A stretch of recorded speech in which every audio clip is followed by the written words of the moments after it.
I call this meeting to order on May 4th, 2026 at 5:31 p.m. Will the clerk please call the roll? Mayor Sharon McDonald, Here. Mayor Pro Tem Josh Reardon, Here. Commissioner Baxter Patillo, Here. Commissioner Stephen Burnett, Here. Commissioner Warren Robinson, Here. Commissioner Al Hernandez, Here. Commissioner Mark Tapley. Here. Madam Mayor, we have a quorum. All right, we're going to have Commissioner Robinson do the invocation, and we're going to ask Commissioner Tapley to do the Pledge of Allegiance. Join me in prayer. Eternal Heavenly Father, we invoke your name and we invoke your presence. Lord, bless us to make good decisions.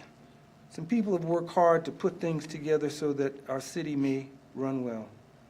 Bless us to understand and bless us to analyze and bless us to do the best that we can so we can keep this city going, so the citizens will be served and that our children will be proud. Lord, if you do that, you'll give us a chance to say thank you. This is what we say in Jesus' name. Amen. Please follow me. We're signing the pledge. I pledge allegiance to the flag of the United States of America and to the republic for which it stands, one nation, under God, indivisible, with liberty and justice for all.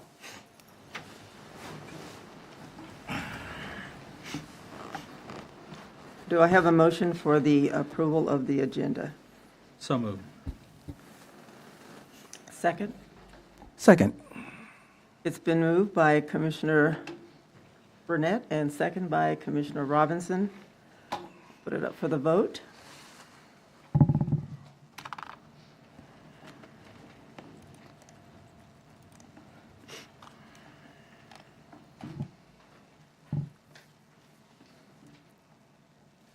And it passes 7-0. And next, we will have our work session, presentation of the preliminary FY 2027 budget. Evelyn Huff, Finance Department, or Director. All right. Mayor Pro Tem, Commissioners, so this is the fiscal year 2027 budget public hearings. And I will be presenting tonight, and then I also have Pedro Barajas here with me, who will be taking notes and doing research or anything that we need. So we're going to go ahead.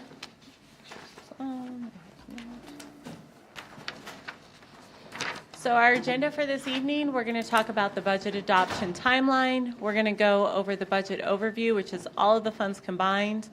And then you'll notice this year, I did not provide you guys with summaries. We went ahead and provided you with the entire booklet.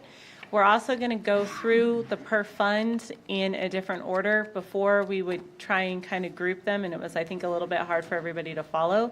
So this year, we're going to go in exact fund order. So we'll talk a little bit about that when we get to the per fund. And then I do have kind of a quick gross receipts tax overview, so you can kind of see how our gross receipts tax is performing based on the last couple of years. So our budget adoption timeline, obviously, we are here on May the 4th. And then if needed, we have a meeting scheduled for tomorrow on May 5th. Let's power through and do it today.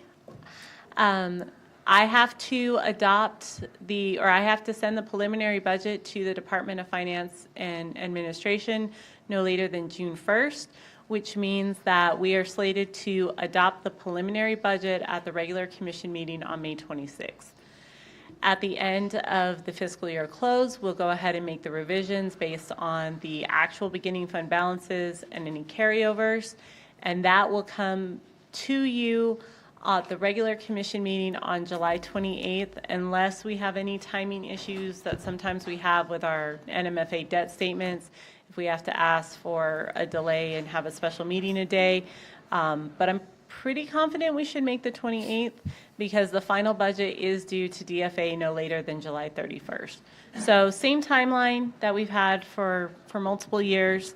And then, of course, we can make changes to the budget in between the preliminary budget and the final budget One of the biggest ones is we're still in union negotiations with the fire union. That information obviously isn't here because we don't have a finalized proposal. And then the same thing as we get closer to figuring out what's going to happen with the golf course, we're going to have a pretty probably significant change there as well. So I feel this year that we might actually have some changes from the preliminary budget to the final budget versus the ones we normally have, which is just usually our fund balance and our carryovers. Okay, so all funds combined. So our FY26 projections, our actual beginning cash balance at the beginning of FY26 was $96.4 million. Our current budget revenues are $117 million. Our transfers in and out, of course, as they have to by statute, go ahead and net. And we have expenditures, budgeted expenditures of $162 million. So that is our current operating budget that we're operating in now. So we're showing a net revenue of minus $44 million, which gives us an ending fund balance of $51,492. Notice there's a little bit of a difference in between our ending fund balance and our proposed fund balance of $1 million. That's an adjustment that we made due to the revenue. And so we made that adjustment after I kind of rolled the recap around. So I left it at the proposed $50 million because that does give us a little bit of cushion there. So our proposed revenues are going to be $76 million. Our transfers are at the $27 million. Our proposed expenditures are $66.3 million. As you can see, that's a huge difference. But the majority of that is going to be capital. It's going to be, we have a bunch of big projects that are budgeted now that are not going to be completed by the end of FY26 that will roll over, and any of our other items that need to be carried over. So at this point, we're expecting an ending fund balance of $60.3 million, which would give us an adjusted estimated ending fund balance of $47.6 million. So a little bit of a bump up from where we're estimated to be at the end of this fiscal year. But again, there's still a lot of capital, a lot of carryovers and stuff that come into that. Revenue assumptions, these are similar to what we've done the past several years that have worked well for us. Gross receipts tax, we're still doing a 3-year average with no increase assumed. We're not trying to project some crazy growth that we just haven't seen. DFA provides us with a formula and provides us with the 97.75 collection rate from the county assessor for the property tax. So we are bound by that. We use that formula. Franchise fees, we have not projected any growth there as well. Charges for services are all projected by the departments. And then we have our interest income, which has been pretty good recently. Interest rates right now are a little volatile, but we have some long-standing investments that give us a fixed rate. So we're certainly not in the current volatility. We're in nice fixed, no-risk investments. And then grants, you will see, especially when we get to Fund 24, which is our grant agreement fund, that we don't have anything budgeted in there. That's because we do not budget the grants until, if they're current year, then we carry them over. If they're grants that we feel we are going to get in FY27, we don't budget them until we have the actual signed agreement. So that means that the agreement's been signed, we've gotten an award letter, you all have voted to accept the grant, and at that point, that's when we go ahead and add the revenue and expense for that. Any questions on revenue and assumption, or the assumptions for the revenue? Because we are going to talk a little bit about what makes up our revenue. So we have here our FY26 projected and our FY27 proposed. As you can see, we don't have huge changes in between the projected and proposed. We're keeping those relatively flat, including right now, you'll notice that the taxes and the state share taxes are showing a decrease. We always reproject those in the middle of the year so that we feel like we can get a better idea of what is actually going on. So we have done our mid-year reprojection for FY26, so that's why those are a little bit higher than what we're showing for FY27. You'll see one of the biggest changes is the user fees. So the majority of that increase is in the water rates because we are projected for an additional water rate increase on July 1st. So that is taken into account in this budget. And then you'll see the bond and loan proceeds, obviously, it's a huge drop. So right now, we have all of the proceeds from the utility capital loan is budgeted in FY26. Obviously, we're not going to realize all of that revenue in FY26, so we'll go ahead and carry over any of the revenue that we don't realize. And then same thing with the grants. This is, we have a substantial amount of state funding that's out there that we're working on completing. A lot of that we are going to see realized in this fiscal year, but some of it will be carried over. Any questions on kind of revenues overall? Just a quick one. The negative 35%, is that what you would call the real number, or would you say it's different than that? I would say it's different from that because there is so much revenue that's currently in FY26 that'll be realized in FY27. So I think that's an inflated number based on what 27 will actually become. What would you say it's closer to? Bond and loan proceeds, I expect we'll probably see 7 million of that this year. So you carry that 20 million over. Now we're getting up to 96. And then the same thing with the grants. We'll probably carry over 9 million of the grant. So now you're getting closer to being just about even. Worst case, you think? There's really not a worst case in terms of the revenue because even the revenue that is going to be carried over is already dedicated. So there's really not, the only thing I would say if there was a worst case would be if we were so over budgeted in one of these categories that we didn't realize that revenue, but we do a lot of hedging to make sure that we don't get into that situation. Thank you. So my favorite pie graphs. So here is a pie graph of the FY26 projected revenue. So as you can see, taxes continue to be our major revenue driver, although in this case, bond and loan proceeds, obviously for that loan is a huge part of it. And then user fees are up there next. I do want to point out the state shared taxes are always important, and at this point, the legislature has not come back and made any noise lately about changing the state shared taxes, but these are always really important considering they're one tax that does make up 11% of our general fund revenue. So point that out. Then moving to FY27, without having that bond and loan proceeds on there, as you can see, taxes jump up to being 38%. The state share goes up to 17, the user fees go up to 36. So again, we are gross receipts tax driven. It's the nature of the way that we are funded, and then everything else is relatively small compared to that. All right, expenditures. So we worked very hard with the departments this year to keep expenditures as flat as possible. So we did ask for a flat budget. If you were going to increase one line, you were going to need to decrease another line. In the city manager director meetings, we did go through everything, and if there were increases that were warranted and necessary due to tariffs, due to price increases, and sometimes scarcity of assets, then we, of course, don't want to leave the departments where they can't operate, but we did ask everybody to be very, very frugal and pay attention to what they were looking at. So as you can see, the only line here that is showing an increase is salaries and benefits, and there's a couple of reasons for that. One of the main reasons is we did make a change to the allocation of the insurance.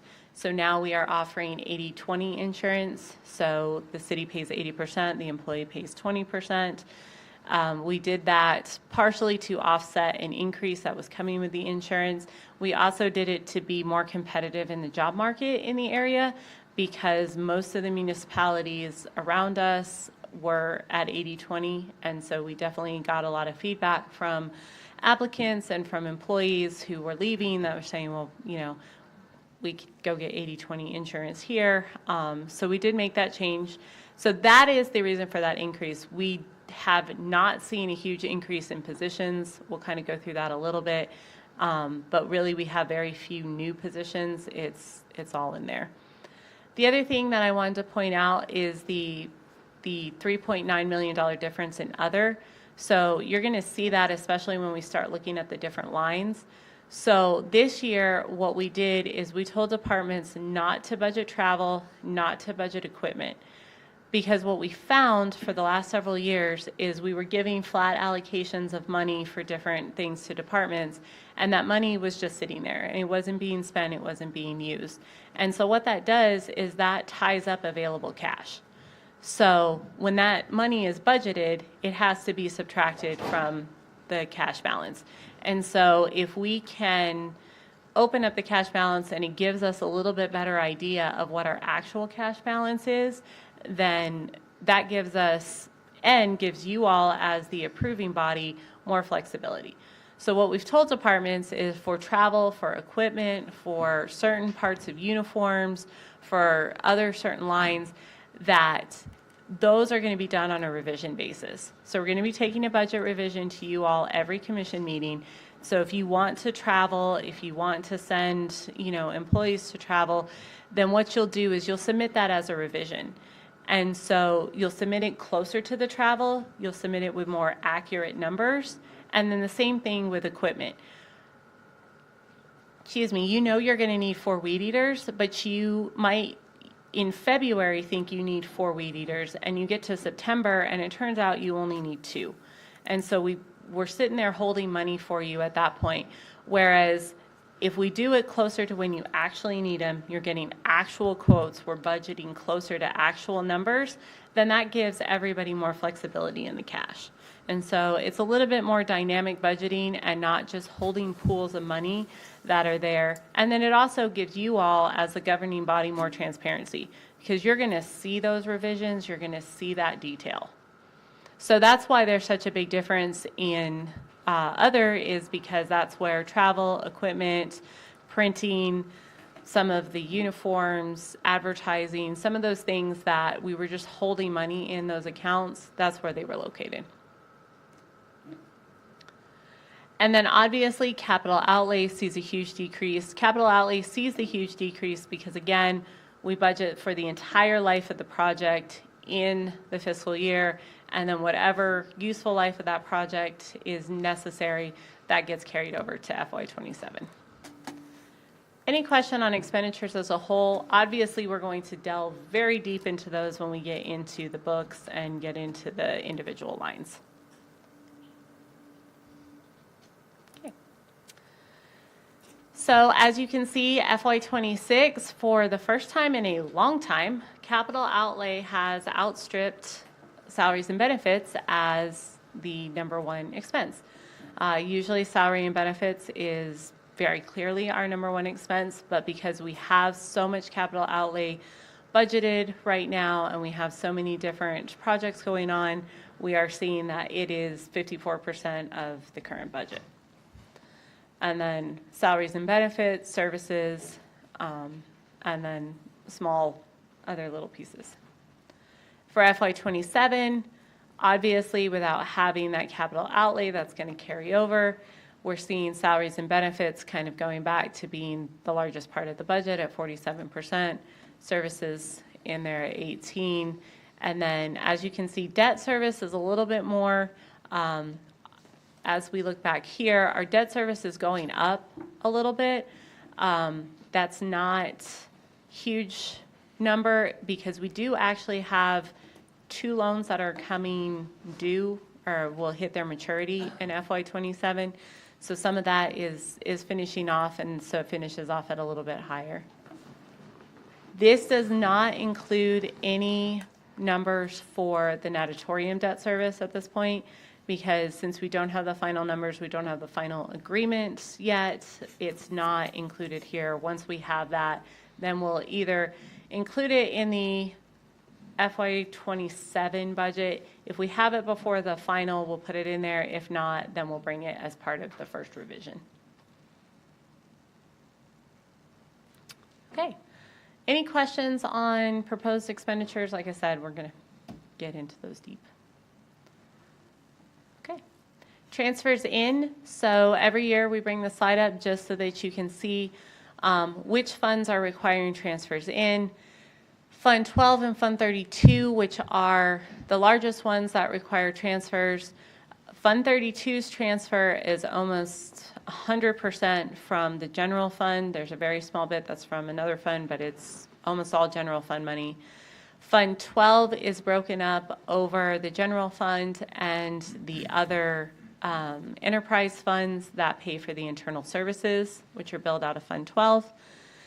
And then 16, 20, 27, 32, 71, 75, and 90 are all budgeted from the general fund. So this is internal services, the tourism fund, the civic center fund, municipal court, community services, which includes the rec center, the zoo, admin for Parks and Rec and community services, the marketing and communications department, the library are all in Fund 32. 71 is the senior center, 75 is the senior volunteer program, and 90 is the golf course. For Fund 44, it is funded by Fund 42, which is a gross receipts tax for street maintenance. Fund 63, which is our community development fund, is funded with Fund 61, which is also a gross receipts tax. And then 59 and 82 are both debt service funds that are funded by various different gross receipts tax or user fees. 81's transfer in is a small transfer in from 49 to pay some debt service that's funneled through there. And then Fund 11 does have a transfer this year. It actually has a transfer in from Fund 49 to help balance it. I don't believe that that transfer is going to need to be in the final budget, but it is here. And so that is the majority of our transfers in, which again, we will talk more in detail about as we kind of get to them. Okay, so by fund type. So we're going to go ahead, and we're going to look at, you guys have the recap. It's the first 2 pages in your book. And we're just going to go ahead and, like I said, go straight down the line and start with Fund 11. So after the recap is where Fund 11 starts. So the first part of your report is the transfers out. So these are the ones that we were just talking about. As you can see, we have the transfers out to Fund 12, Fund 15, 16, 20, 27, 32, and 71, 75, Fund 90, which is golf course. I did want to highlight that the transfer out to Fund 91, the airport at this point in time is not needing a transfer out. Their cash balance and their revenues, their expenses look really good. So for the first time in a couple of years, they are not showing a transfer. That, of course, is subject to what we see the cash balance as being. And for reference, I am on the page that at the bottom says page 3 of 76, just in case I'm going too fast, which I do. The other thing I did want to point out when we get to the transfers in is the cannabis money, which we'll talk about that in a little while. So as you can see, our total transfers out of the general fund this year are currently budgeted at $12,288,888. And that, again, is to subsidize all of those funds that you can also see on your recap as highlighted in yellow. So those are all subsidized. Is there any question on the transfer outs and the subsidies? Okay. So getting into the expenditures, the first department is the general administration. So this really tends to be mostly the operating expenses for City Hall and any other random operating expenses that we have. So you'll notice over to the side where you can see the percentage change, you're going to see a lot of zeros because, again, we tried very hard to keep everything flat. But if you go to page 5 of 76, you'll notice like there is a decrease in generator maintenance. So I kind of wanted to highlight some key things about the facility maintenance lines. So we were really diligent this year in going through the facility maintenance lines. So maintenance buildings and structures, maintenance, heating and cooling, same thing, fire systems, and you'll see there's a couple more when we get into other departments like communications, everything. We really took a deep dive into those and looked a lot at the historical actuals, and same kind of thought process of not just storing money to store money. And so you'll see that a lot of those in between the current year revised budget and the budget that we are asking for, you're going to see some differences. And so one, that's us coming back and saying historic numbers do not support continuing to budget at this level. The other thing that you're going to see there is facility maintenance is doing a lot more contract services, contracting plumbers, contracting electricians, or people that, especially the plumbing, because we don't have anybody currently on staff that can pull a plumbing permit. So we are contracting a lot of that out. We're also contracting a lot of the things that are basically like construction. So that facility maintenance is doing more actual facility maintenance and less construction. So we did create several service lines for facility maintenance for some of those. So some of the decreases you're going to see are also realized in other places for those services. So kind of moving forward to page 6 of 76, I did want to note the utilities, water, sewer, garbage. The sewer rates apply, the water and sewer rates apply to the city as well. And so we see the same increase that anybody else sees. So there are some departments that did have to budget a little bit more, and one of those was City Hall. So that is a change there. And then I did want to point out on page 7 of 76, the service contracts. So you can see where with lines that have breakdown, you can see like these are the numbers that break down. So like in this case, we have $425,000 in contract services, and you can see the breakdown of the janitorial, the Main Street, the Chamber of Commerce, and the GIS contract work that we have. Insurance, this is another opportunity to kind of give you what our overarching policy on insurance was. So what we did is insurance has risen on us every year. This last year, we projected a 3% increase, and we were much closer to like 5 to 6%. So what we did for fiscal year 2027 is we took the actuals and we projected a 7% increase. So that's why you're going to see some increases across all the insurance lines, except for our fleet insurance. Our fleet insurance is holding good. So we did not project any increases for our fleet insurance at this point. That might be something that we see a difference in mid-year, but at this point, we're pretty happy with our fleet insurance.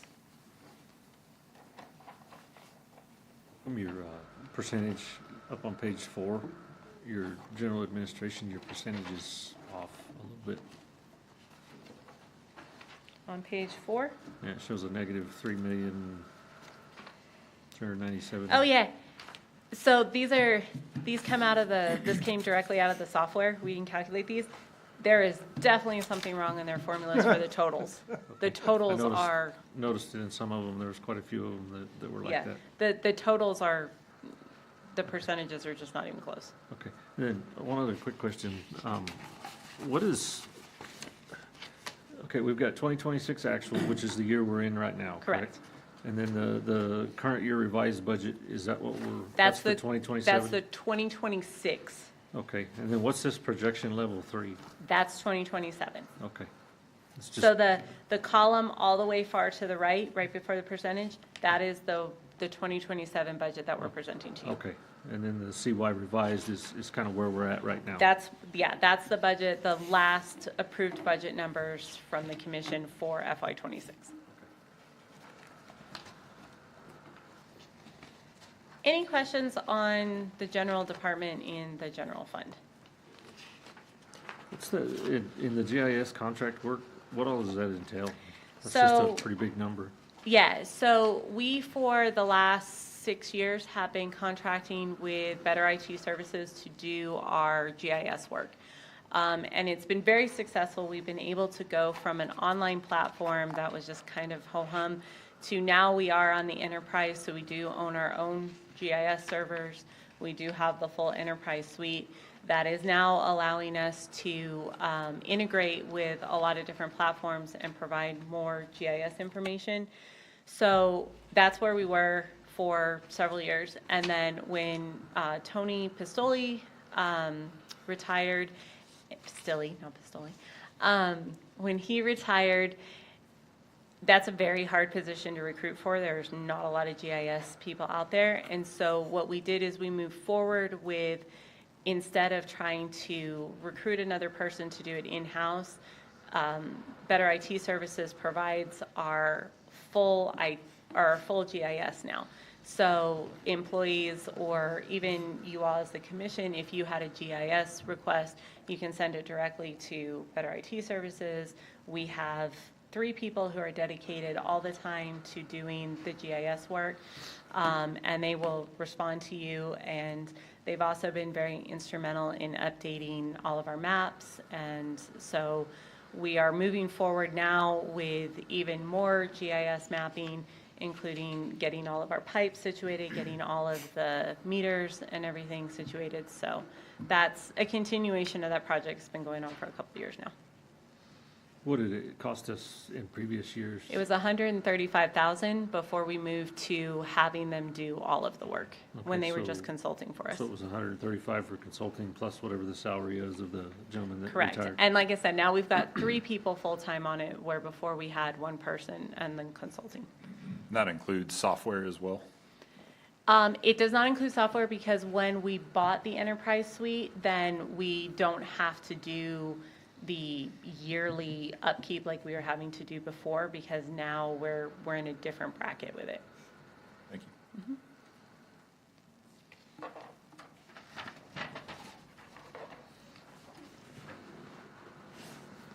And there was actually one more thing I wanted to point out on the general is, on page 8, that's our gross receipts tax, admin fees. So beginning July 1st, that fee goes from 3% to 2%. So for fiscal year 2027, it will be 2%. And when we move into fiscal year 2028, it will be 1%. And then after that, it will move to 0. So we have finally reached that place where it's going to start So they're forgiving. going to stop charging us to collect our Yes. tax force? We finally got there, until someone repeals it. But right now, we're still there. So. Any other questions on the general department?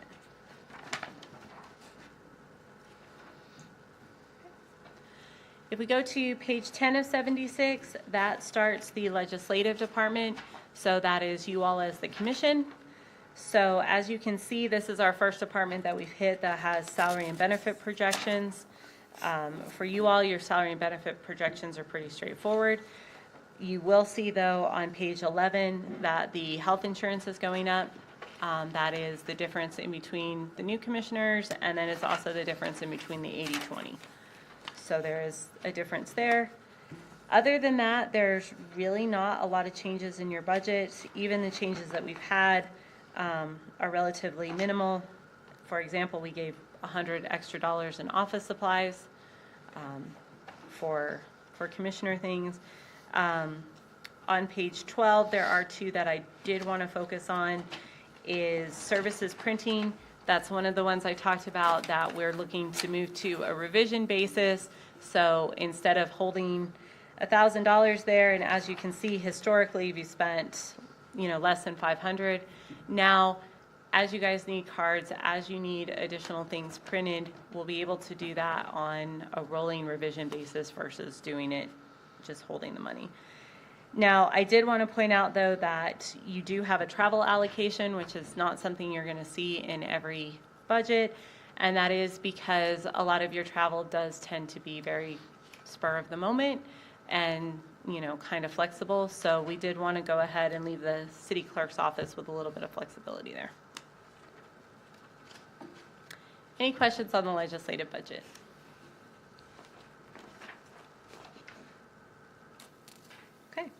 Moving on, the next one is the city manager.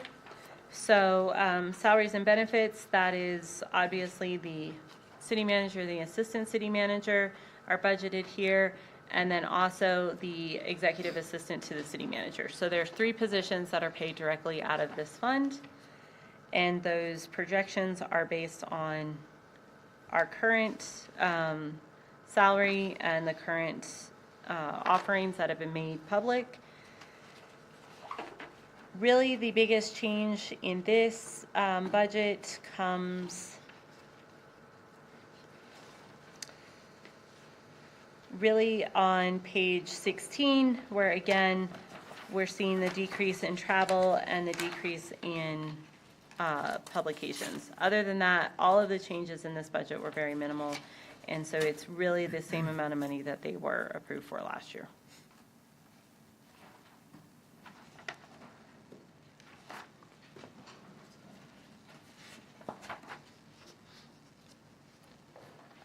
How come the numbers like for fiscal year 26 is only 125,000, then it jumps to 365?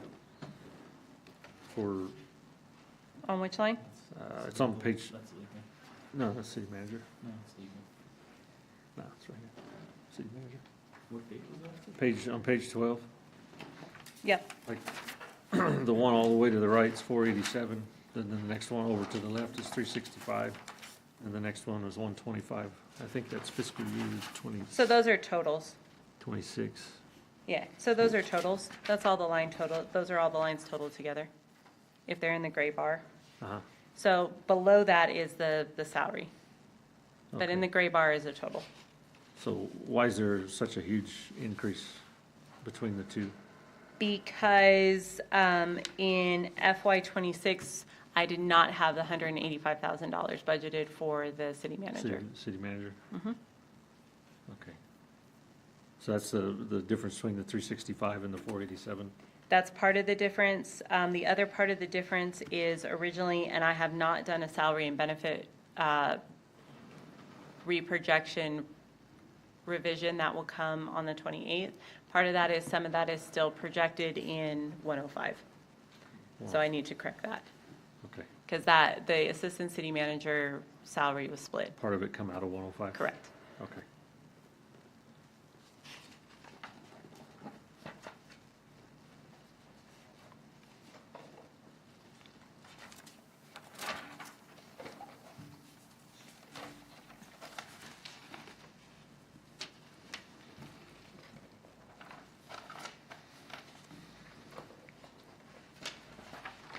So starting on page 17 is the legal department.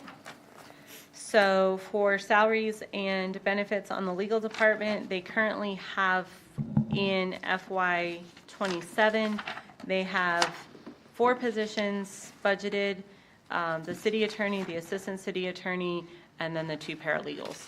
So that is what is making up the budget in FY '27 for salaries and benefits.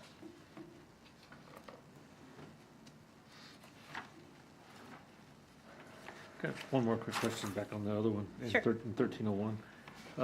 On the benefit, the group health, why do we have a 65? Is that just because you're shifting stuff around? I have it, well, and I have it budgeted at full family Okay, For for the- everybody? for the city all manager. All 3 Yeah. people? Okay, for the city manager, it's budgeted at full family at 100%. okay.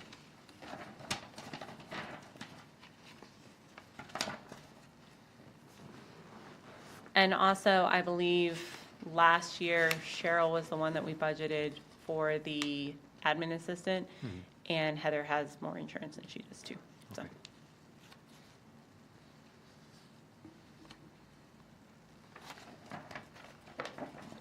For legal, I will say Daryl was very diligent in going through his budget, since he is not the one that prepared his FY '26 budget. So starting on page 19, you will notice there are a lot of changes in those numbers, because Daryl, like I said, was very diligent about moving things around and putting things in their right places. And since he's not here, I can validate him since. Just seen him Did he walking. just get here? Yeah, he's Oh, here. well, okay, let's say all our nice things about Daryl before he gets back in here. So he did move money out of legal fees, advertising, contract services, to get those down to what he saw as actual operating numbers. And especially in the contract services, he felt strongly that 200,000 was a more reasonable number for the contract attorneys. And then same thing with the advertising and the legal services based on the actual workload and the actual need to advertise things. So he was very diligent. He did increase the software support fees to better utilize the software that they actually had that was actually being utilized and get all of those licenses straight. So those are now all straightened out and make more sense than they did previously. So you'll see the his budget definitely in the operation side decreased substantially. What's the 102% increase in salaries operational and legal?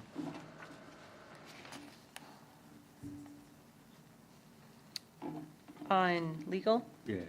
And, it'd be 11,100, 1501. yeah, the assistant city attorney, which is budgeted in fiscal year 27, was not budgeted in fiscal year 26. So we're looking at hiring an assistant. We have Okay. started a recruiting process for that. Okay. We were saying nice things about you. Just trying to get rid of it. I know, right? Forgive my tardiness and appearance. Just came back from dog tournament and dog pickup.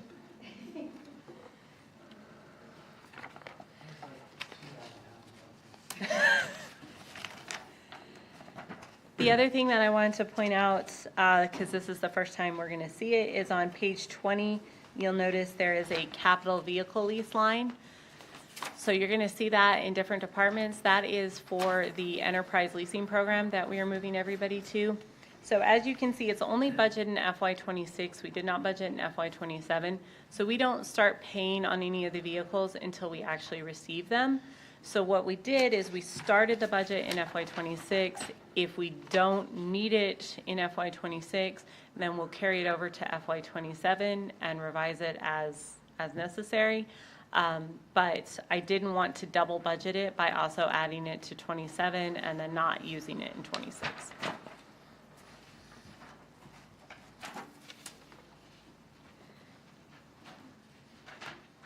Any question on legal's budget?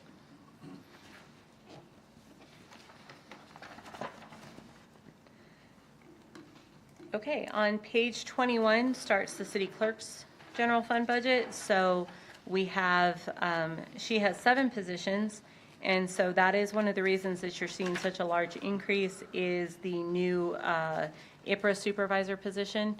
And then from previous years, they do have the IPRA specialists were added on there as well. So that's why it kind of goes up from year to year. But the biggest increase that you're seeing for FY27 is the new IPRA supervisor.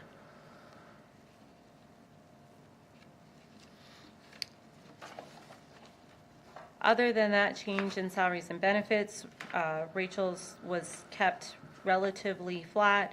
She did have an increase in office supplies due to adding additional people to the department. And then those IPRAs do take some office supplies. Other than that, she doesn't have a substantial increase in any of her other lines.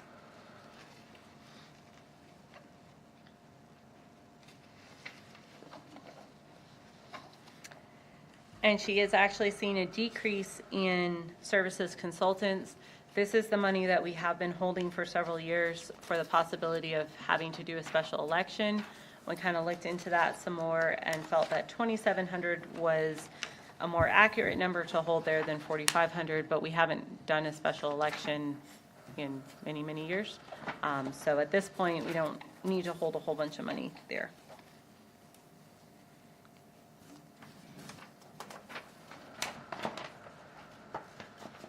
And then she did have an increase in her employee appreciation line because she had an increase in employees from what she had during the FY26 budget process.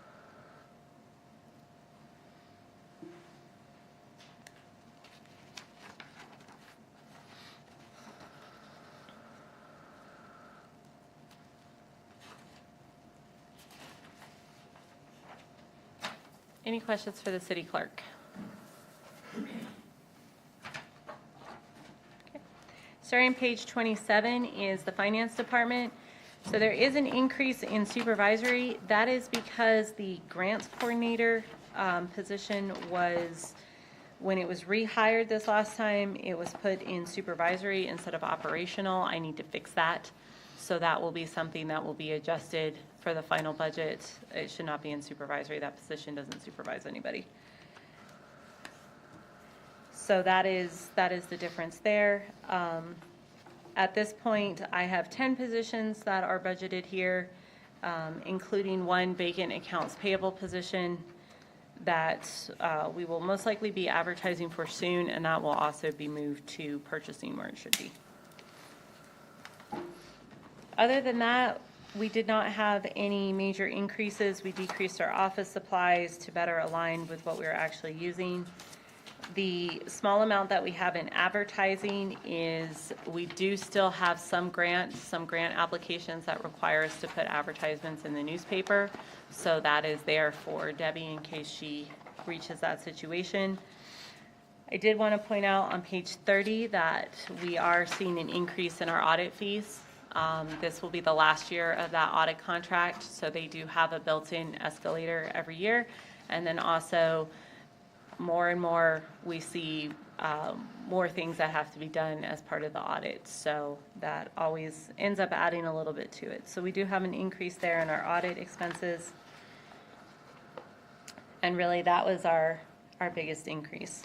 Who does our audit? Car Rigs and Ingram. Out of Albuquerque? Yes, actually, our senior partner who does most of our oversight is in Lubbock now. He started in Albuquerque, but he moved to Lubbock, and as his client, we just moved with him. So, That's a heck of an increase. yeah, it's, Went from I am going to have to do a revision on it for FY 40,000 to 26, 80,000, so it doubled? 65,000 to Okay, 80,000. 65 from last year. Yeah. And actually, I'm going to have to increase that some too. So it's going to go even higher than the 80? No, it's going to go higher than the 65. I need Oh, to do a okay. revision for Oh, this for year. this current year? Yeah. Okay. Do they still have that local office here? They do. And actually, a lot of our senior partners out of Lubbock, but a lot of the people that do the actual work are out of their El Paso office. But we do get people out of their Alamogordo office too.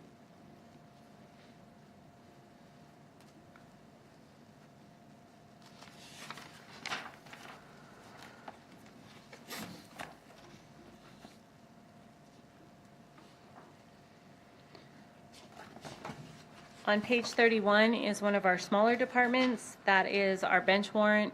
So this is the overtime that is associated with serving bench warrants from municipal court. So it's just a small $20,000 worth of overtime is what we've budgeted the last couple of years. We don't usually hit $20,000, but if chief has people who serve the bench warrants, they overtime, it comes out of here. On that one, it's your overall totals, the blue line, number 400. Why are we got like a $6 million jump right there between, sorry, it doesn't tell me which line it is. I gotta look back. Are you on page, which page are you on? Page 31. So the blue line that says public safety? Yeah. Okay, Why do we have a $6 million difference there between 26 actuals and current year revised?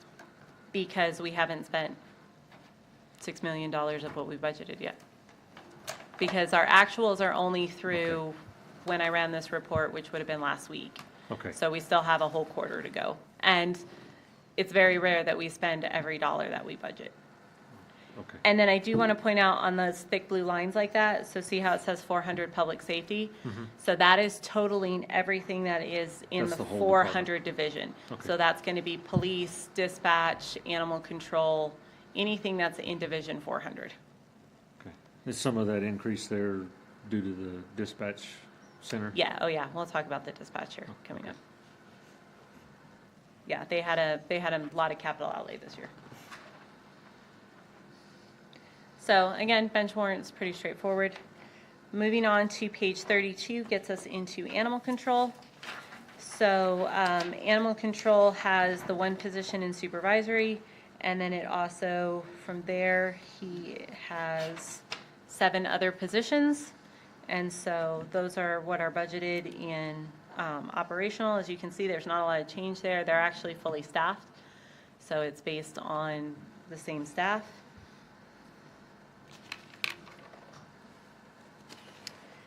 Animal control, again, was kept relatively flat until we get to page 34, which is animal feed.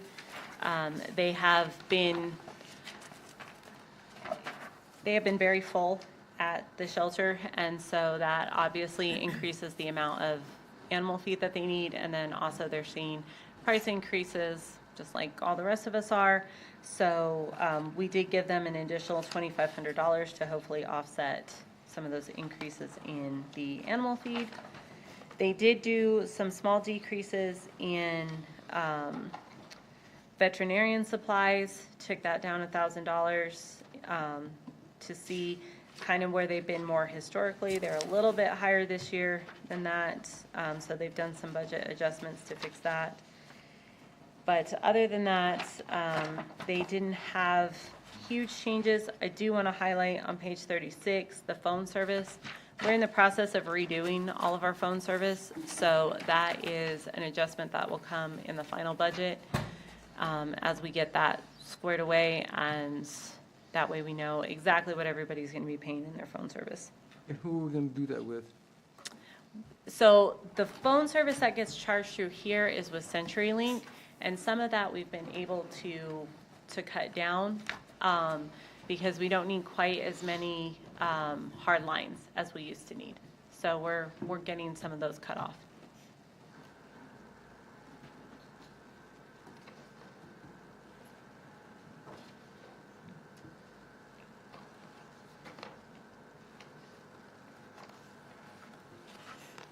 The other thing I wanted to highlight on animal control was on page 38. They do have other in-service training. So this is a line that you're going to see a little bit more because this is for online training that different departments need to take that does not have any travel associated with it. So where we're just paying the online registration fees or taking the training, but we're not having to send people to classes.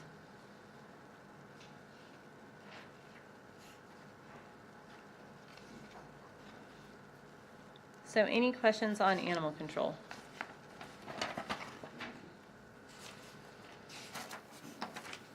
Okay, on page 39 is dispatch.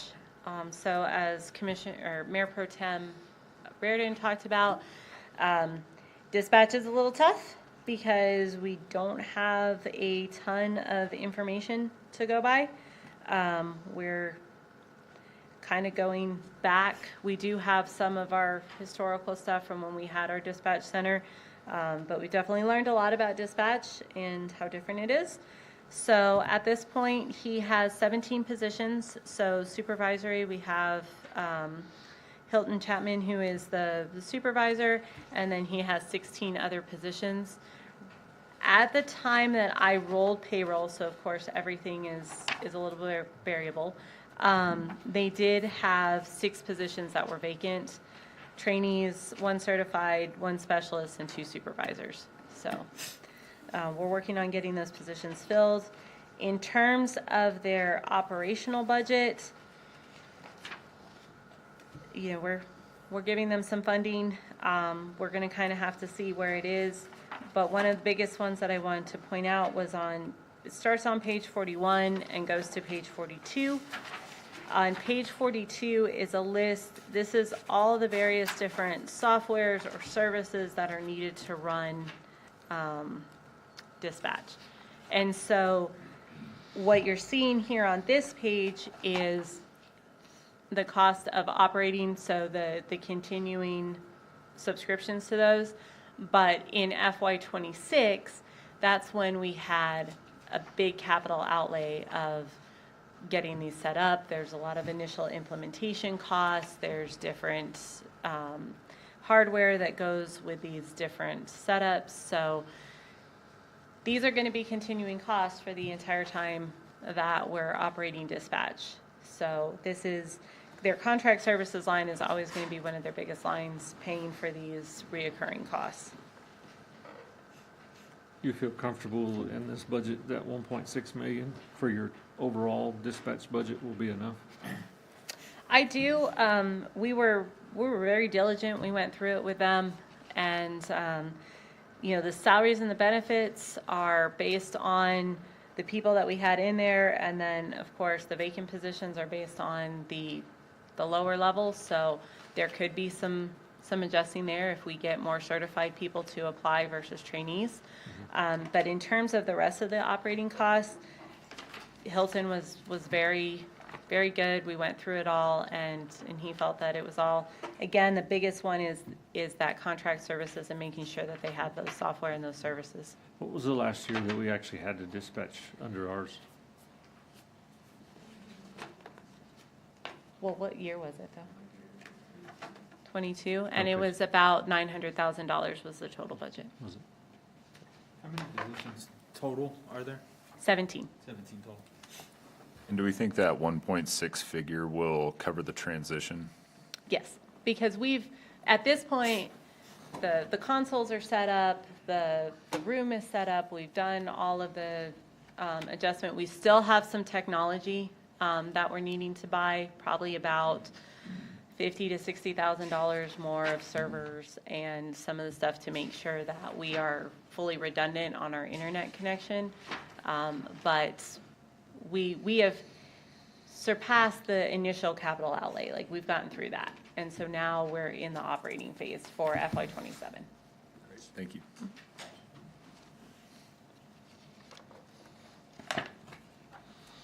That's a lot of money for software.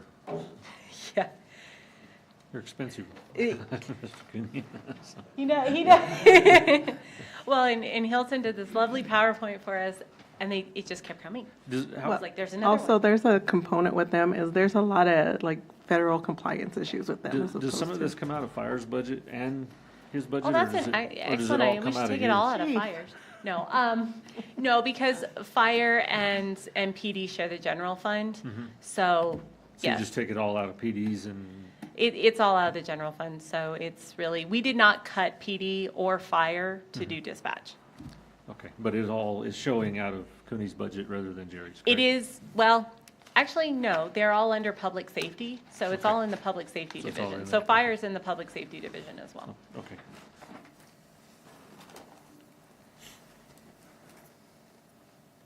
Okay, starting on page 43 is the police department budget.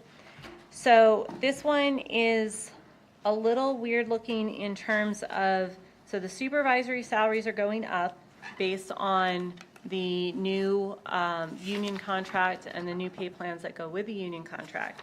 So those are going up. However, the operational one looks like it's going down. And the reason that the operational one looks like it's going down is because we are actually more staffed than we were when we rolled the budget last year. When we rolled the budget last year and we were doing projections based on who we thought were in there and everything, it wasn't as correct as this role is very correct because out of his, and again, it's all subject to change because it's when I rolled the budget, but out of his 63 total positions, he only had 3 vacancies when I rolled the budget. So this is a much more accurate number than we hit in FY26. And you see that really reflected, though, on the group health insurance. Because you can see, like, the group health insurance number is much higher because we're budgeting the actual health insurance that these officers are taking. We're having more people take the health insurance with the 80-20 split. And so even though this does incorporate the new union contract, which does give the officers an increase, it actually had a positive effect on our budget based on getting the actual numbers in there. How many line officers do we have? How many what? How many officers do we have now? Where are you at? Currently hired? Yeah. 49, sir, from top to bottom. And so, of course, when I talk about positions, I am talking about his overall, which includes his admin staff and everything like that. The other thing that kind of adjusted this number is the MCRT. So mobile crisis response team was budgeted in here last year, and it needs to be budgeted in its own division. So that pulled out 5 employees as well.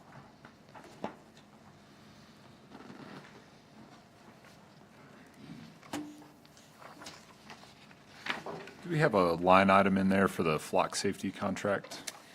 So we do not. So our policy with the flock safety contract was we were not going to budget that until they had completed all the installation and gave us the final accounting of it, and then we were going to budget it. They haven't done that yet. So they're still waiting on one camera, correct? Yeah, so we're still waiting on them to finish one camera, so then they can give us the final thing. So at this point, we don't have a line in that. However, we do have opioid money that is allocated to paying for a portion of that. So that transfer from the opioid fund would happen as well. Do we have an estimate on that figure? It was how much? 250. I know we were allocating $100,000 from the opioid fund to cover it, so it's about 250. It'll be about 150 from the general fund, or there are also other gross receipts options for that as well. And that will take effect next year? If they get that camera up. Oh, Is it- they could take their time. We're fine. Why is it so expensive? Why is it so expensive? You Because said it gives you 250. another set of eyes. How many more sets of eyes? Well, we got 250,000 for how many cameras? Rather not share the amount of cameras if I don't have to, but we're probably in the 50 to 60. There was a post on Facebook the other day that showed the location and how many of all of them. So, I wouldn't always do I mean, we looking at like 20 or 30 or everything. like 20 or 30 cameras or, Probably 50-ish? between 50 and 60 total. okay, and it's A 200, combination of license plate readers and cameras. okay, and it's 250,000 a year roughly is what it's gonna be? Seems like a lot of money.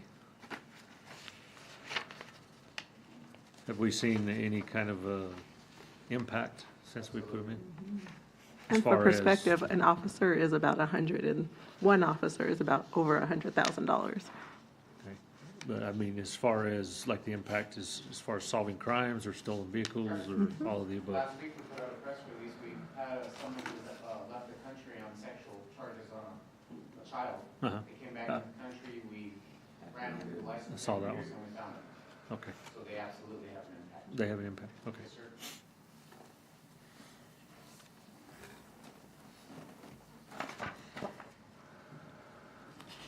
Okay, on page 46, I did want to highlight, so supplies law enforcement, so that is showing a substantial decrease, but really that decrease is because we split supplies law enforcement, and we gave them a new line, supplies, weapons, and ammunition, which you'll see on page 47. So really, it's the same amount of money, it's just now divided in between 2 lines to be able to kind of better track exactly what the funding's being used for. So just a little bit of an accounting funding change. Other than that, you can see for the most part, the police department was good about keeping their budget level and flat. We did give them some small increases in, they are one of the ones that you can see they are going to have in their maintenance lines. They have some decreases in their maintenance lines, and then they do have some of the new service lines for those. So really not huge changes in most of their lines.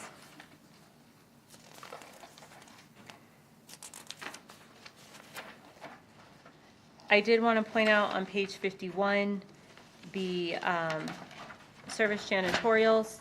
That is at 0 because they, last year, were given a custodian position, so they no longer needed janitorial services. They now have an in-house person, so that's why you're seeing such a decrease there. And then they were also very good. If you look at the page 51, it has the amount, but then page 52 has the detail of what items are covered under their contract services. So you can see the different items that they have for contract services.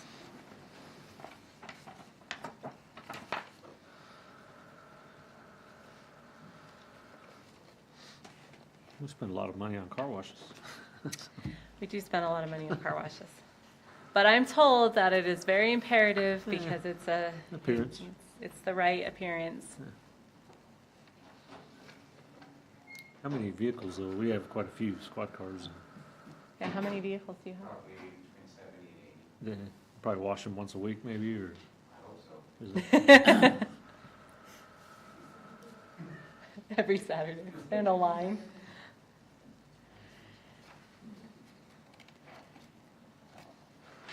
So as you'll see going forward, really not very many increases. We do expect to see an increase in our police liability insurance. We see an increase in our police liability insurance every year. So we continue to expect that to go up. You'll see, if you look at page 54, I did want to highlight the community relations line. You're going to see that in a couple budgets that we go over tonight, as we're trying to increase our presence out in the community and have items to hand out and to continue to increase that community awareness. So police is the first one that we've come across that has that, but you're going to see it in fire, utilities, public works. There are several other departments that have it.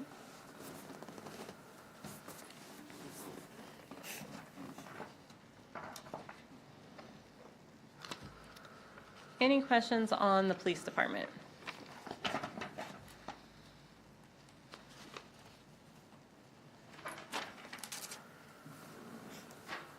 Starting on page 56 is the fire department. So the fire department in its salaries and benefits has 31 positions. At the time that I rolled payroll, they only had one position vacant. So you can see their salaries and benefits aren't really shifting. Again, there is a union negotiation that's ongoing here. So obviously that will come in front of you all for ratification once we reach approval.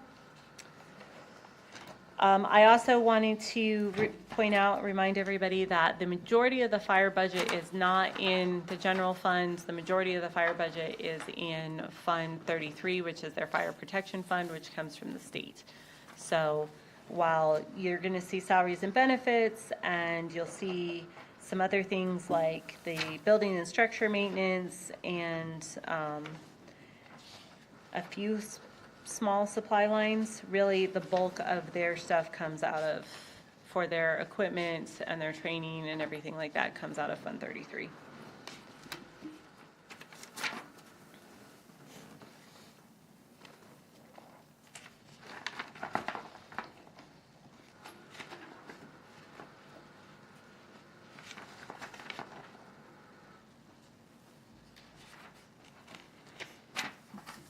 What's that 66% increase in the group health insurance? Is that just due to the premium increases, or? In the 60 set, in It's what? on page 58 on the benefit group health. Yeah, that's the difference in the allocation and the difference in how many people are taking insurance. Okay.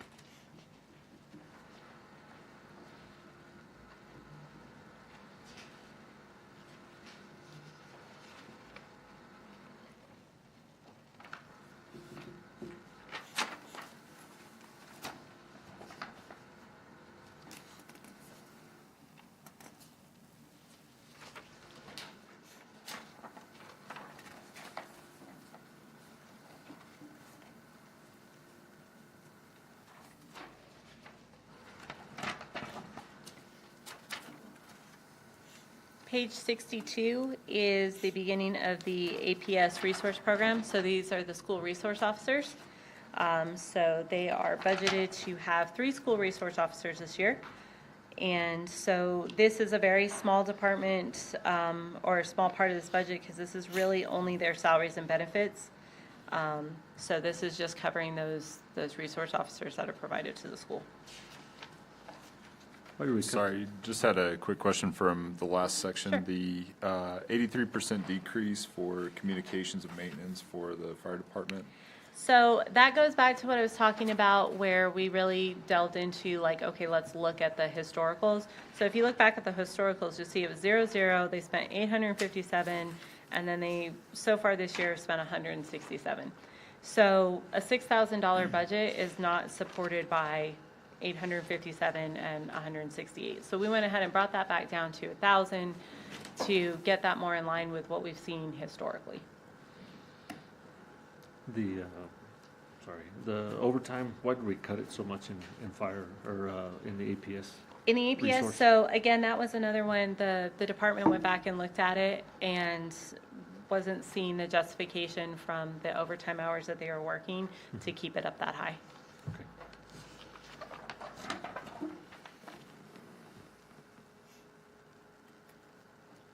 What's the massive decrease in group health for the resource officers? It's an 88% decrease. Totally different officers. They ended up switching from last year to this year. I think you switched at least 2. I don't know. All of them are different. Okay, So it's just different it's a plans? completely different group this Okay. year.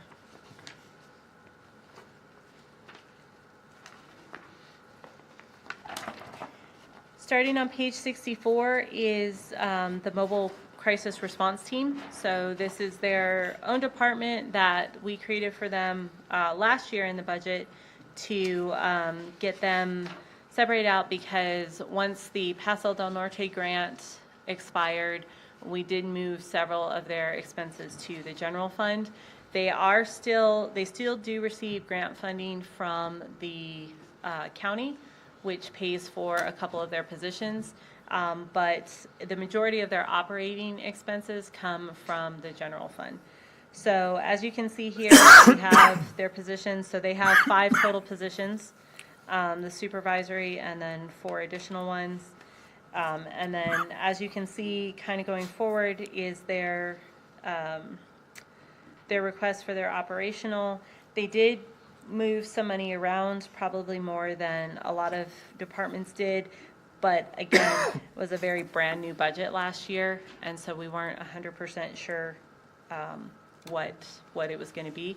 So we felt like FY27 is more representative of the actual expenses that they're going to have. So like if you look at page 66, last year we did $900 under contract services. This year we have $3,500.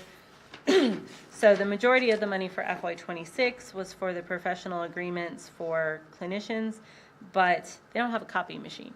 So that's where FY27, they have their lease agreement for the copying for the images, and for the copying machine lease. So, and then as you can see, like down on fees for memberships and dues, last year we gave them $1,250. They definitely didn't need as much as that, and so this year we're bringing it down to the $250. So this, because it was a relatively new budget, there's going to be a lot of give and take in between the numbers that we had last year versus the numbers that we have this year. But this is for Jeanette's group with the MCRT. Do they do most of their training online? No, they do travel quite a bit, and so obviously they're going to be ones that, you know, are going to be affected by our new travel policy of coming in when they've decided on which travel they're going to, and coming in and submitting the revision for that. You may have answered it, but I didn't hear you, but on their operational salaries, why are we taking such a big jump? So they have a position that is approved through the county, that the county actually approves how much it gets paid. And so they changed. They get to approve it, but we gotta pay it? But they give us the money for Okay, it. they give us the reimbursement? Yeah, they reimburse us for it. Oh, okay, So, so that's the increase in that? Yeah. In that salary, okay. and then also, we did move 2 of the positions that had gotten left in PD, we moved them over here too. So the change from the grant funded position and then moving those 2 positions. Okay.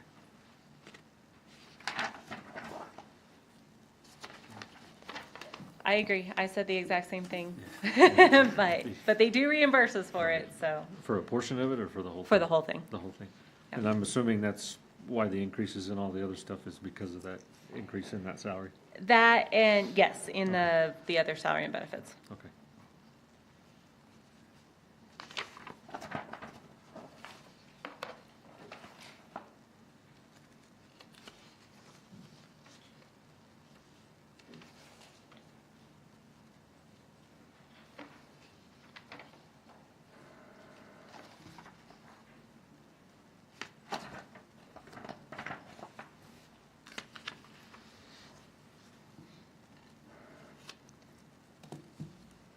So on page 67, you'll notice it has the blue bar. It says Public Works. So this is kind of a leftover thing from when code enforcement was in Public Works. They still have the division as Public Works, but code enforcement now is under PD. So code enforcement has 6 employees that are included on their salaries and benefits. For the most part, they're fully staffed now, and I'm pretty sure they were fully staffed when I rolled the budget, so there's not a lot of differences in their salaries and benefits.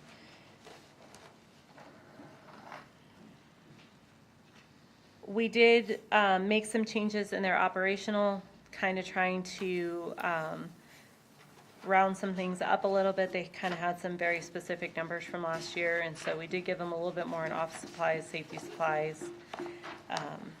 But really, for the most part, their biggest change is going to be on page 72, which is the contract services. So you'll see for FY26, it shows $57,395. This year, it's only $4,000. That $57,000 had a carryover on it for a contract to work on some ordinances. So that's why it looks like there's such a huge decrease, but that is a one-time carryover that we won't need for FY27. And then same thing with the services structure demo. We did allow them last year to carry over the balance that they had from FY25 carried into FY26. So that's why it's up into the 600,000s, where it's back down to the normal allocation that we give of 305,000 for each year. So that's been pretty standard for the last 7 or 8 years in that structure and demo line. But that's why it's showing a decrease, not because we're decreasing the regular allocation, but because we're decreasing it with the carryover.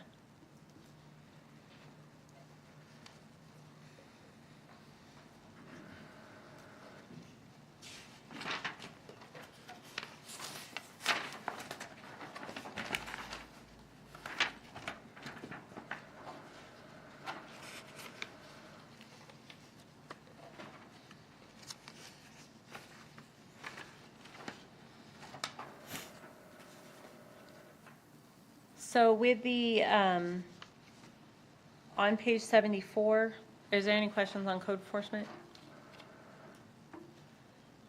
On page 74, you'll notice that for planning and zoning, everything in the fiscal year 27 column is zeroed out. It's because we moved it out of the general fund and moved it to Fund 63 as part of the recreation of the Community Development Fund.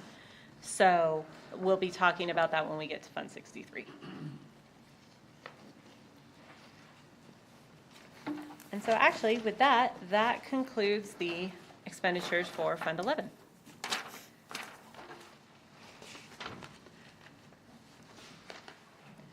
So that gives us $18.772 million. So it's a bargain at half the price. And the reason that total looks weird on the end of it doesn't say 18,000 or 18,772 is because it includes the transfers in as well. It adds them together. Okay, so starting on the new report that says page 1 of 13, these are the revenues for the general fund. So obviously, our biggest revenue generator is going to be our gross receipts tax. And as you can see on that first page, we have our different allocations, and we're showing a slight decrease, but we talked about that earlier. That's due to the way we project with the 3-year average, and we don't project any growth. So, and we'll see that when we talk about our gross receipts overview.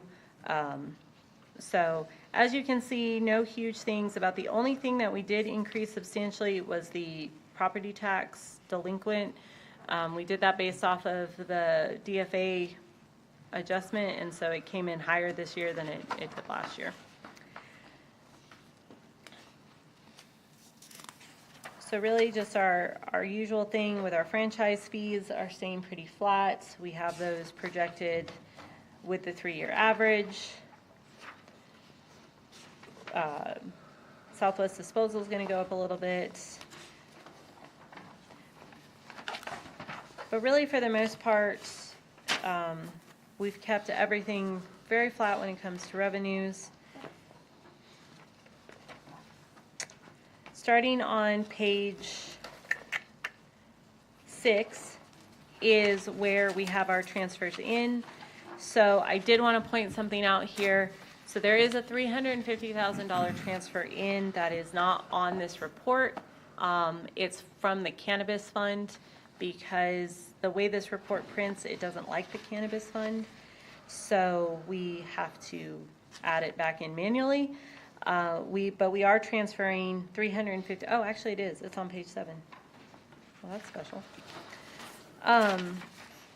So we are transferring $350,000 from the Cannabis Gross Receipts Tax Fund into Fund 11 to help fund the operations of dispatch. So that's something we did this fiscal year in FY '26, and it's something we'll continue to do for fiscal year '27. Does that come from the state?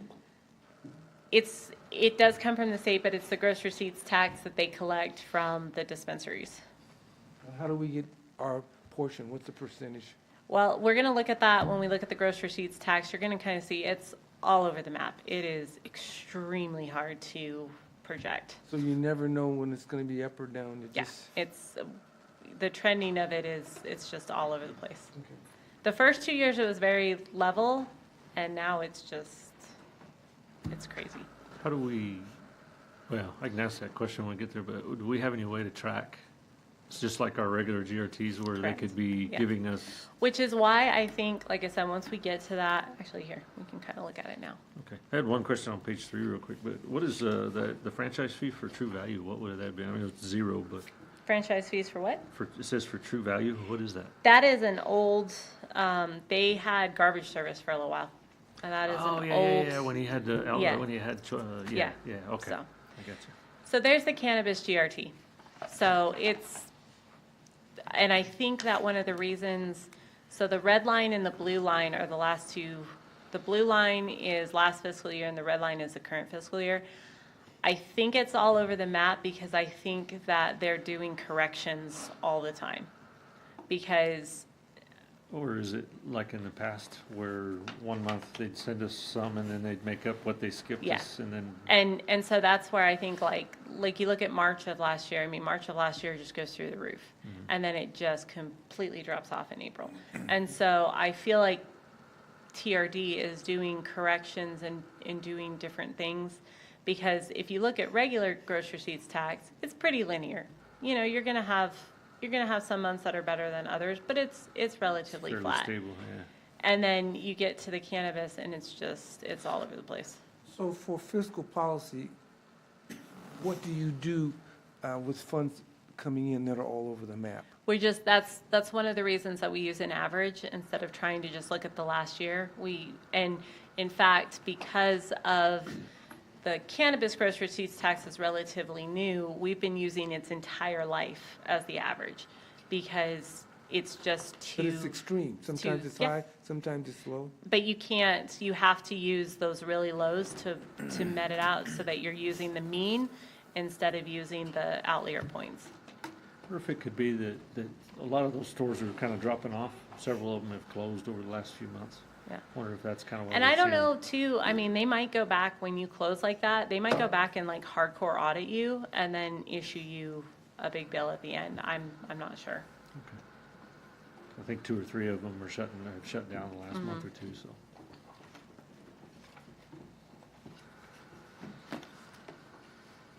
On page 8, I wanted to point out, so this is kind of a new department for us. This is the Family Fun Center revenue. So as you can see, we didn't put anything in there for '27. We wanted it to go a little bit further. This is something that we will revise in the, for the final budget, but this is the revenue that we're getting from the revenue sharing agreement for the Family Fun Center.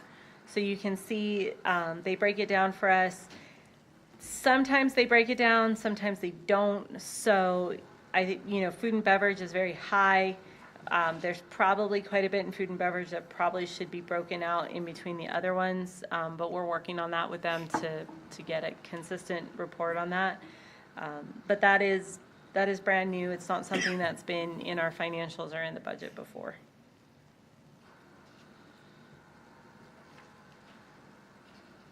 That number is what we actually received from them since Yes. they've opened? Yes. A heck of a lot better than what we used to get. I know, I'm like, at least we're getting something. Right?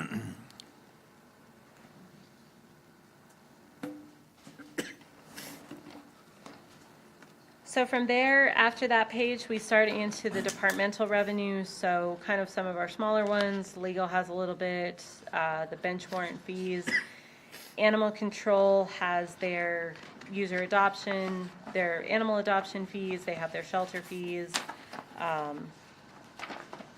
PD does not have a lot of revenue that it collects. Really, the biggest thing that it has is the reimbursement from the public schools for the resource officers.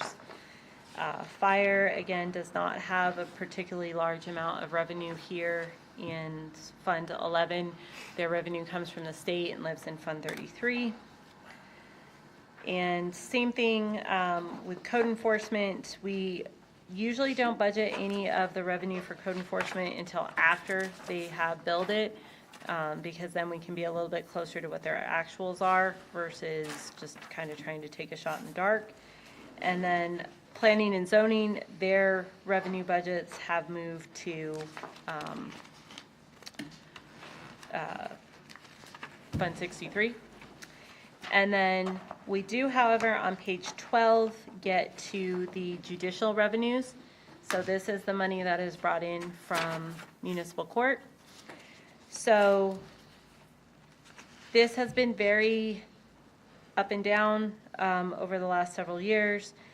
We did, however, in end of FY '25, that really impacted FY '26, do the ordinance change to increase the municipal court fees. So you will see they're budgeted for $200,000 this year in fines. They're at 150 so far, so they're closer than they have been in the past. So we did leave these pretty flat. We increased their court administration fee based on their increased fees and where they were collecting for that. But again, a lot of those are very dependent on the judge and what he charges, so. So those are the revenues for the general fund. Can I ask on the planning and FEMA fees, could we go over the historic and the proposed? Sure.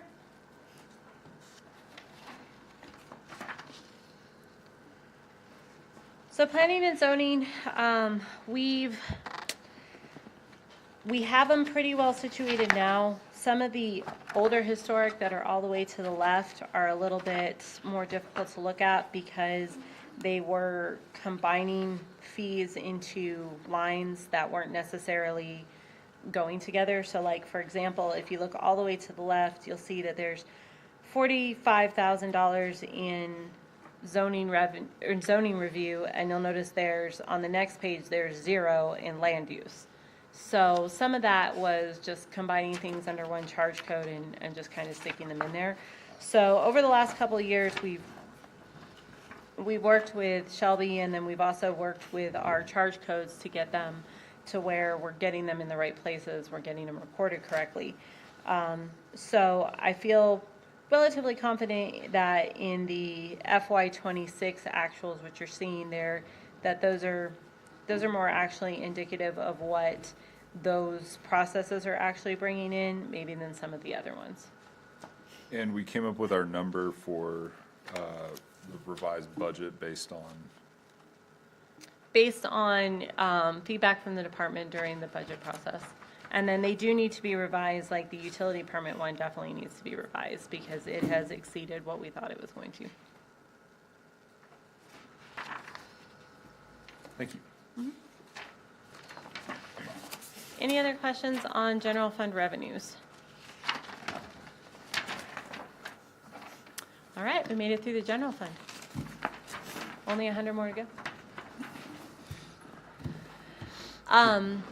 Okay, let's talk about internal services. So internal services encompasses purchasing, it encompasses HR, fleet maintenance, facility maintenance. So we're gonna look at, they don't have any transfers out, so we're gonna start right with their expenditures.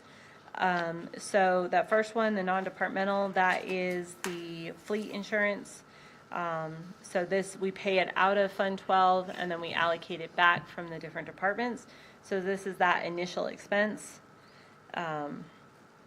And there is, like I said, we're pretty confident in that. That one's looked good for us. And then after that, we jump right directly into purchasing. And so purchasing is, she has 5 positions that are paid out of here. So this is purchasing and the warehouse. They are fully allocated. So, which means that the general fund and the other enterprise funds are what pay for the warehouse and for purchasing.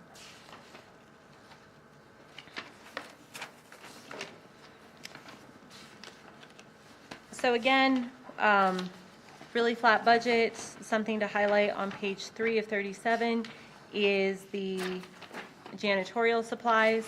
So those did decrease substantially, but that is because we no longer have a janitorial service that does all of the buildings. We have different custodians, we have different departments that are buying their janitorial supplies. So saw a decrease there.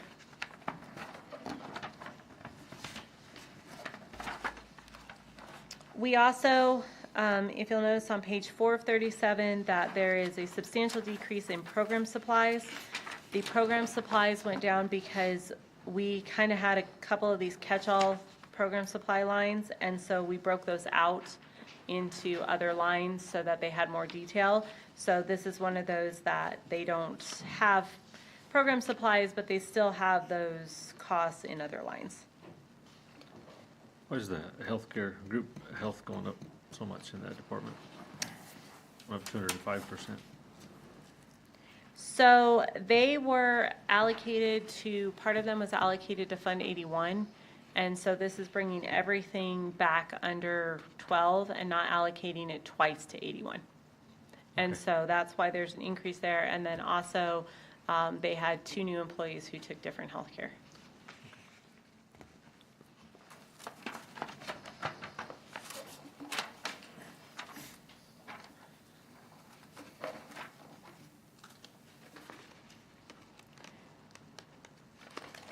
So really, this is a relatively small budget. There's not a ton of things paid out of here.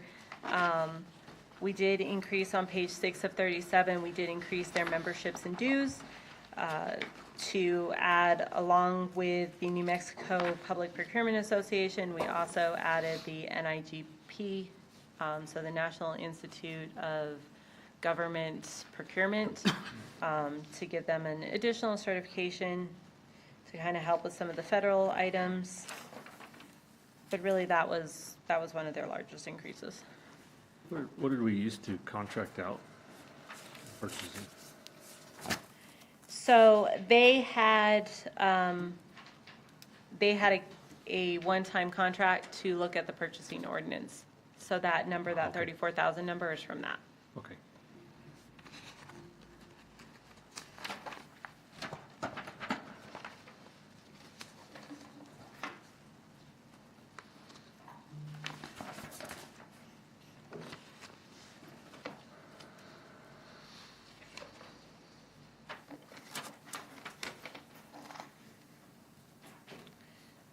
Okay, starting on page 7 of 37 is human resources. They have 5 employees who are currently budgeted out of human resources. They do have an increase in their operational, and that's a difference in the salaries in between. Last year, they had a lot of vacant positions versus this year, they're all filled when I did they've all been filled when I did the budget roll.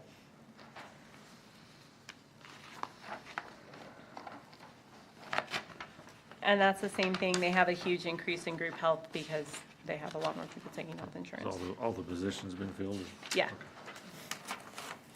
Other than that, they don't have any real substantial changes until we get into their services. You'll notice on page 11, we did increase their advertising budget, and that's to encourage more advertising for our open positions in various different places rather than just on our website or in the daily news, but to actually get out there on industry sites, start looking, getting to Indeed, getting to, just getting more exposure. So we did increase their budget there for that. Have you seen an impact yet? This hasn't taken effect yet. Okay. This Yeah. is budgeted for next This year. is budgeted for next year, yep.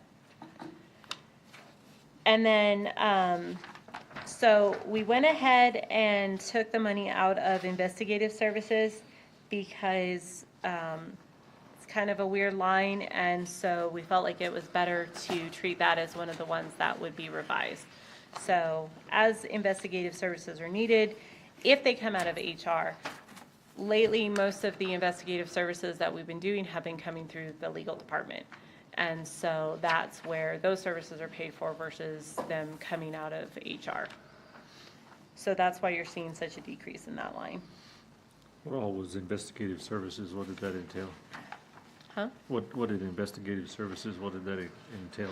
You know, that would have been like, in the past, we've had some discrimination claims. I was gonna say, the We've big had one is hostile like work employee environments. grievances, if they file a grievance against a supervisor or anything, or another employee, then we usually will reach out to one of those as well.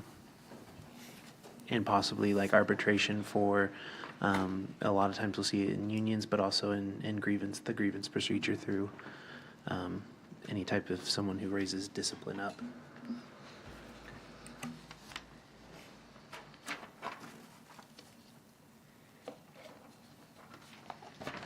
Also, on page 12, kind of continuing talking about the services, we did decrease the amount that was under services EAP and mediation. Again, the actuals from 24 and 25 and 26 just didn't support continuing to have such a high number there. And then the same thing, the services employee support, some of that, it was very high in FY '26 because we had some other items there. There was also possibly doing another wage study that was sitting there. So that's why you're seeing such a big decrease. It's not necessarily decreasing the amount of services to the employees, but it was just some one-time items that were on there.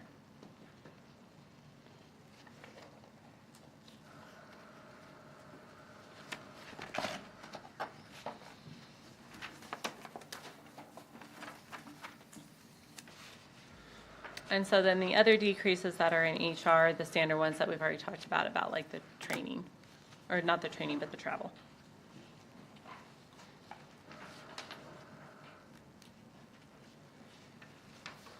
Okay, any questions on HR? Okay, so on page 14 starts facility maintenance. So facility maintenance currently has 10 approved positions, 2 of which are vacant. And so the salary and benefit role was pretty standard.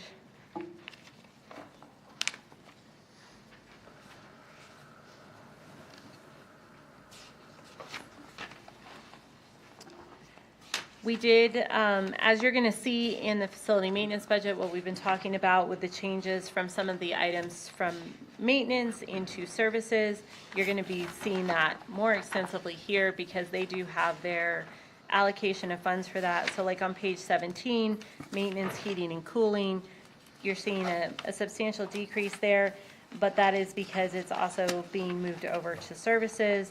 And then also, again, we just really took a deep dive into how much has actually been spent and does that support continuing at that high of level. What's the pretty large increase, group health again, sorry, it's 84%, but the salaries didn't change that much, so. So they were, again, they were really, really vacant last year, but there is something about their codes in the thing, it did not roll all of their health insurance into the projection last year. They have 2 employees that for some reason won't roll into the salary and benefit, and I didn't catch that this year, and I caught it, or I didn't catch that last year, I caught it this year. Okay.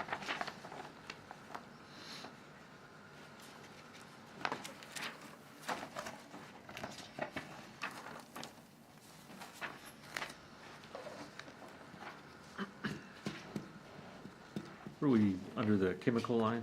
What is that? What do we actually buy with that? That is the pool chemicals. Oh, the pools? Okay. Yep. I guess it says it right there, sorry.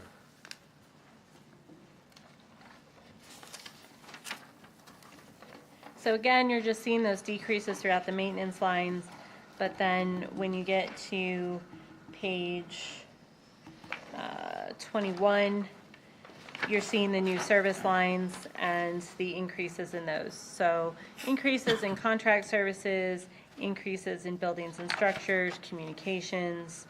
So that's where moving some of that maintenance money into the actual service lines for when they're using service agreements.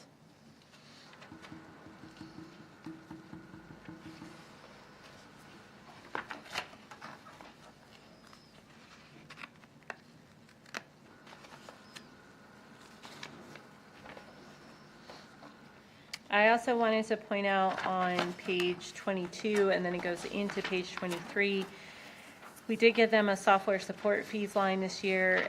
It increased substantially. This is to cover a software subscription for the school zone software that they use for the flashing lights that run the school zones. So facility maintenance handles all of those, and they needed to renew that subscription. Why do we handle those for the schools? Is it just because it's on our right-of-way, on our road, or? That's a good question. Yeah, I would think, because we do handle the majority of the streetlights as well, in kind of different areas, Does so. the school system reimburse us for any of that? No, of course not. No. Interesting. So we gotta spend all that money? But they call us when something's wrong. Well, I was gonna say, we gotta spend all that money to service the stuff for them? Yep.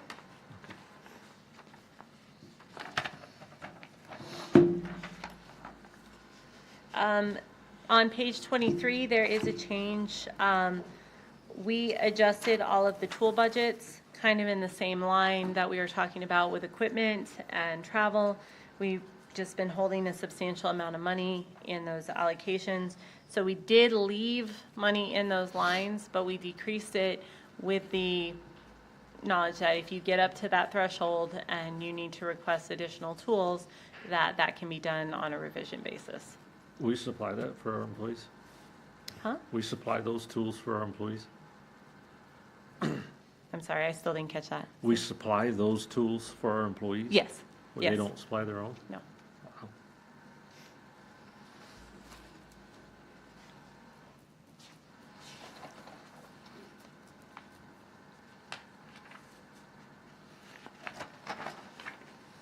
Okay, and page 24 ends facility maintenance with,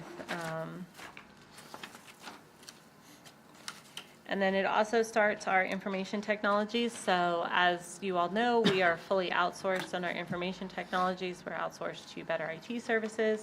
So we don't have any salary and benefits there. We did do some decreases this year in our computer supplies. We've been replacing enough stuff over the last several years that we felt comfortable not having to have as much money in there for just peripheries and, you know, things like keyboards and monitors and everything. The phone service, we do pay the phone service for the main trunk that comes into City Hall that runs the majority of the phones, so that comes out of IT services. And then obviously our big line is on page 26, that is our contract services line.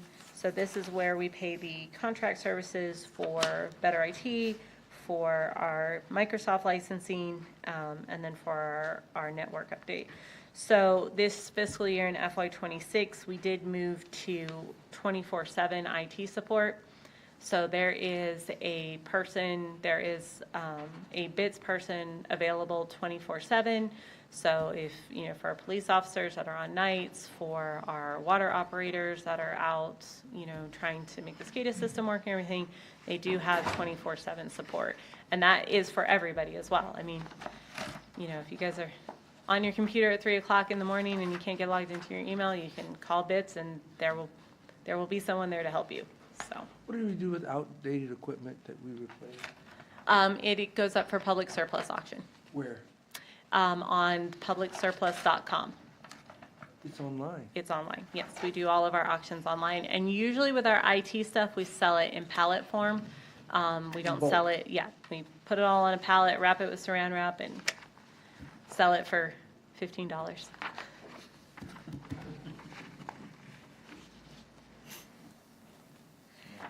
And then starting on page 26 and then going on to page 27 is a list of all of our softwares and all of the different costs of renewing and updating those softwares. So these are the majority of the software that is used by the city. It does not include some of the more specific ones, such as some of the ones that are in water, some of the ones that are in the landfill, but for the most part, this is most of the city software. Central Square is for, Central Square right now, the only thing that we are using it for is utility billing, and we use the land management module, some in planning and zoning. We are working on phasing that out, but right now, our meters are tied to Central Square, and so as we start doing our meter replacement and we can get that changed out, then we can start tying it to the new software. that's like the Square processing service? No, it's a ERP, it's a accounting system. Okay, Yeah, we don't use Square. gotcha.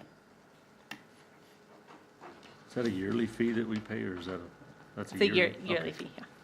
And like I said, we're in the process. I think this year I'll be able to cut it down more.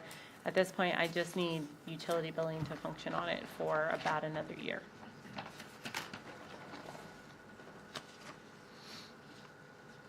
What has us being less for next year with IT, or why do you think it is coming back down? So I did some trimming on it. I took out some things that we had in contract services, some projects that we kind of just had in there that we didn't really need to continue, that we had completed. And so that was really the biggest decrease that I had. And then I did have a contingency in there for kind of like unforeseen software. And so I took that out as well to just try and get it a little bit more balanced.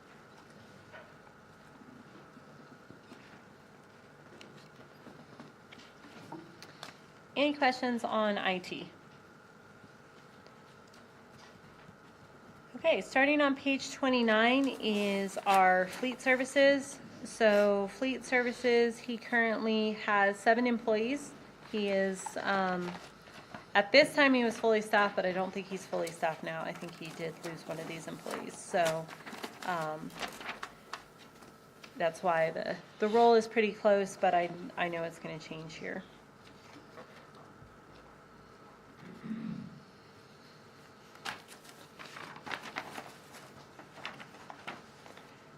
Robert is always very good and very diligent about trying to keep his budget within certain limits. So he did decrease his office supplies. We did give him an increase on his janitorial and his safety supplies. And then we did have to increase his fleet maintenance supplies. I am hoping, I know that when we start getting in the new fleet of leased vehicles, that we're going to be able to cut back on some of the maintenance supply increases that we've had to give. We do have 74 new vehicles coming in. That's going to be a huge change from the older vehicles that we have now. But since we don't have a for sure date on when those are going to be delivered, we did go ahead and give the increase for FY27. Did they give us a ballpark when we might receive it? They're ordered, but Supply that's chain about problems? it. Huh? Supply chain Supply chain. Yeah, I mean, they've actually been pretty good. They're pretty positive. It's not like poor Jerry's fire truck that's never going to come. Right? Right? It's been drawn. So really, other than that, Robert didn't have a ton of changes. We did increase his equipment maintenance. He's done a lot of maintenance this year. That won't need to be repeated, kind of some one-off things. And then, of course, as we get to page 35 in his contract services, he did have the same decrease of the janitorial services. And then he also felt like he didn't need as much in his contract services, so we went ahead and decreased that down as well. Is that if he has to send something out to a dealership or something, the contract services? Yeah. Something that's not completely covered under warranty, too.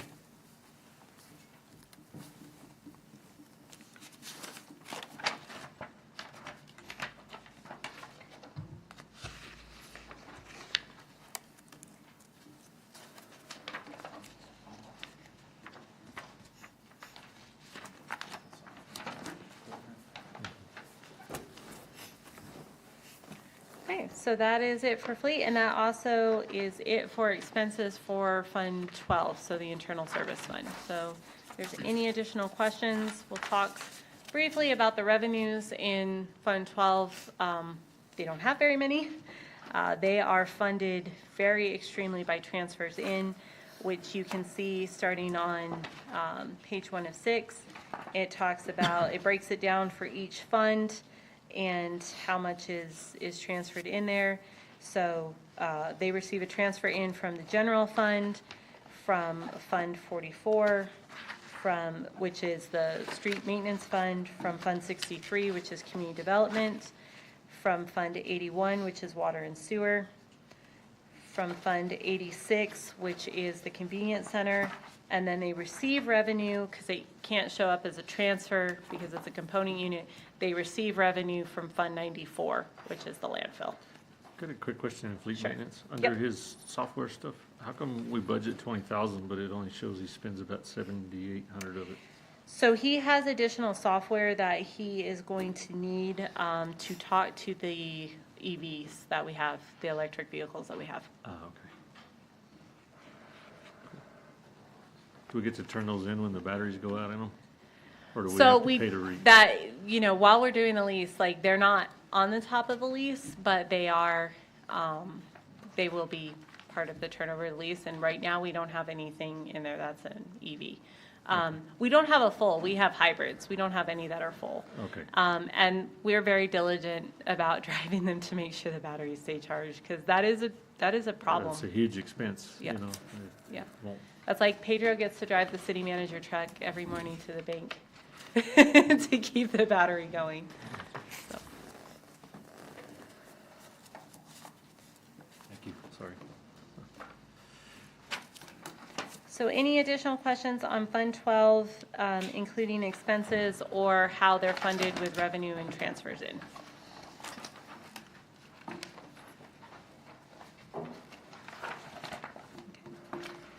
All right, so on to Fund 15, which is our corrections jail fund. Very straightforward, one page, 2 pages. So this is where we pay the lab service fees, the prisoner support fees for the prisoners who go to the Otero County Detention Center, and then any of the blood draws we have for the DWI cases. Got a quick question on Fund 12, sorry. Sure, yeah. It's on page 3. What's that 116% increase of transfers in from 81? So I increased their IT allocation because of the larger percentage of software and IT services that they're using. Okay, cool, thank you.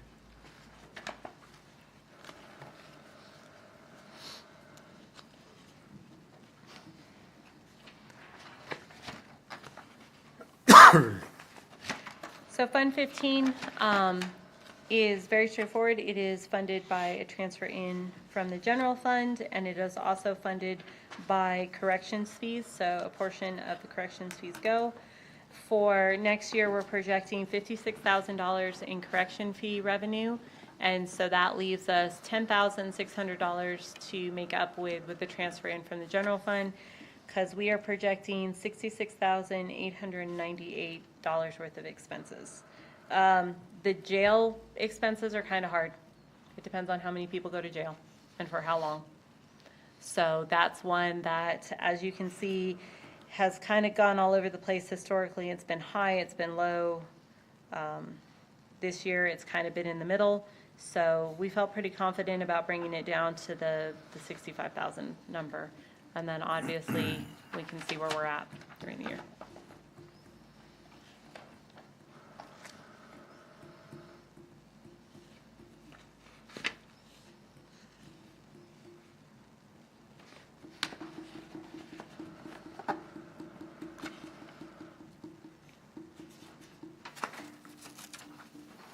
There's no questions on Fund 15. We'll go on to Fund 16. Fund 16 is our tourism fund. So currently, we are not funding any salary and benefits out of that. So that's why there's nothing on page 1 of 4.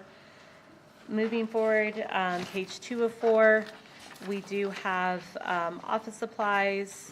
So we decreased their office supplies. We left their promotional similar. We left pretty much everything similar. We did decrease the advertising so that we could put as much of it as we could into contract services, because the contract services is where we pay our portion of the New Mexico True Grant that we participate in every year. So that brings in a lot of the state tourism. You guys, I'm sure you've seen our New Mexico True ads in different magazines and billboards and everything like that. So really, the two big lines in this fund is the service advertising and then is the contract services. Really, everything other than that is relatively small, and we left pretty much exactly the same.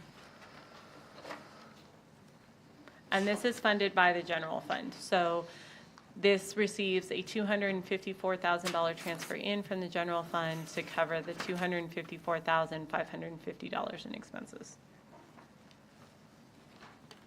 It would seem that the lodger's tax almost So, abated that. yeah, so this was a former lodger's tax fund. So when we had the lodger's tax, this was the portion that was dedicated to, that had to be dedicated to tourism. So that is what this fund historically was.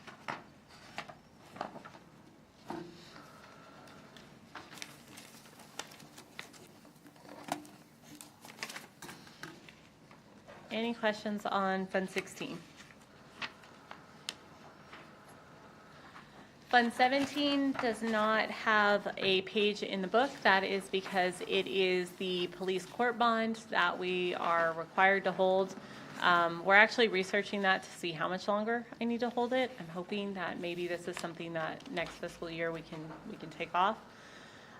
So then our next fund is Fund 19. So this one, you'll notice, has a lot of history to it, but doesn't have anything in the current year. So prior to 2 fiscal years ago, the Court Automation Fund was a very strong fund for us. It was money that was paid through municipal courts to the State Court Automation Fund, and then the State Court Automation Fund would send it back to the local municipal courts. When they changed the law, it did away with the State Court Automation Fund, and so it really did away with any of the money that the state had to provide to courts. So where this fund used to be able to fund all of their technology needs, it used to be able to fund their MIS allocation, everything like that, now it is completely non-existent. So it is projected to have a cash balance of $39,730 at the beginning of the fiscal year, and we are going to transfer all of that out into Fund 27, which is the municipal court operations. So to fund some of the municipal court operations, because this is no longer has any revenue to it, so it's no longer a viable fund.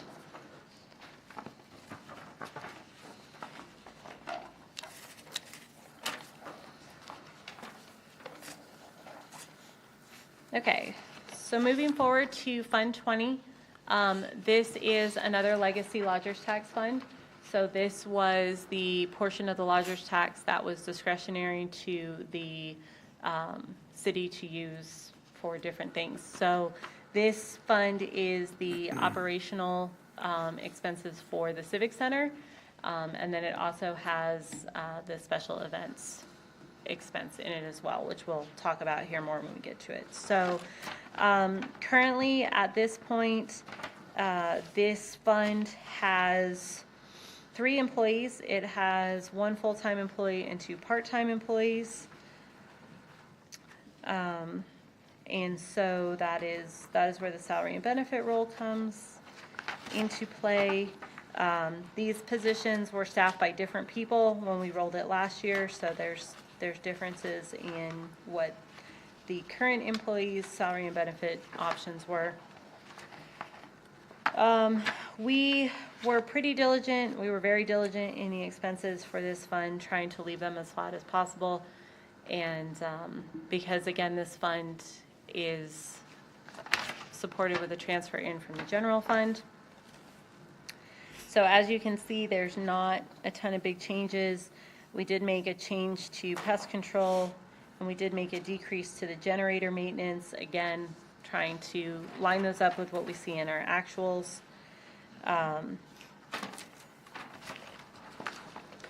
Really, the biggest changes to highlight is going all the way to page 6 of 10 and talking about advertising.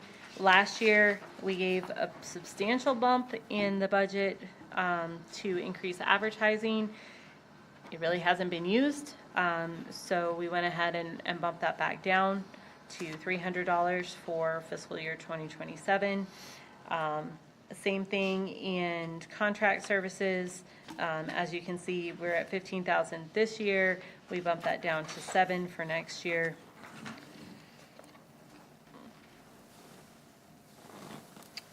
The insurance, like we had talked about, has the increases on it. And then, again, the travel and equipment that we had talked about, but the biggest change is going to be on page 9 of 10, which is the special events. So as you can see, we removed all of the special event money, not because we're not going to fund special events, but again, we want to treat it the same way that we are treating travel and equipment and some of these other allocations. We want it to come in a revision form with a plan, with a budget that is close to the event so that it can run through you guys as the governing body, and it can be a little bit more transparent, a little bit more obvious, rather than just giving a flat allocation of money and then there being, kind of plans throughout the year.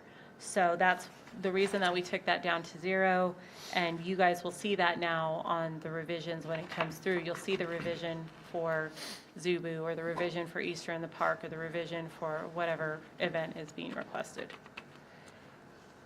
And then the other change is the 4th of July. It looks like a substantial change, but remember last year we had all sorts of things with having to pay for fireworks and having to pay for the drone show and having to pay. So it ended up on FY26, we ended up with 2 payments on FY26. So it looks like a substantial amount, but it's really the 2 years. And so then this year, it makes it look like a decrease. It's kind of a dumb question, but on the page 8, it says we have mandatory flood insurance for the Civic Center. Why do we have to have that over there? Do we owe money on the building, or? So that comes from the self-insured fund. Oh, okay. So they come down and tell us which ones. It's not a lot of money, I was just. Yeah, the self-insured fund is the one that comes down and says, hey, these are the ones that gotta have it to be able to do our property insurance. Why does that building matter, but like this one doesn't? It didn't, I don't know if this one has it or not, but. We're much higher here than they are there. I mean, this building was built up a lot more too. That one is flat.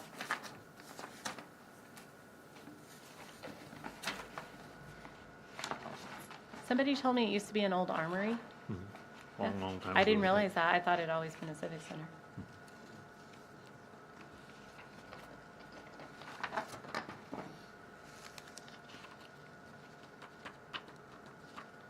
any questions on the Civic Center? And then on page 1 of 2, it has the Civic Center revenues.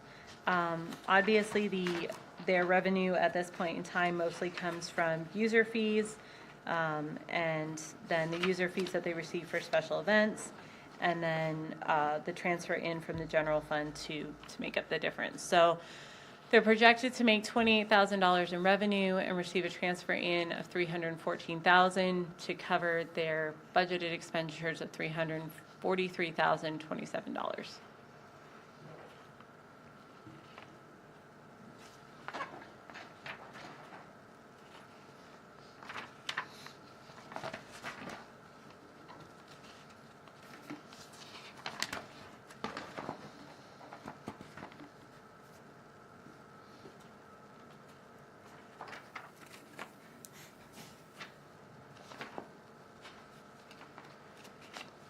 If there's no questions on Fund 20, we'll go ahead and move on to Fund 21, which is our DARE donation fund.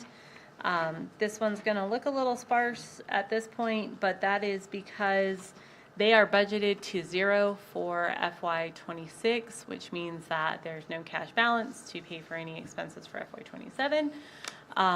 So we went ahead and took the expenses out, but that does not mean that they're not going to spend money on DARE.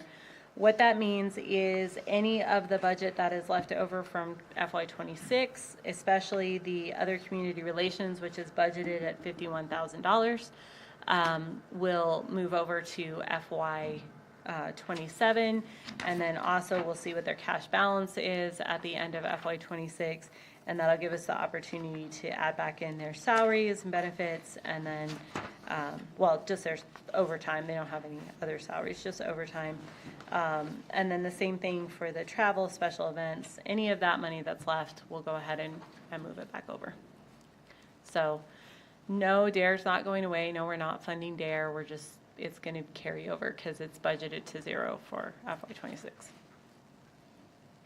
And they are projecting to receive a little money in donations. They're budgeted to receive $1,000. As you can see, this year they've had a really good year. They've received $5,600, so that $1,000 is being conservative to hope that they make that, and then we'll see where they're at. And then they're for FY26, they're receiving the $50,000 in opioid money to help fund that. So, any questions on DARE?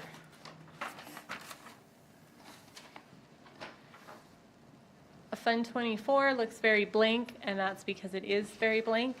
That is the Capital Improvement Fund. So this is a fund that we do not budget until we receive the signed, executed grant agreements. So obviously at this point in time, we can't receive any signed grant agreements for FY27 because FY27 hasn't started yet.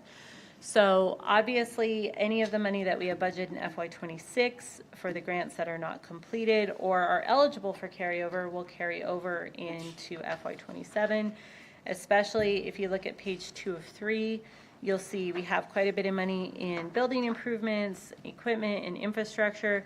These are the state capital outlay grants that we currently have going. So these are things like the bear enclosure and the purchase of police vehicles, the purchase of police equipment, anything that we currently have going on with the state. If it's not done by June and it's eligible for carryover, we'll do that. And then as soon as we get the agreements and everything for the money that was assigned at this last legislative session, then we will revise that into the budget once those are approved. So the other grants that live in Fund 24, other than the state grants, the state capital outlay grants are the STEP and the DWI prevention. And same thing, as soon as we get the awards letter for them in their individual years, then we go ahead and do the revision for that.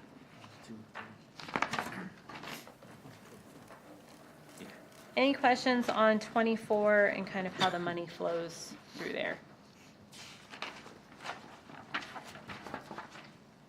Why have we had such a climb? Why we had what? Why have we had such a climb year over year? We've been much more successful with state capital outlay.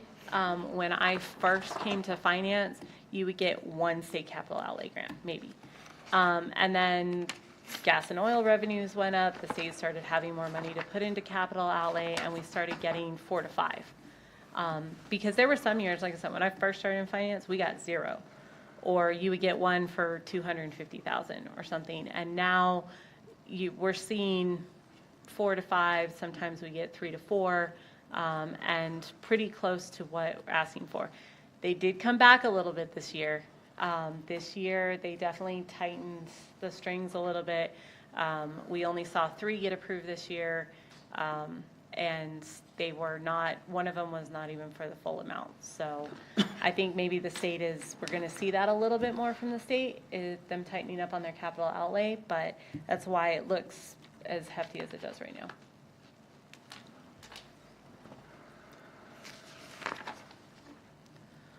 Okay. No more questions on 24. We will move on to 27. So Fund 27 is our municipal court operations. So municipal court is a little different. Their revenue goes into Fund 11, but their operations are run out of Fund 27. So they do receive a transfer in from the general fund, but part of that is offset by the revenue that they generate. Not all of it. They definitely are subsidized. They don't generate enough to cover all of their expenses, but they do cover some of it. So they have 5 positions, and that includes the judge. There is an increase in the supervisory salaries because also in there is their court liaison and then her assistant.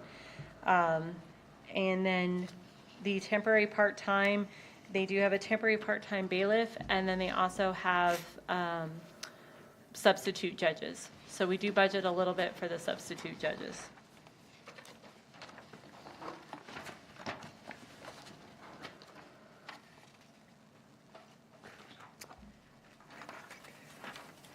We did do some increases.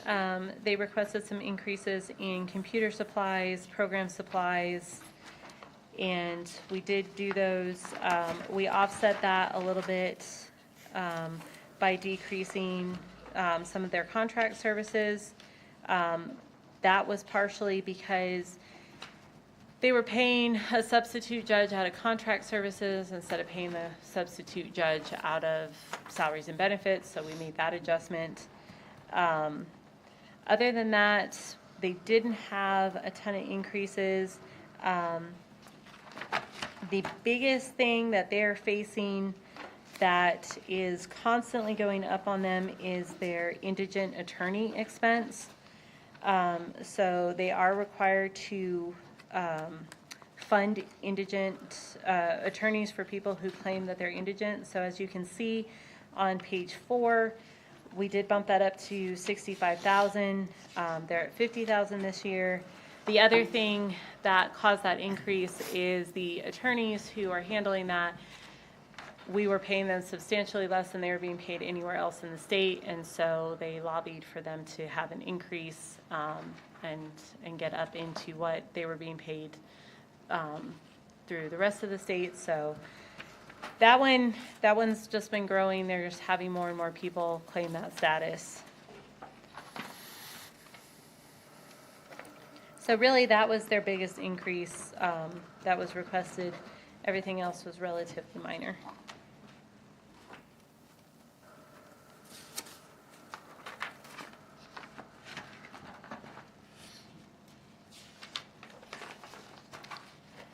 And then as you can see on their revenue sheets, we are subsidizing them from the general fund at $518,750. They do have a little bit of that, which is being offset by Fund 19 that we talked about earlier. And then their bench warrant fees do come in here instead of going into Fund 11, so they do receive about $8,000 in bench warrant fees is what they're projected.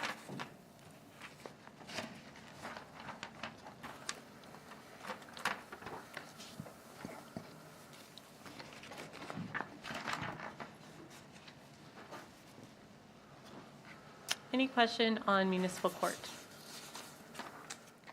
Daryl can answer them all. Okay, Fund 28, this is one of our holding funds. This is our police contingency. We budget out of here some cell phone service and for some of our undercovers. And then we also always have in here every year buy money in case it's needed for undercover operations. We haven't used it in several years, but we include it just in case. So as you can see, Fund 28 is pretty well funded.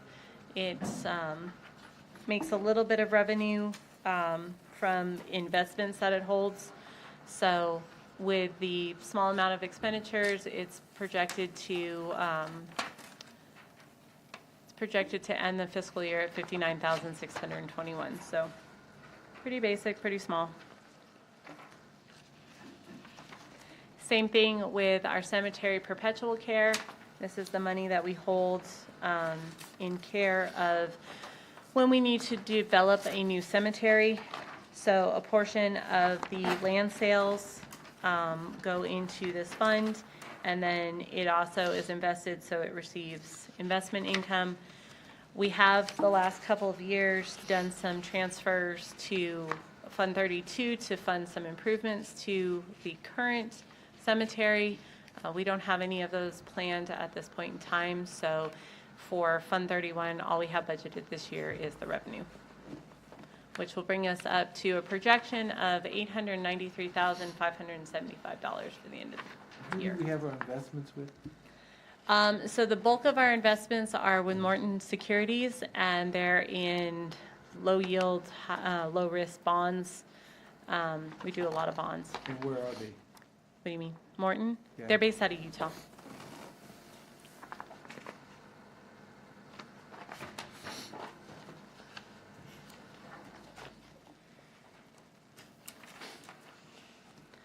Okay, Fund 32 is our community services fund. So we're going to talk about expenditures first. So our first one is our general administration. So this is referring to community services general administration. So this covers 2 employees, the director and her assistant. As you guys know, Ronnie retired in between last fiscal year and this fiscal year. So there's obviously some changes in the salary projections because it is 2 different people than it was last fiscal year. Another small administrative budget. Really the biggest change is to program supplies. We decreased program supplies, and then we also in 2026 we had a one-time expense in the contract services. So you can see on page 455 that is going back to the 383. If that contract is not completed by the end of FY26, we'll carry it over. But really, just small expenditures, a little bit of fuel for the vehicle, and then a little bit of employee appreciation. So relatively small budget just for 2 people in administration. And then kind of carrying on that same theme, starting on page 5 of 55 is the administration for Parks and Recreation. So again, 2 people, the director and her assistant. They are pretty much the same people that were in those positions last year, so that's good. So the role is relatively the same. And then we didn't make huge changes other than making some changes to fleet maintenance parts. A little bit of change to dues and memberships. And really that was it. So 2 relatively small budgets. So if you have any questions on Community Services Administration or Parks and Rec Administration.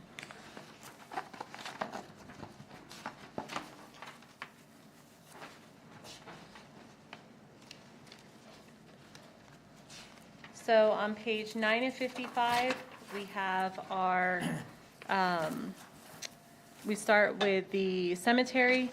So So the cemetery currently has 4 employees. There has been quite a bit of turnover at the cemetery. So the salary and benefit role kind of has some changes to it, but for the most part, they stuck pretty close to what we had already had in the operational, because with that changeover, we don't end up having long-term employees. So again, kept everything pretty flat. As you can see, for some of these smaller budgets, like on the bottom of page 11, we made a $2,000 change in maintenance equipment. That ends up being 57% because it's not a very big budget. So percentage-wise, it looks much larger, but in terms of actual dollars, it's really not that much. Part of that was we just didn't feel on that equipment maintenance that they needed the entire 3,500, kind of where they were sitting, so we went ahead and brought that down.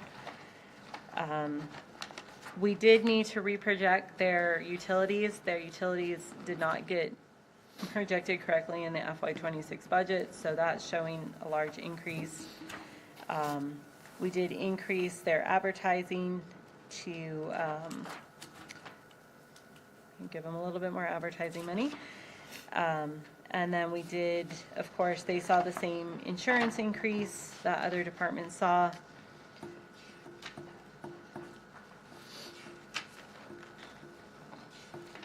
And so really, those are really their largest increases. Not a lot of change in the cemetery budget.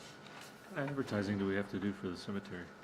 So part of that is they're working on mapping everything out and getting everything, and so there was some concern that there might need to be some advertisements put out to deal with some of that. Oh, So I got you, like legal advertising. yeah, Oh, okay. I thought you meant like advertising. yeah. Well, people are just dying to get in, I so guess. yeah. Bad joke. Right. Bindi makes it all the time.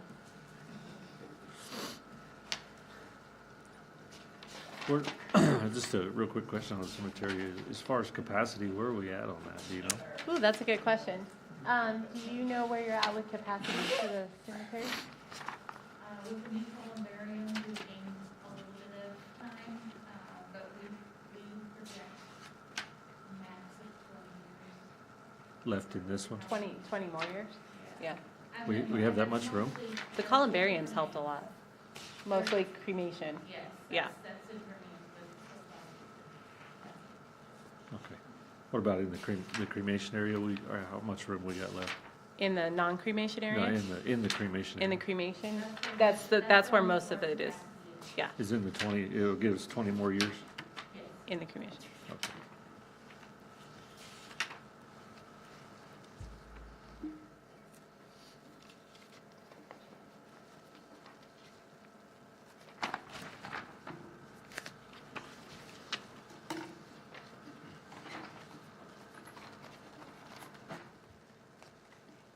Page 15 and 55 starts the rec center. So the rec center is, they have 6 full-time employees right now. The majority of their staff is part-time, and I think that there is an error on the part-time salaries. So Pedro, make a note of that. I need to look at the rec center part-time salaries, because they should not have gone up 196%. I'm sure Heather would appreciate that greatly, but Yeah, something's I will not right. reproject that, and then when I bring that back, we will discuss that.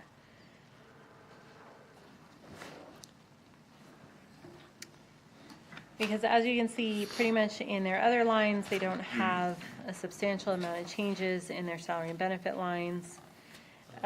We did give them a substantial increase in the first aid supplies. That is very important in the youth program. We wanted to make sure everybody got their first aid that they needed. We also did an increase in pool supplies.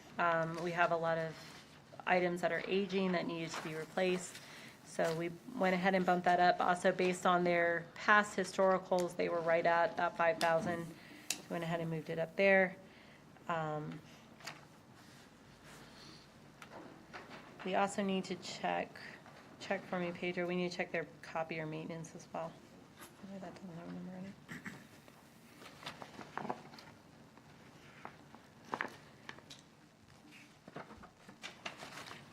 We did give them an increase, a pretty substantial increase in maintenance for the rec structures. There was additional items that need to be fixed. The building is now 30 years old, 31 years old. And so there's going to be some additional improvements and ongoing repairs that are going to become more important, including one that's probably not going to be able to be covered under this, that is going to end up being a capital expenditure, which is the wall, the west-facing wall. That is part of the original old rec center structure that was built around that. It's going to need to be rehabbed. So, like I said, I don't think they're going to be able to cover this, but there are other additional repairs that need to be made. So we did give them additional maintenance money in rec structures.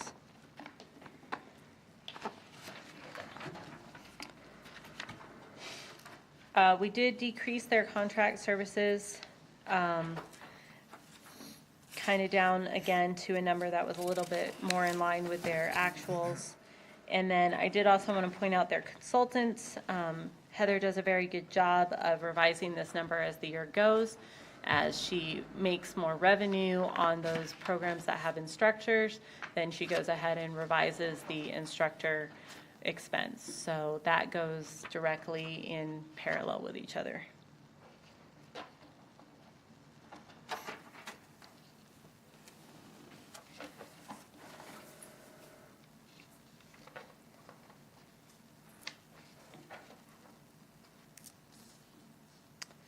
I do want to point out on page 24 of 55, I did remove the contingency that was in this line, or that was in this fund to help balance the fund as a whole. Once I review what's going on with the salaries and benefits, if that's something that I can put back in there, I will. But we did go ahead and take that out. It's a contingency that we had in there for possibly emergency large repairs. To, of course, be able to keep the pool open and be able to keep the rec center operating.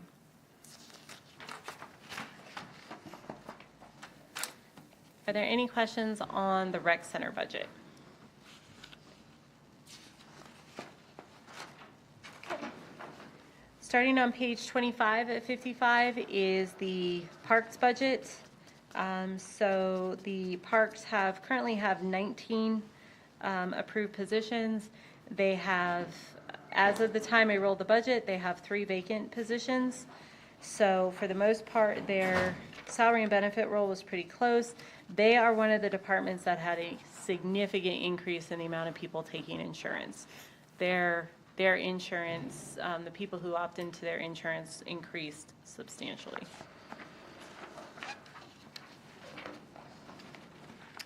Other than that, we did increase their fertilizer and herbicide.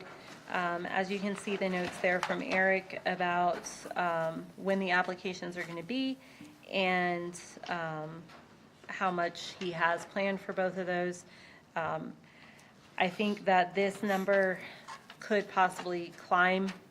Fertilizer right now is climbing like crazy due to the war overseas. So hopefully that gets resolved and we can get that number back down, but that number could really grow on him.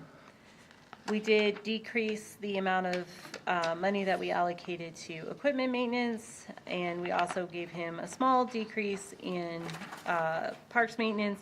That's really just due to a carryover from FY25 to FY26. 120,000 is more indicative than the 122. And as you can see, Eric has really good notes there that are detailing what he's doing. Pretty much everywhere else he had relatively small changes. Again, on page 31 of 55, we're talking about the tools. We did the same thing here where we did leave them an allocation for tools, but we did decrease it into a smaller amount with the understanding that, you know, if it comes to it, we can look at that for a revision.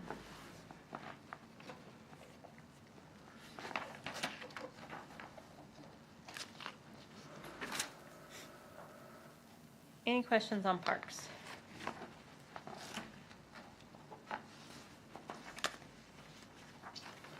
Okay, So on page 32 of 55, we've got the zoo.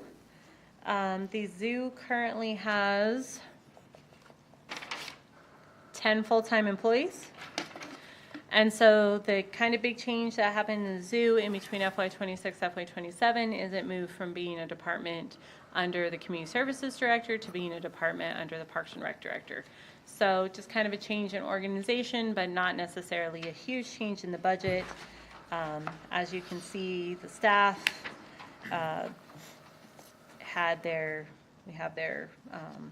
rollover was pretty close. We did increase their gift shop supply budget. They are having good luck in the gift shop and making some good revenue, so we went ahead and increased that to allow them to have not only more stock, but have higher quality stock. So if you haven't been to the zoo gift shop lately, it's pretty cool. They have some really nice stuff, so definitely take a look. And so that was their big increase there. You'll see on page 35 of 55, they're showing a substantial decrease in program supplies, but that goes back to what we had talked about earlier, that we are taking that instead of having this big catch-all program supplies line, we took that out and broke it out and did things like, we wanted to make sure that they were showing maintenance supplies and that, things were broken out a little bit more. So Kate is very, very good about putting notes in her budget. So you can see like what we left under program supplies for their animals, what is under that. But then if you look starting on page 35, going on to page 36, it has the breakdown of what makes up those maintenance supplies. So those had all been under program supplies, but this gives us a better idea to that, like how much does it take to maintain the zoo, how much does it take to maintain the exhibits, everything like that. We did not give them an increase in animal feed.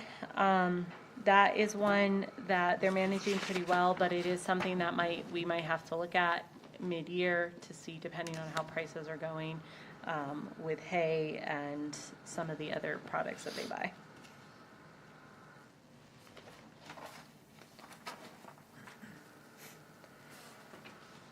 So you'll notice on page 37, the maintenance building and structure, how it does not have a budget for FY27. So this was a new line for them in FY26 that was added after the budget process. So that's why it's showing 100%. It wasn't a line that we cut, it was something that got added later. And it could be something that as they need it throughout the year, it would be done under revisions.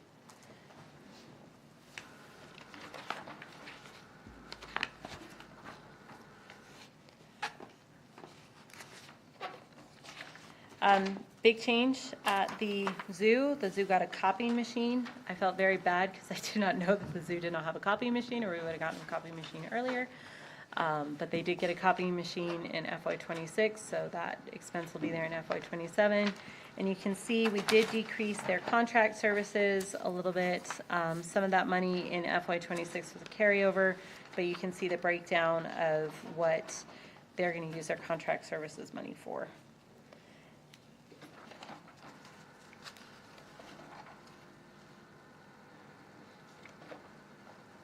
Other than that, not a ton of changes going through the rest of the lines for the zoo. I did want to highlight on page 42 that we did leave $15,000 in the new animal expense, so that as Bindi and Kate and her staff identify additional animals that they want to bring to the zoo, they do have some money that's already in there for them to be able to negotiate. What building do we rent from Union Pacific? Huh? What building do we rent from Union Pacific? We don't rent a building, we rent the alley. Oh, the Yeah, easement there we between the pay, railroad we pay tracks. since we're so close to the railroad tracks.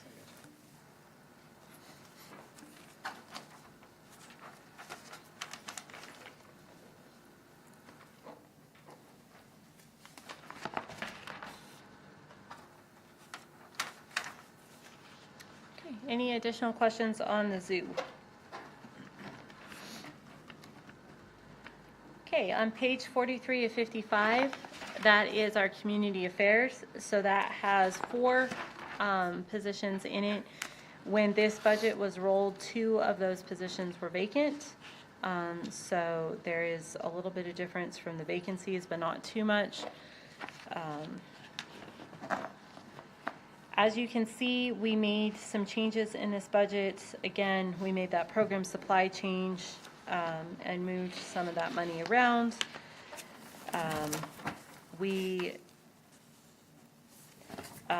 Again, this is one of the ones that we took the printing out. So as you can see, for FY26, we had $12,000 allocated to printing. None of that had been spent. I'm not going to keep allocating funds that aren't being spent. So we went ahead and brought that one down to 0. And that can be done on a revision basis as they need it.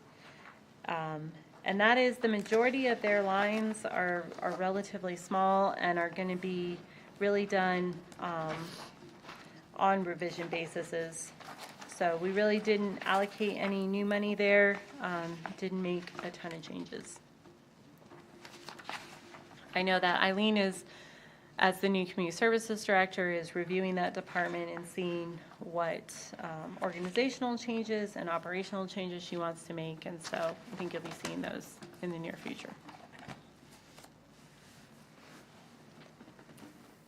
Okay, on page 46 of 55, we start the library budget. So the library currently has 11 positions and 2 of those are vacant.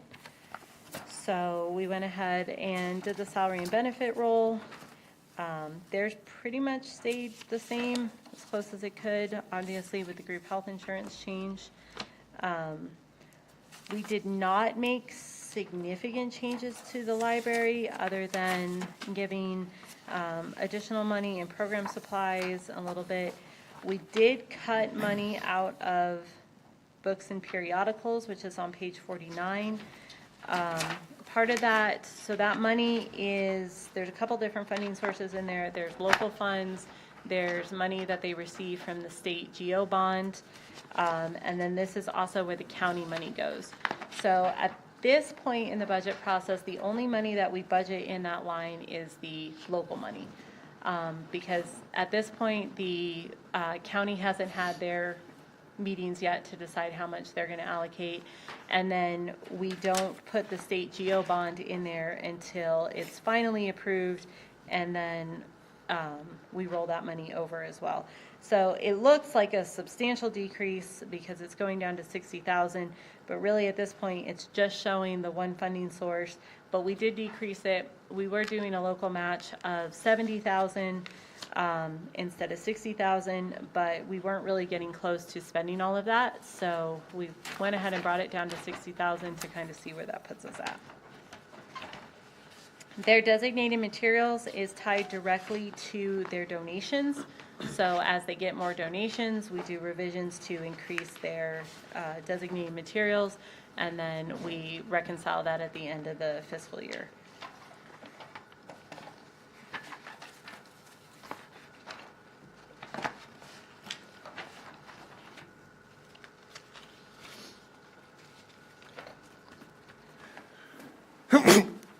One of the other large changes is on page 52 of 55, and that is the change in contract services.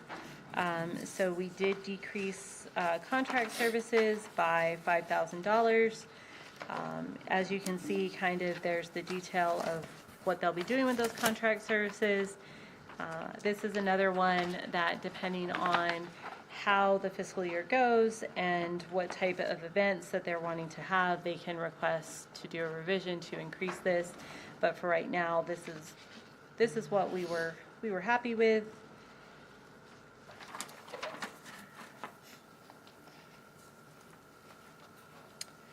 We were able to also, on page 54, do a decrease of their postage. Same sort of thing, they just have less interlibrary stuff to mail.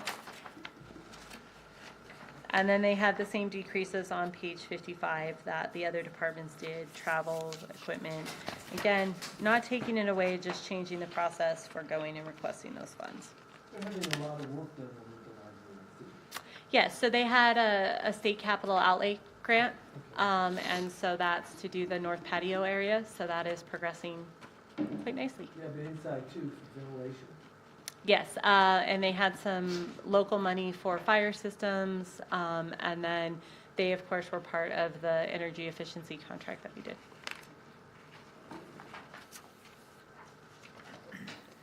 Okay, so that's page 5555. So that is the expenses for Fund 32. Does anybody have any questions about any of the expenses for Fund 32? Why the 30% decrease for the library? Mostly because of the change in the books and periodicals was a big decrease on a relatively smaller budget. More and more things are going online. More and more things are going online, and the state actually funds the library pretty well. That state GO bond is really good. And so, you know, we want to maximize that, of course. We can maximize state money, we can maximize county money, then, you know, like local money always we kind of want to use last. Got to ask the question, but how long do we want to stay tonight? What I time mean, is we it? still got quite a bit We are getting into some of the really quicker ones, though. faster ones. Yeah, because like all of these 37, 38, 39, we're getting into a lot of the ones that'll go pretty quick. That'll go We're quick. through some of the bigger ones. Okay. What time is it? 8:15. Oh, that's nothing. We got 3 more hours. Yeah, No, I'm good, thank you. you don't start at 4 o'clock in the Yeah, morning. I'll say I'm up at Actually, I did this Nothing morning. against you, it's just. I know, This stuff's I a know. little boring, so. I know. Well, I'll go faster. Okay. Yeah, We're talk- good. talk Like I fast. said, we're getting into some of the Okay. quicker stuff, the ones that we can kind of go through. Would we want to maybe go till 9? Everybody all right with that, or? 10, 10:30? Got a long 10. day. I got a Give me long day 10. tomorrow. You only need 6 hours of sleep. No. I won't function good on 6 hours. Do we want to get more than halfway? What do we have tomorrow? I think if we can, I mean, truly, and I'm not joking, like Yeah, a lot of these. 37, 38, 39, 42, 48, 49, 50, 53, 54, 56, 59, all of those, I mean, we can almost just not even go through the sheets. We can literally just talk about them from the recap. So the big ones that we still have left would be 33 is pretty quick, would be 44, which is streets, 81, which is water, 63 in community development. So we probably have 7 big funds left, but like after all of those, after 94, like again, those are ones we can talk about pretty quickly. So let's keep going. We'll keep going. All right. What page we on? We are on page 109 109 for for Fund 32. 32 revenues. Okay. So again, 32 very heavily funded by the general fund, 5.9 million is a transfer in, but then you can see the breakdown past that. The cemetery generates money from opening and closing fees. Parks, you know, doesn't generate a whole lot of revenue. The rec center does. The rec center is doing very well with its revenues, so they're all broken down. And like I said, Heather's very diligent about keeping those up during the year and then revising them in the budget. So there's not very much parks. Same thing, the zoo's revenues look really good.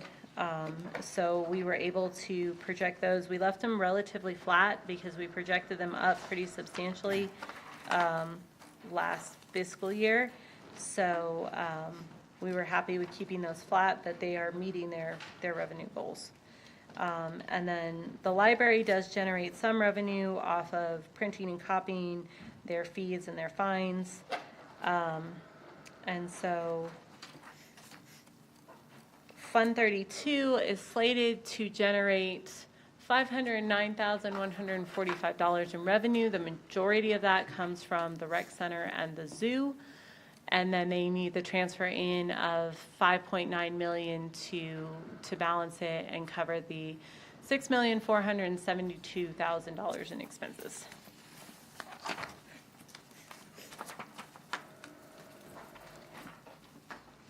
Any questions on the revenue for the community services?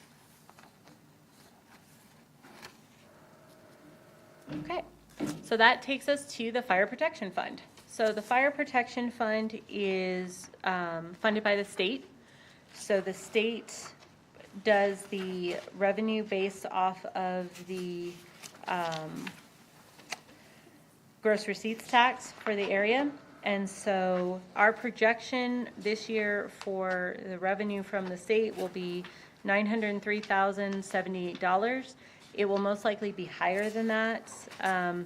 Last year, we were at 1.1 million, so we're being kind of conservative, trying to keep that number there. And then the additional revenue that they're going to receive is from investment income.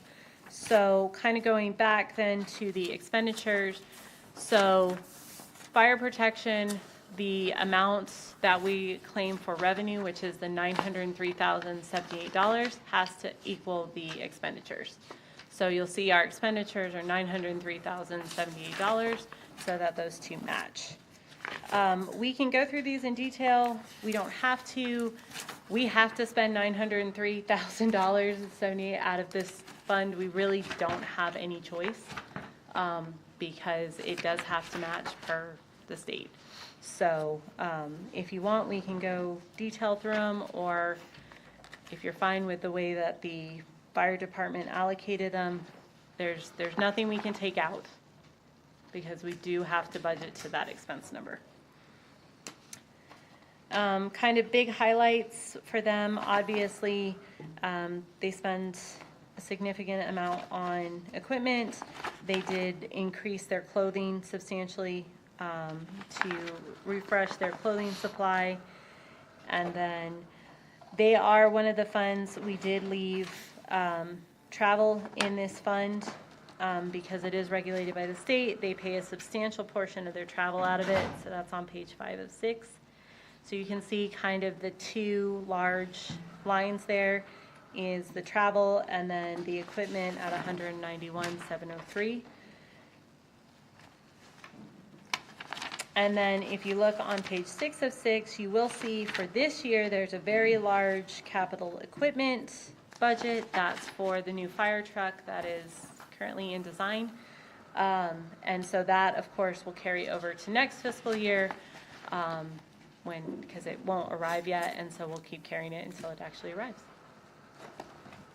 When do we expect it? What's your expected date for your fire truck now? It's actually going to be fiscal year 28. Jerry says we're going to have a joint commissioning and his retirement party. He's going to drive the new fire truck out. State legislated that this will actually increase and expedite this process because it's not just the city of Alberta. This is across the entire nation. And these fire truck manufacturers keep utilizing and saying it's got setback from COVID. Well, COVID was years ago. It's just they've got to get on the ball. They've got to start this production and get these trucks back on. The last big apparatus that we purchased, that was actually all a 2-year project on that one. This one we purchased back in March of 23, and still they just keep saying we haven't even gone for pre-build yet. So usually for pre-build, it's a year out from that point to where we actually have that unit here in the city of Alberta.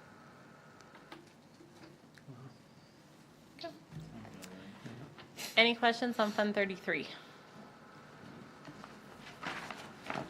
Okay.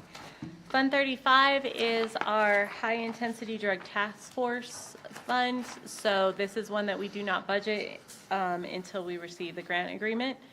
So as you can see, there's no budget in there for FY27 because we won't receive that grant agreement until substantially after FY27 starts.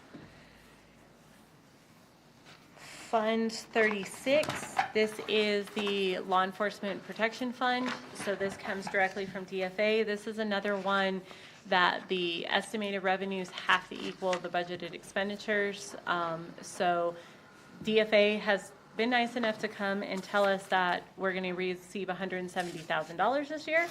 So as you can see, we have $170,000 worth of expenditures budgeted.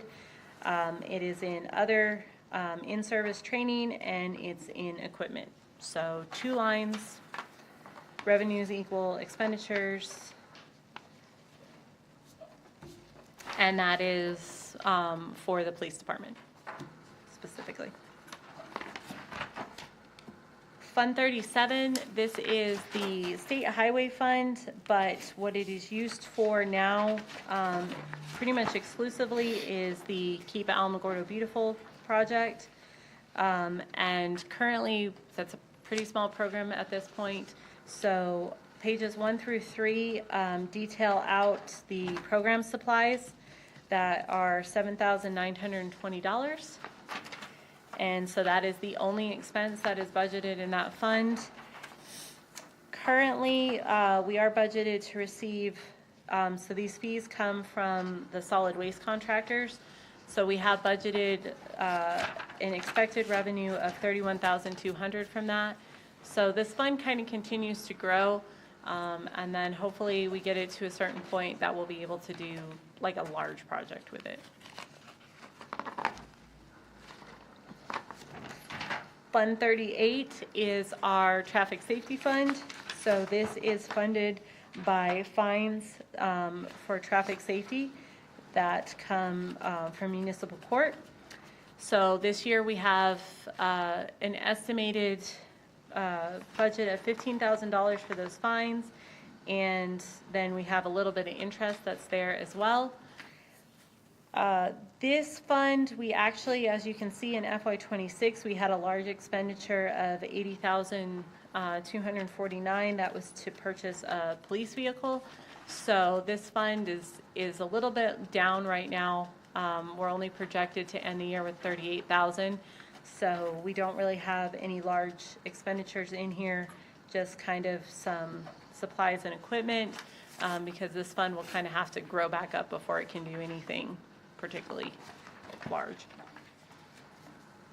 Fund 39 is a straight pass-through. These are the old judicial funds that were paid to municipal court under the old state law.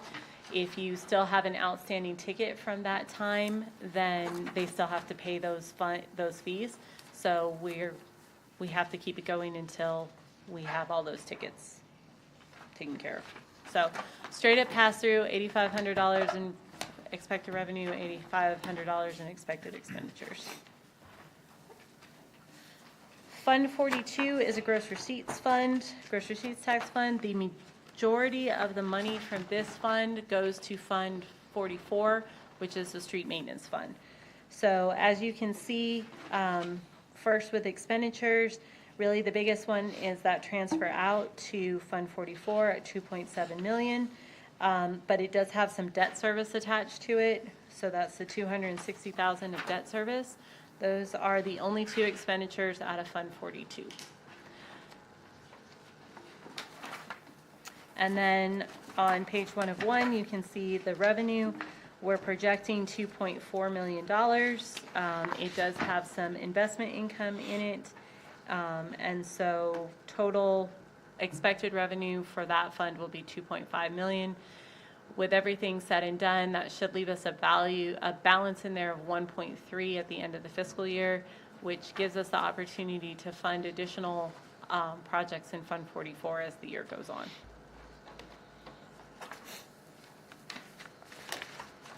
All right, Fund 44, so this is street maintenance and the majority of public works. So on page 1 of 21, we have the public works, we have the transfer out to Fund 12, but we also have the Public Works General Administration. So that is a portion of the Public Works Director's salary, not all of his salary is in there, but a portion of it. And then the salary for the administrative assistant. So same two people that were in those positions last year, in those positions this year. So the salary benefit role is pretty straightforward. We didn't make any huge changes to them. Again, another small budget, so making a change of $160 seems like a whole lot, but it's really not. We did increase their safety supplies, decrease their program supplies, and made some other small changes. This is also the part of this fund that deals with the maintenance of the Public Works building over there at the shop. So that's why you see maintenance lines, building maintenance lines in there. And then obviously, the big thing to point out here is on page 6 of 21, this is the contract services. So you can see there's two big numbers in the contract services. One, that is the Zia therapy for Z-Trans. So that's actually going to go out to RFP here shortly. We need to RFP it. So we are expecting an increase. So that's why we have it budgeted at 250. And then we also have on-call support, engineering support fees to deal with some of the requests that come into Public Works that need to be handled by the engineers. So that is the largest part of the administration budget, is that contract services line.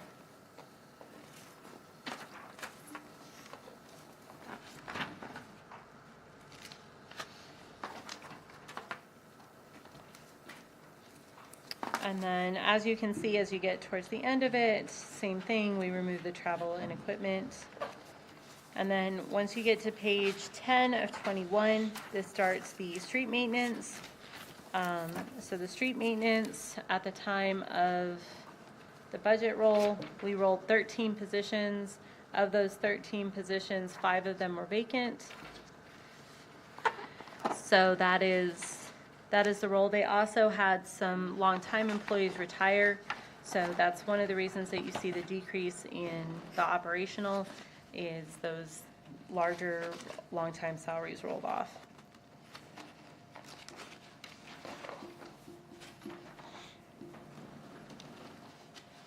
We did, if you look on page 12 of 21, you'll see there is a substantial change in supplies, markings, and signs.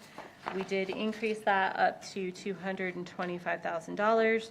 On the next page, you can see the breakdown of what that goes into, improving marking signs, improving the crosswalks, and improving some of the digital radar signs. We left most of the other lines, the maintenance lines and the supply lines, we kept relatively flat. We did decrease a little bit on page 14 of the equipment maintenance and of the traffic controller maintenance, more down to what we thought was more approachable. We also left street maintenance alone because we felt like that was an adequate number. And then another change is on page 15 of 21. So we decreased the amount that was in contract services because we moved some of the money that was there, we moved to these marking and signs. And then we also, some of the things that were originally put there are actually capital expenditures and need to be put in capital. Same thing, we decreased the equipment rental because we really had not used a substantial amount of the equipment rental in FY26, so we went ahead and decreased that down in FY27.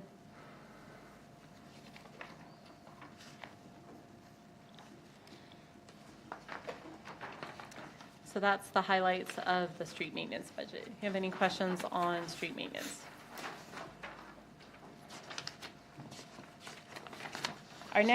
The next part of that is the weeds and drainage. So the part that is applicable here is going to be page 19.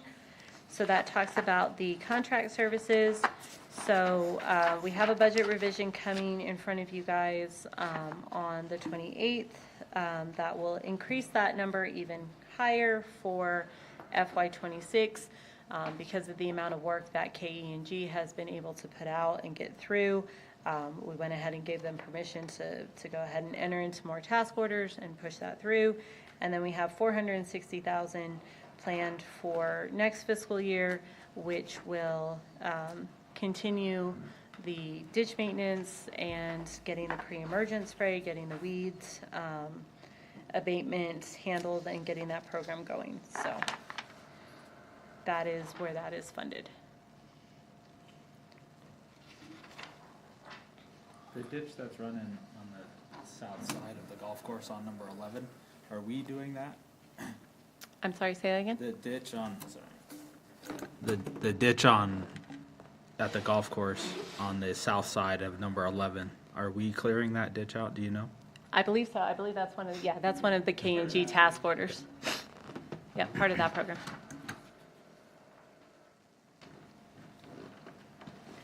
Any questions on street maintenance or on weeds and drainage?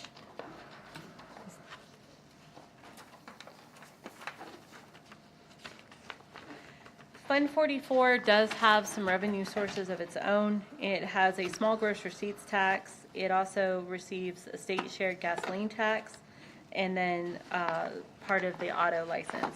So we are projecting that those revenue sources will bring in 1.22 million. That, along with the transfer in from Fund 44 of 2.7, covers the projected expenditures of 3.4. And then, like I said, there is additional money left in 42 to do additional projects or do additional weeds and drainage work.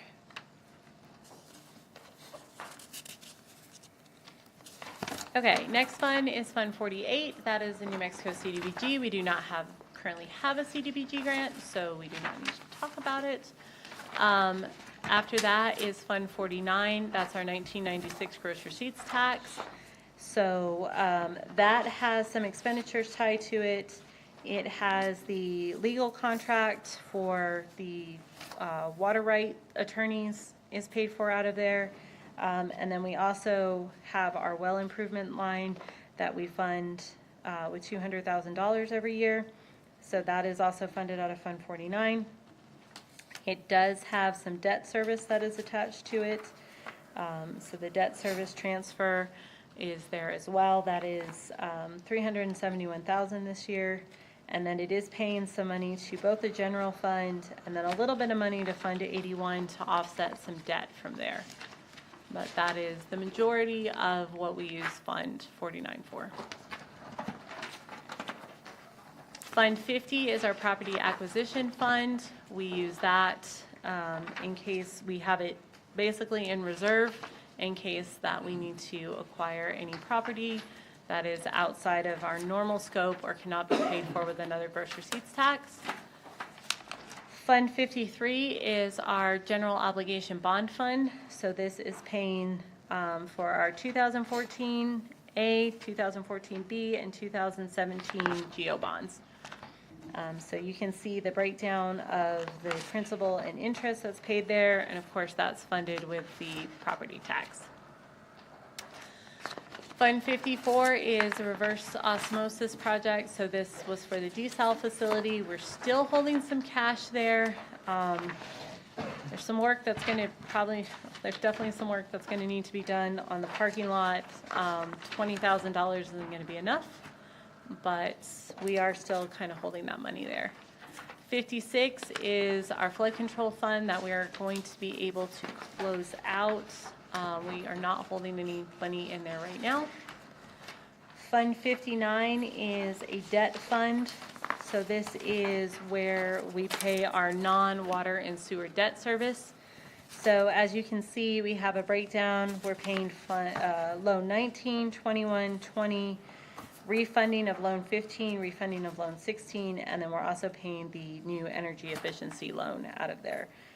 And so this is where the debt service is. This is funded by a couple different transfers.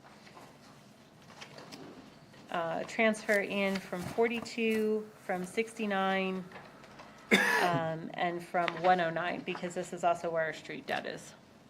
So just straightforward debt service. We do have some loans that are going to be coming off here pretty soon, so we're excited about that. Fund 61 is a gross receipts tax fund. Its main purpose is to fund Fund 63, which is formerly the engineering fund, but is now the community development fund. So as you can see, it's funding that with a $1.285 million transfer out. That is really all that fund does at this point.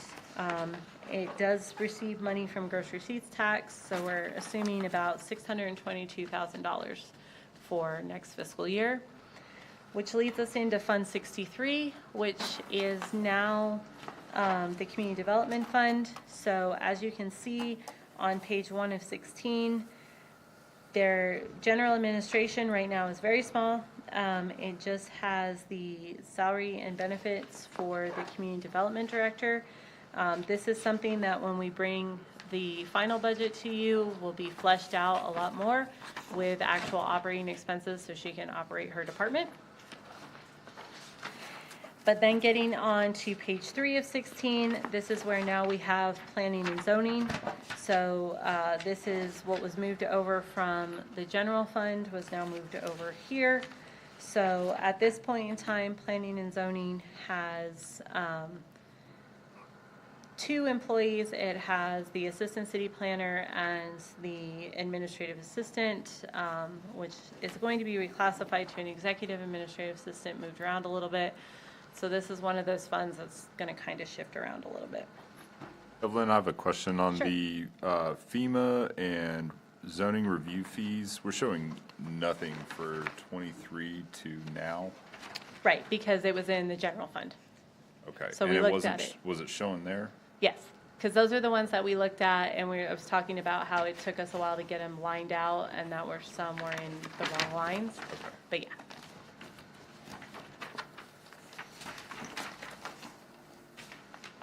Okay, so planning and zoning, I don't think we really made any changes to their budget. It was very straightforward. About the only thing that I wanted to highlight there was on page 5 of 16, the contract services. So this number is very high right now for the FEMA floodplain determinations for paying the engineer to do those. Obviously, this is something that we want to bring back in-house, and so as we get that developed and we get those certifications, this number will be able to come back down. But that's why it's at $100,000 for FY27.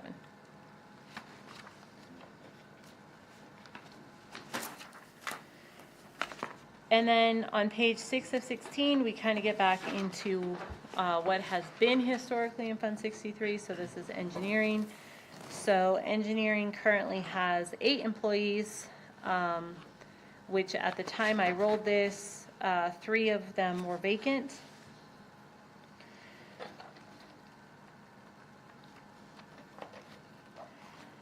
We did make some changes on the engineering budget. As you can see, the majority, if not all of those changes, were to decrease the budget. As we're kind of growing engineering and figuring it out, we gave them some money last year, and then we were able to come back this year and get that kind of reconciled. So as you can see, everything on page 8 was a decrease. Everything on page 9 was a decrease. And almost everything on page 10 was a decrease except for the insurance and for the postage, because we definitely need to increase the amount of mailers and notifications and things that we get out. But then going back to page 11, again, we did a substantial amount of decreasing in this fund to kind of get it to where we thought historical levels showed us. Page 12 of 16 is the safety department. So this currently has 3 positions, 2 of which are vacant. And so mostly salaries and benefits for them, but they do, starting on page 14, they do have some operating expenses. We got the cell phones situated, and then also gave them some money for marketing so that they could start doing some outreach with the contractors and doing some outreach with the city employees.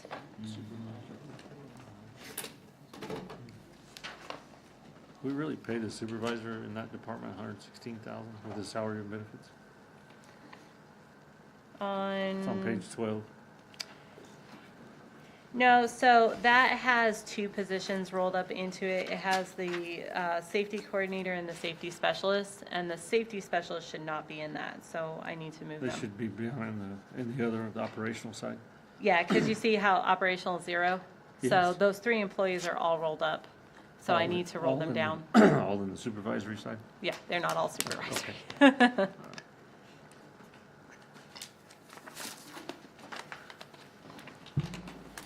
any questions on engineering or safety or planning and zoning? Can I ask you a quick question? Sure.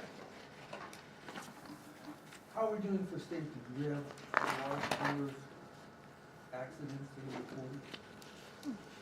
Say we have a large number of accidents? Says yes. And safety should be proactive to reduce that? Absolutely, and that's something that I know Dave is working very hard on, and then obviously, you know, Shelley will be working hard on as well. We're working on launching a new software called KPA, which does better tracking of our employee safety training and more accountability of safety features. So yes, it's definitely forefront on everybody's mind. When you have better safety, you have better efficiency in your city. Absolutely.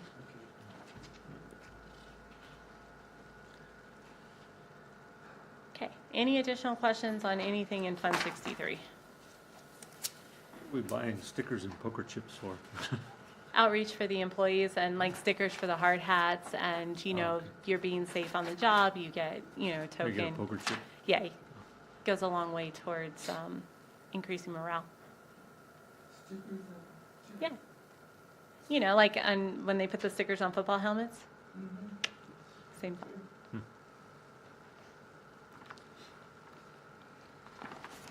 Okay, 63 revenues. So normally the revenues for 63 have just been the transfer in from Fund 61. But as you can see, moving the planning and zoning budget over there, we do have now the budget for the different permits and the different zoning review and then the FEMA determination.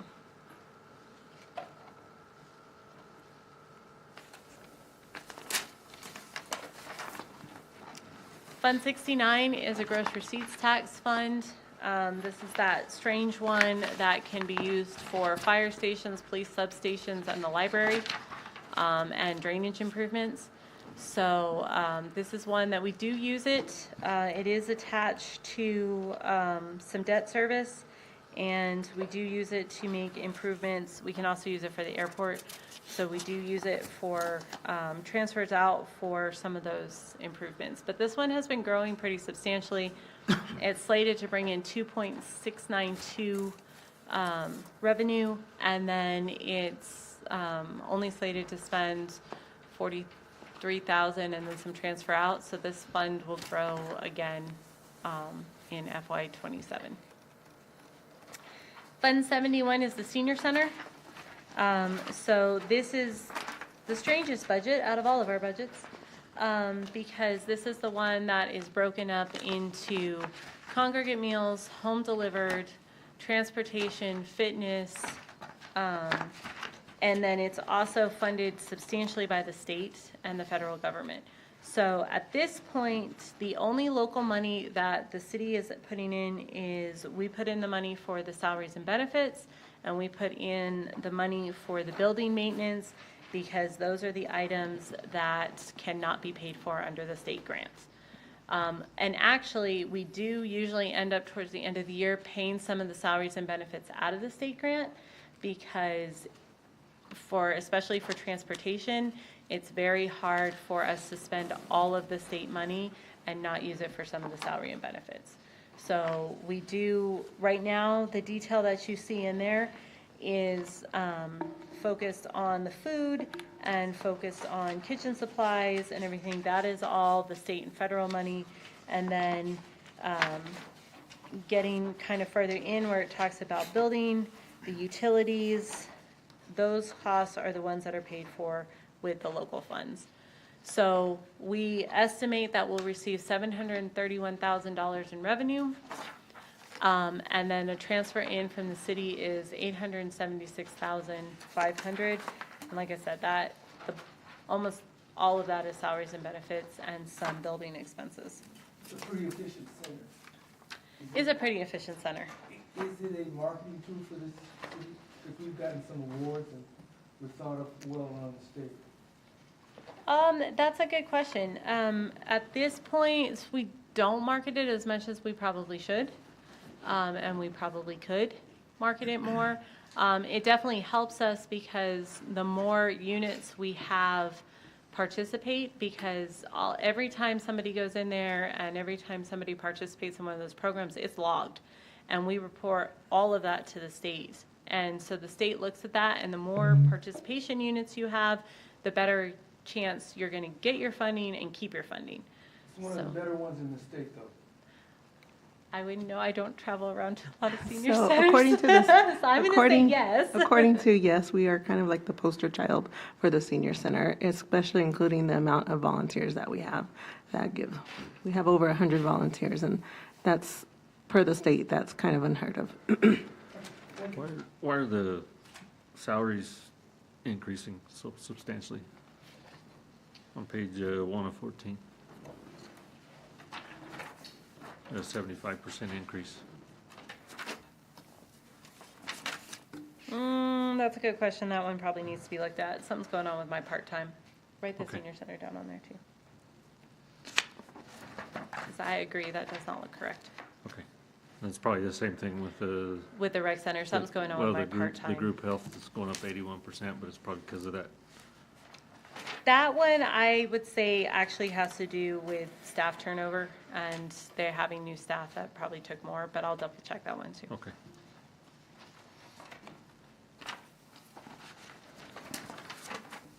So as you can see, Magdalena puts a lot of details in there. So there's a lot of information in there about what each of the lines are paying for. And like I said, though, we really make sure that all of the federal and state money go to food, kitchen supplies, everything like that, that it's really focused on that. And then we focus the local money on the building maintenance and on the salaries and benefits. On page 3, you have your $10,000 line and a $35,000 line, and they have the same description of what you're purchasing. Yes, so that's going to be broken up in between, one is the federal line and one is the state line. Okay. Because each of these lines represent a different project. Okay, so we spent a total of 45,000, but 10 comes from one. Correct. And 35 from the other. Okay. Correct. And so that's like the same thing if you look at page 4 under commodities. So one of those is the home delivered federal and one of those is the congregate meals federal. Okay.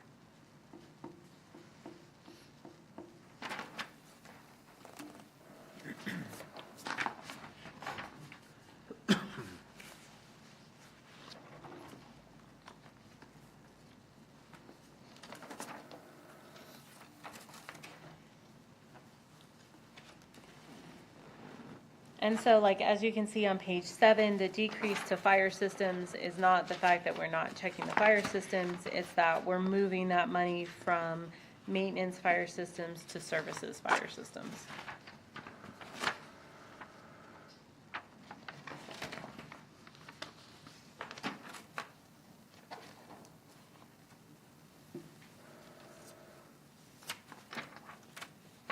And then on page 9 of 14, the difference in the contract services. So they currently have been hiring contract services. They lost their longtime janitorial person. And so they've been doing contract services to kind of fill in that space from when Jamie left to when they're able to hire a replacement. We don't feel like that's going to be necessary in FY27, so that's why you're seeing the decrease there.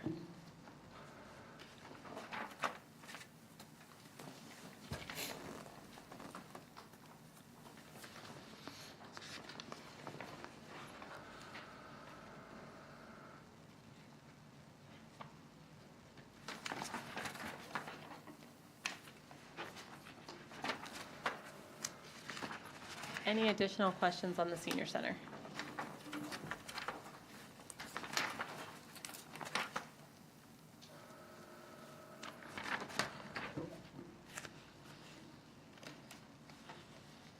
Okay, so page 105 goes back to kind of what we're talking about the revenues for the senior center. So as you can see, they have some local revenue that they receive, kind of small amounts on that first page. But then as we get into page 3, you can start seeing the NSIP money at the bottom of page 3, and then kind of how that breaks out. And then at the bottom of page 4, you start seeing the federal money. So they're slated to receive $145,000 in federal money, how that breaks out over the different programs. And then the big pool of money, which is the $402,000 that they receive from the state, and how that's broken out over the 4 programs as well.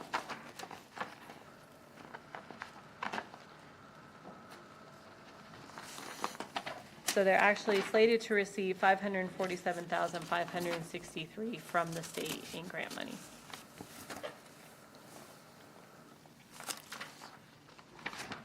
Fund 74, which is on the next page, is the Senior Center Gift Fund. So the Senior Center Gift Fund is where any items that are gifted to the Senior Center, monetary, are recorded here along with donations, and then those items are used mostly to put on special events at the Senior Center. For example, New Year's, Mother's Day, Valentine's Day, and other dances and things that they have. So really the only expenses there are those small ones. And then we do estimate their donations. So next year we have estimated $8,000 in donations and then $3,329 in income. So that fund kind of usually foots pretty close to zero. And then a lot of times they'll use the fund balance to do projects or to do other items.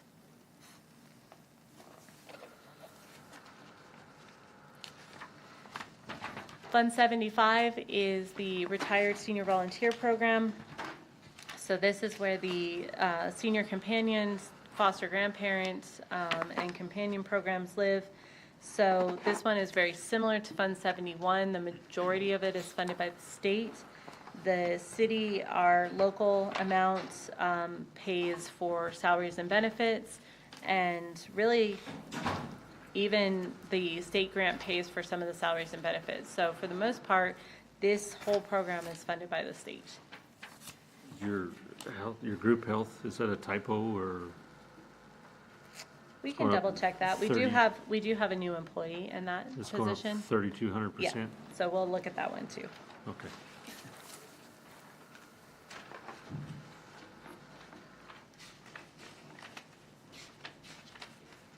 So, and some of the increases actually that you're seeing is they did receive a pretty significant budget cut this year.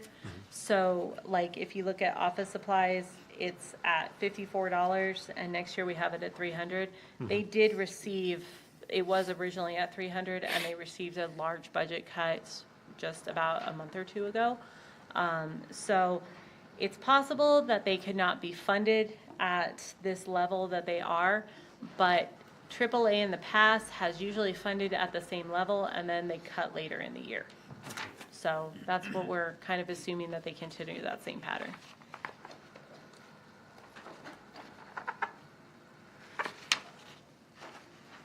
And so that's the same thing like with program supplies. It wasn't that we gave them $1,900, that was what they were originally at before the cut.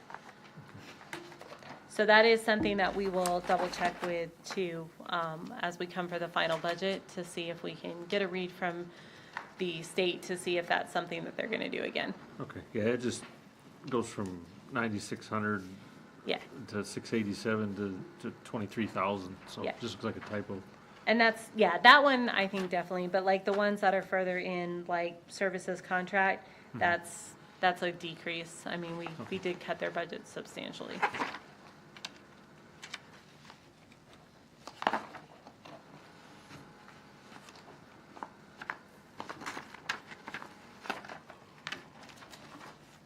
Any questions on the senior volunteer program?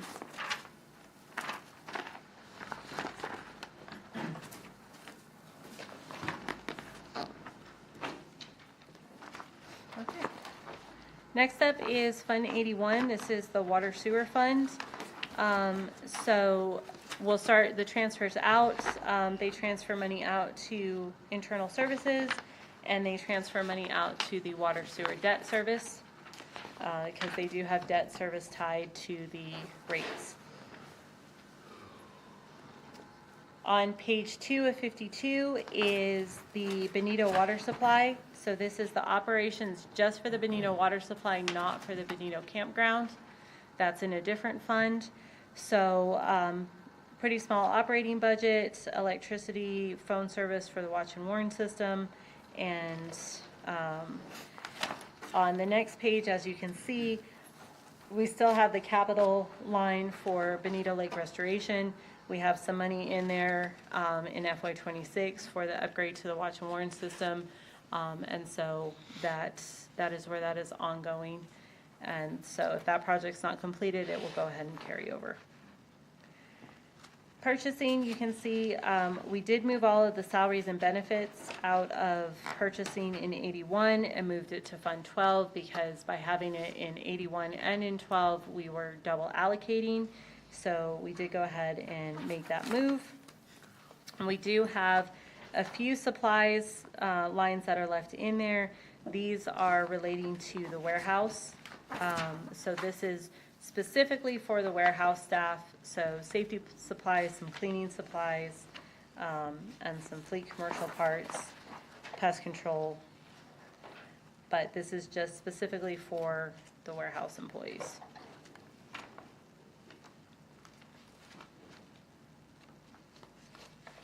And we did not really make any large changes in there, either increases or decreases. Evelyn, just a question on the Sure. decrease on Bonita water supply and the utilities department as a whole, just from this year to actual. It's like pretty big decreases. On which page? And, I'm sorry, I'm back on 2 of 52. 2 of 52? Yeah, I figured I'd ask before you kept going. Sure. So you're talking about, With the utilities department, oh, I see what you're saying, like in the blue bar? and the Bonita water supply. Sure. So a lot of that's going to be tied to capital. So there is at least $28 million in capital budgeted when we get further down the budget. So obviously that's budgeted in 26, but it's not going to be budgeted in 27. It'll carry over. And then kind of indicative that in Benito water supply, if you look on page 3 of 52, the Benito Lake restoration, so that's $479,151. That's budgeted in FY26. That's not in FY27. So that's gonna show that big decrease. And you'll see that especially in the capital accounts as we get further into those. Any questions on the warehouse in Fund 81? Okay, so page 7 of 52 starts utility billing. So in utility billing, I have 14 positions. Of those 14 positions, 7 of them are vacant. And that is all in the billing clerk staff. So right now, utility billing is operating with a utility billing manager and a utility billing supervisor. We have tried, and we continue to try to interview and hire billing clerks. So we're going to keep on keeping on. It's a difficult thing to do. Have you looked at contracts? Outside source? I have looked at contractors. It's hard because it's not a skill that's readily available. So we would still have to train. And so training temporary it might be where we have to go, really, at this point. We have interviewed 17 people. We have managed to hire 1. The rest have either not passed the background check or have declined the job. So it's not that we're not interviewing, it's not that we're not trying, we just can't either seem to get people to pass the credit check or pass the drug test or actually start. And the rate increase took place in what year? The rate increase took place in fiscal year 24, right? No, 25, because we're Yeah, because we're on the third year. This will be the third increase. Would it be unfair to say we haven't captured a lot of that revenue because of the utility billing issue? Oh, no, no, we're still, I mean, we're still billing, we're still collecting, we're still cutting people off. Like, we still, and we're still collecting it. Did the numbers say that? Yes. The numbers are actually, when we get to the revenue, so the numbers are right on. The Okay. numbers that, based on what we've projected and what we're hitting, are right on. So on page 7 of 52, this gray bar for utility billing, what all does that include? That is only expenditures. And the revenue will be further down? Correct. Thank you.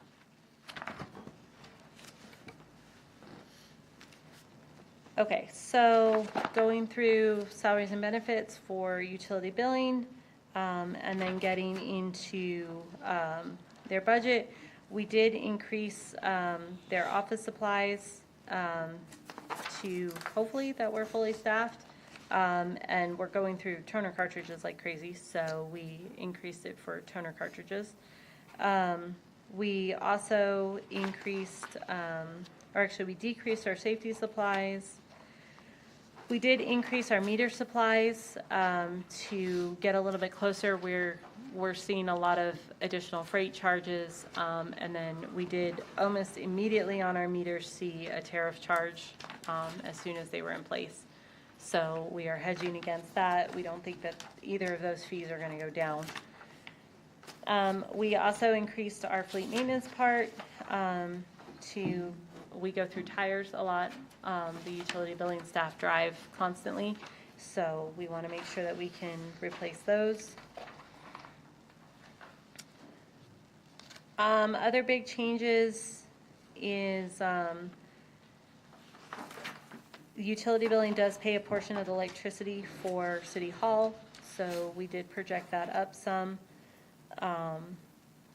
We need to look the mobile internet, because I do think I need to continue paying that one more year for the devices that they use to program the meters. We did, just like we did in all the other departments, we did go ahead and take out their printing line, and that will be done on a revision basis.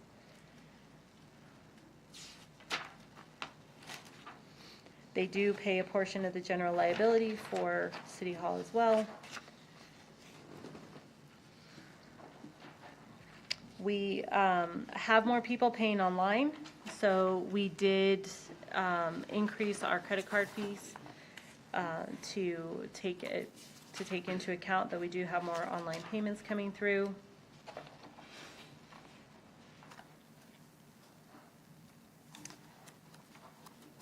And we did, on page 14 of 52, we did adjust our uniform budget to be more in line with what we are actually spending. We did at one point think that we were going to go to private uniforms, but we changed our mind on that, so that's where that change came from. And then on page 15 of 52, we do have our annual allocation of $300,000, which we allocate to the meter replacement project.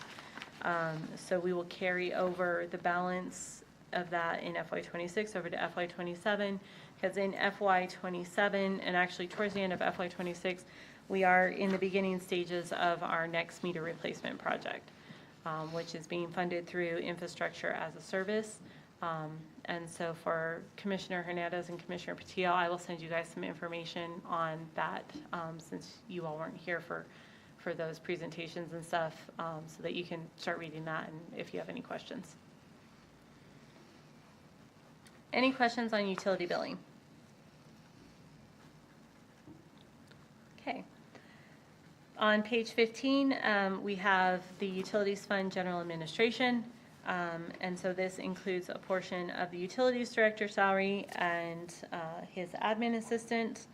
And so this encompasses the majority of the expenses for operating the utilities office out at La Luz. So on page 17 starts those operating expenses. Again, relatively small. We actually allocated the facility maintenance, building and structures and communications differently to get those more in line with water production. The utilities does pay a portion of the annual audit, so that is under audit services on page 18. The services administrative is the allocation that Fund 81 pays to the general fund as an enterprise fund for the administrative services. We kept that flat now, but there will be a reconciliation for that before the final budget.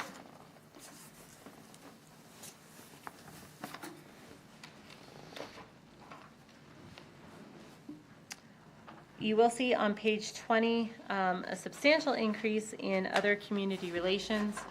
This was part of a discussion during the city manager director meetings about doing more outreach for the utilities department. So they were funded $20,000 to purchase items to do that community outreach like we had discussed earlier in the evening.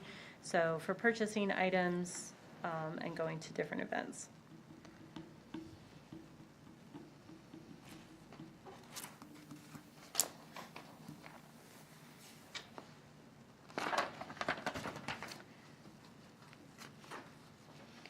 Are there any questions on utilities general administration?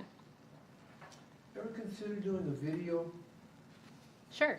We actually, utilities has talked quite a bit about doing marketing videos and doing some additional information to get it out there and talk about, you know, this is what the rates are paying for, this is our system.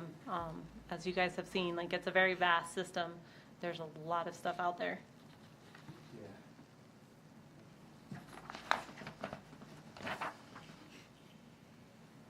Okay, moving on, the bottom of page 21 is the start of utility maintenance. So utility maintenance currently has 20 approved positions, and when I rolled the budget, they had 4 vacancies.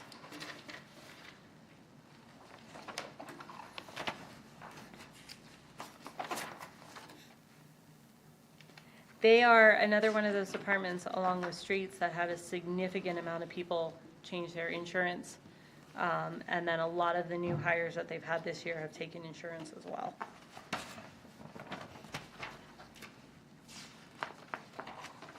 Their biggest change comes on, one of their biggest changes comes on page 24. In maintenance supplies, we did decrease that because it wasn't really getting utilized as much. And then also is supplies construction. While it looks like a less percentage, we did increase that up to $320,000 because that just covers the base course, the pea gravel, the sand, the wash rock, all the different items that they use to complete the filling and the construction after they repair leaks and do their routine maintenance. So while that's a smaller percentage, it's a bigger increase. Portland cement or Portland cement? It's supposed to be Portland. Okay. We have some spelling challenges. You have to sound it out.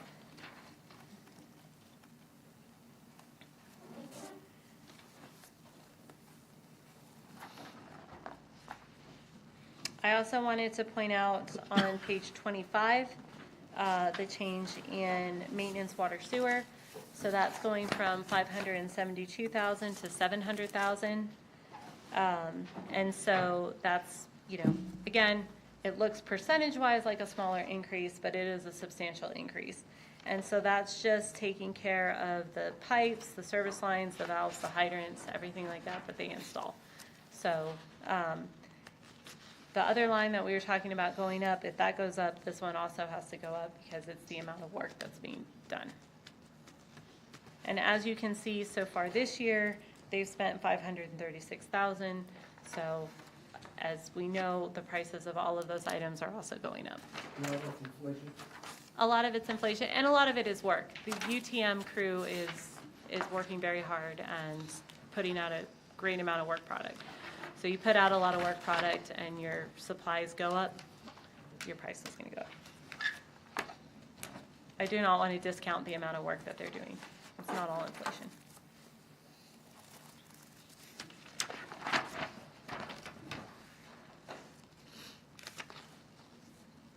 Other changes, as you can see on page 27, under equipment rental, they had a one-time need to rent some equipment this year.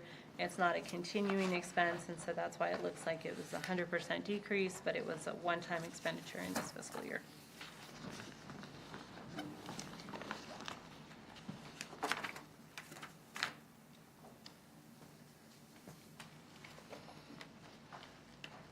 Any questions on utility maintenance? Okay, on page 30 starts the water reclamation plant, which is the wastewater plant. At the time I rolled the budget, he had 10 positions, actually he had 13 positions, of which 6 were vacant.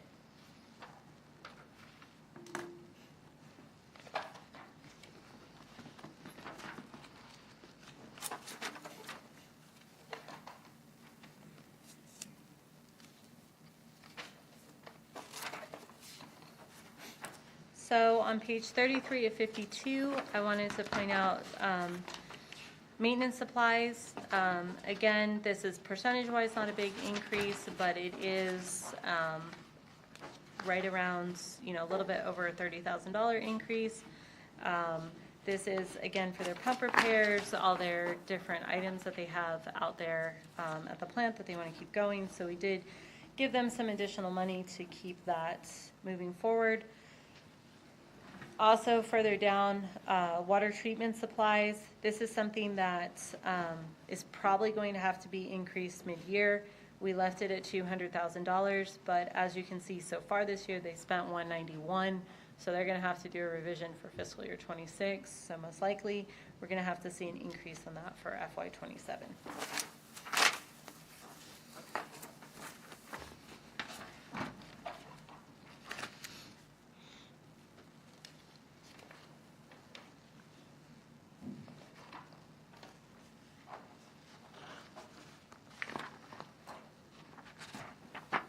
And then on page 36 of 52, it's services contract. As you can see, that number is very large for FY '26. There is several different plans that are on that particular line. If those aren't completed by the end of the fiscal year, they'll carry over, but that's why that line has such a big difference. Lab services is something that you're going to see changes coming forward to you throughout the fiscal year as we transition from using a lab service to using an internal lab. And so you'll be seeing different budget proposals and different budget revisions for that, not only in FY '26, but also in FY '27.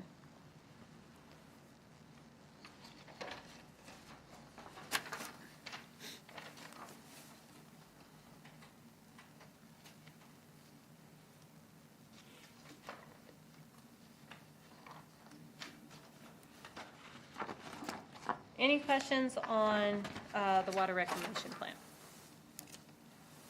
Okay. On page 40, we start the water production plant. Flip my page too soon. The water production plant at the time has 14 approved positions and has 7 vacancies.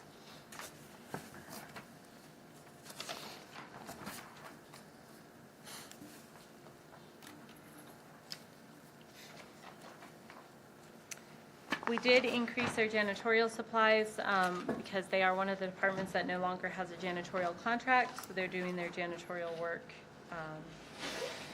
internally. I did want to point out they're in kind of the same boat on chemicals. On page 43 of 52, we did increase their chemicals up to $140,000. So far this year, they've spent $122,000. So this might be something that you'll see an increase in mid-year. Same thing with maintenance supplies. We did drop that one to $169,000. But that one, depending on what we're seeing in terms of freight and tariffs and everything like that, we might see something there.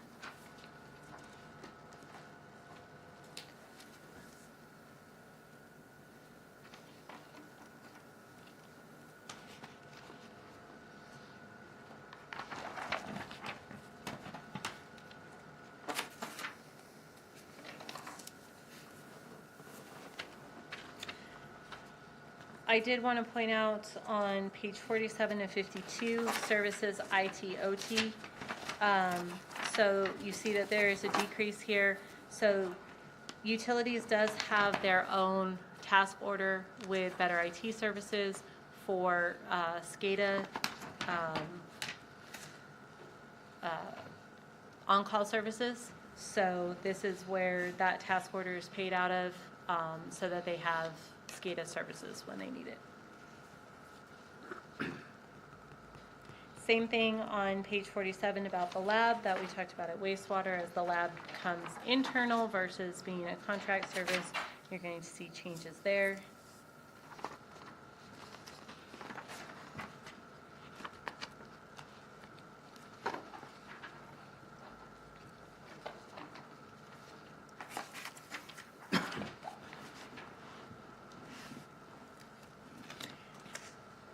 And Commissioner Patillo, if you look on the bottom of page 51, that's a lot where we're talking about the capital. And so those are numbers that are in, fiscal year 26 that'll either carry over or they'll be completed in fiscal year 26. And then kind of along that same vein, on page 52, if you'll see under water sewer improvements, you can see, especially down here at the last line, the capital water line improvement, that's 16.8 million. That's a large number. And so obviously it makes a big difference when it's on one year and not on the other. Any questions about the water treatment plant or utility maintenance or water reclamation?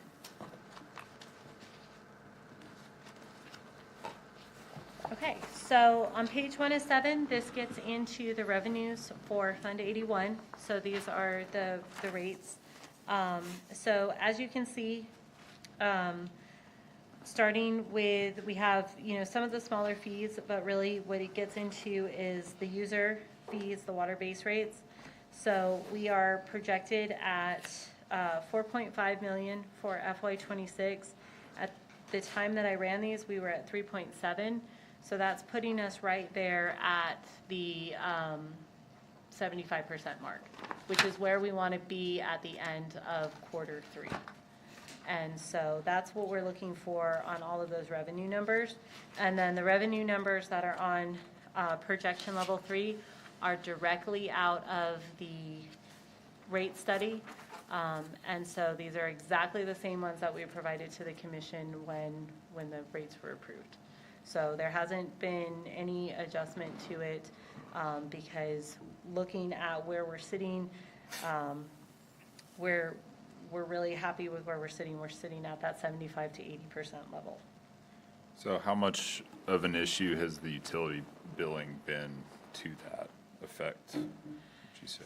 So, I think the biggest issue obviously is not being able to have the windows open more. It's at that point, all the billing goes out on time. All of the cycles, are running and everything like that. It's being able to provide that higher customer service of being able to be open all the time. But unfortunately, it does get to a point where to be able to get the bills out, which we have to do per ordinance, that we have to have something give somewhere. So does it seem impactful? Does it seem not that big a deal? The utility billing hours, you could say, in terms of revenue collection. Not in terms of revenue collection, because we're still. It doesn't seem that way. No, we're still collecting the revenue. Yeah. We're still, people are utilizing the online system, people are utilizing the Dropbox. And actually, we have the majority of our bill payers do use either the Dropbox or the mail or the online. Who it impacts is the people signing up for new service and the people who feel more comfortable coming in and paying face-to-face.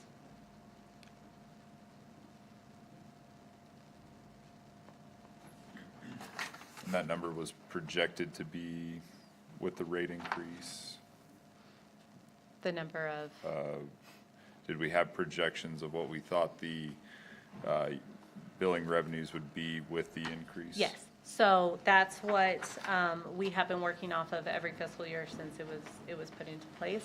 And so what is in FY '26, what's in FY '25, or what was in FY '25, what's in FY '26, and what's in FY '27 are all directly from the rate study.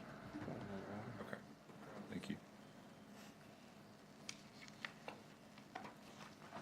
And that goes forward through all of the user fees throughout all of 81, are all directly from the rate study. What was the percentage for the third year? 20. Was it 20%? Yeah. Okay. Yeah, it goes 20, 20, then 7, and then CPI.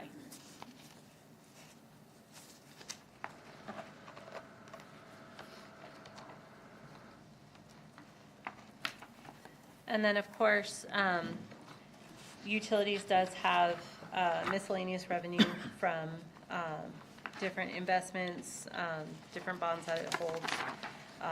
And so that, of course, is in there as well. And then, as you can see on page 5 of 7, the loan proceeds are budgeted all in FY '26. And then, so whatever is realized in FY '26, then will be left there, then whatever's not will be carried over.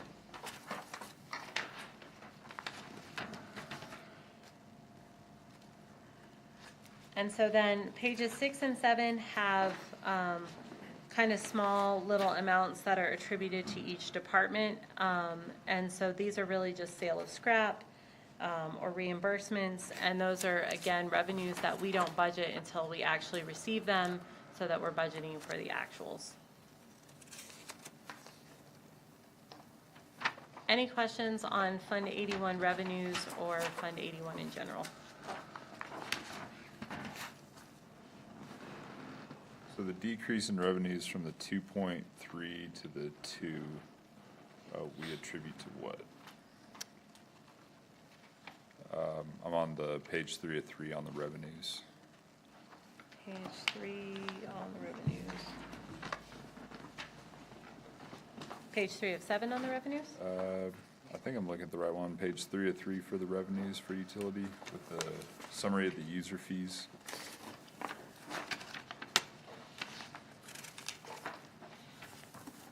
I'm not sure where you are.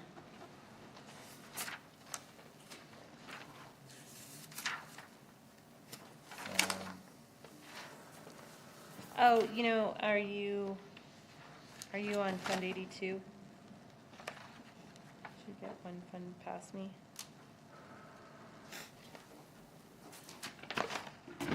What's the first line, Commissioner?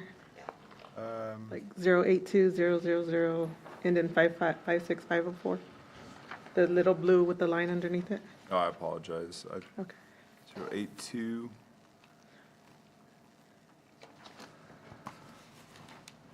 Sorry, I was looking at the wrong line. Thank you. Okay. Okay, so next fund is Fund 82, which is the Water Sewer Debt Fund.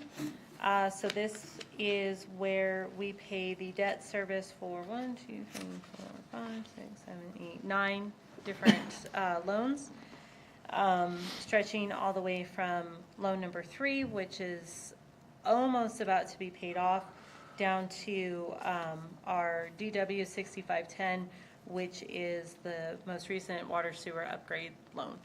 So these are paid for out of 2 different places. Some of them are paid for out of Fund 81, and some of them are paid for out of Fund 49. So it's either attached to gross receipts tax or it's attached to net system revenues. So those are pretty straightforward, can't do anything about them, we sign the contract. Next fund is Fund 86, which is the solid waste collection. So this is the convenience center on LaBelle Road. So he has 6 positions, and at the time I rolled this, they had 2 vacancies. So they do pay, or they do a transfer out to Fund 12 to pay for the internal service allocations. And then obviously, we have the salary and benefit roll, which, yes, I know there is an error on page 2. For some reason, the retirement and the retiree health did not roll. So I need to do some corrections on Fund 86 and the salaries and benefits. We did see some increases here. As you can see in janitorial supplies, we gave them a substantial increase. For, like we had talked about before, they're doing their own internal cleaning.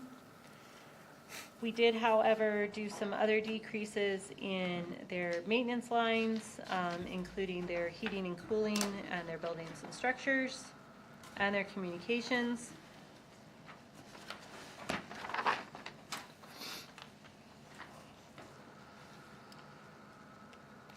On their service contracts, so page 5 of 9, so this is where the cost of Southwest disposal comes from.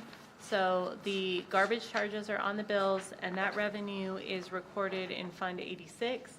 And so then the expense of that contract is then paid for out of Fund 86. So this, I know this looks like a huge amount, but when we get to the revenue, we'll see where the revenue comes in for those. What's the rather large increase in the group health? You got a 7% increase in salaries, but you got a 330% increase. So the salary and benefit roll is not correct on Fund 86. Okay. I need to correct, because if you'll see under retirement and retiree health and FICA, there's nothing. Uh-huh. They do have to pay federal income tax. Okay, Yeah, so I need to correct the 86 salary and benefit roll. okay.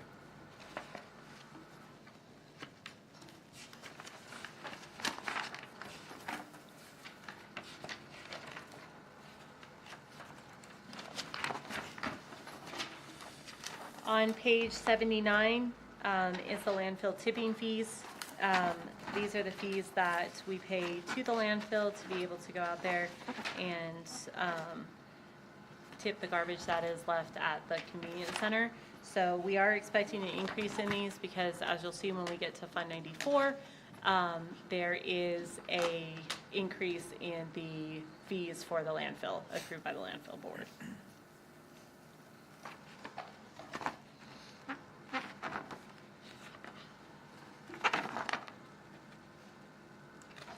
Are there any questions on the expenses for the convenience center?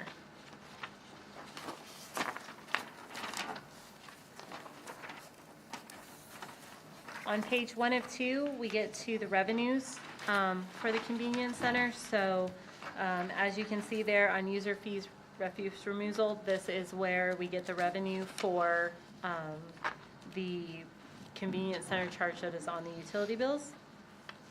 And so that also goes with the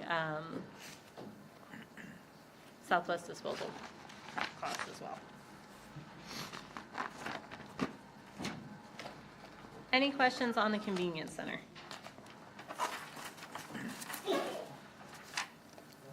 Okay. The lights went out? The lights just go off. Yeah. How long do you think this Energy will take us? efficiency. So, Benito Campground will be quick, 89 will be quick. I suggest we not spend a lot of time discussing the golf course. The golf course budget is going to completely change. Really, truly, at this point, it's a placeholder. The airport will be quick, and 94 will be quick, and then really, that's it. The rest of them are just placeholders at this point. So we only really have two larger funds to talk about at this point. Y'all want to finish tonight, or you Hang want to come tough, back or you want to do tomorrow? it tomorrow? Other than finishing the list, what do we have tomorrow? you would just have your special meeting. I don't need you tomorrow for anything other than getting We through the finish it tonight, then we don't have we just have the one meeting.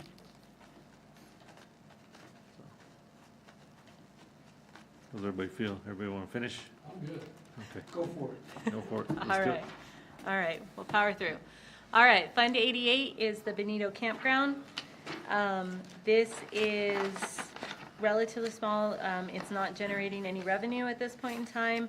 So what it does have is, starting on page 1 of 2, contract services. Those are for the dumpster rentals, the porta potty rentals, for the day fishers and the people that are up there using it recreationally.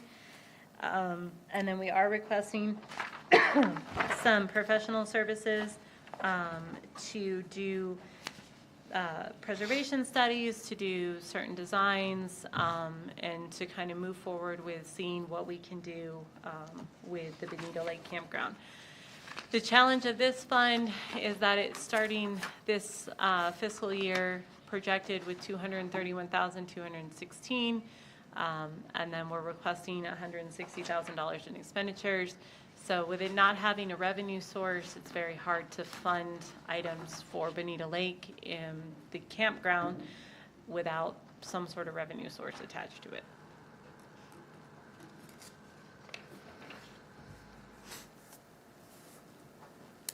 It did, Bonita Lake Campground did receive a capital state outlay grant to improve some of the access for the day fishing.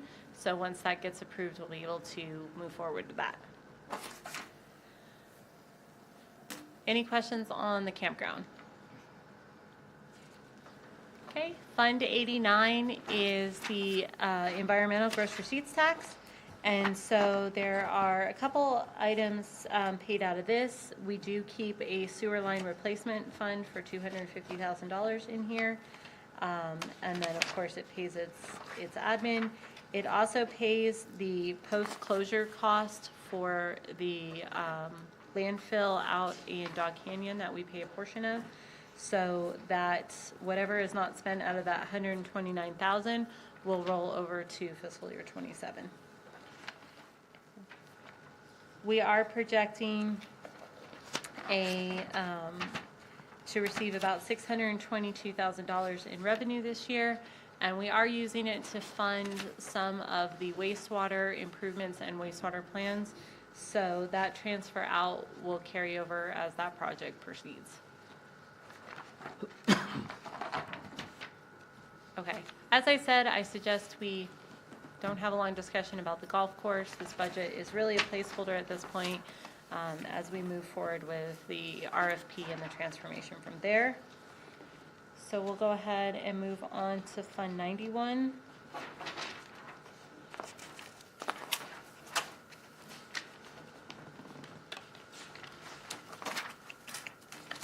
Fund 91 is the airport. So the airport has 2 employees and no vacancies at the moment. So we went ahead and did the salary and benefit roll on that. Everything was pretty good there. He did have a decrease, while it's not a large monetary decrease, it is a large percentage decrease in his safety supplies. As you can see on page 4 of 11, Troy broke down what he has making up his airport supplies, including the $10,000 that he receives from the state as part of the state airport grant, and the $1,111 that we're required to provide to match that. So that's both budgeted in that line.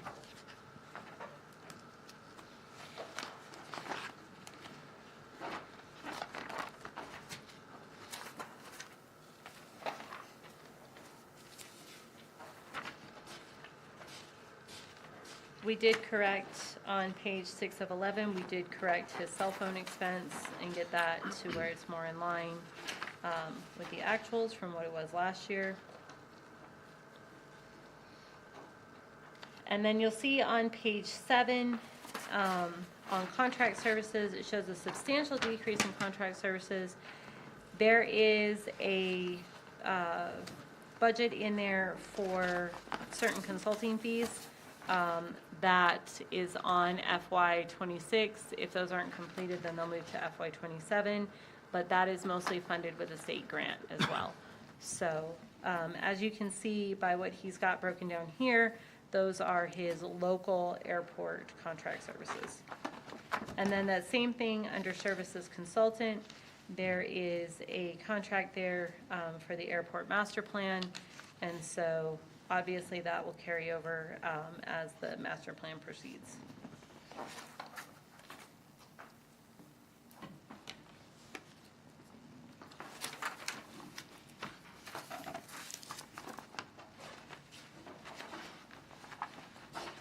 And then on page 10 of 11, we did, Troy made a request to increase his special events line to be able to provide more opportunity for the air show open house that they had last year. We thought it was really successful, so we wanted to provide some more funding for that. And then we also provided him with $2,600 to increase his marketing for the airport.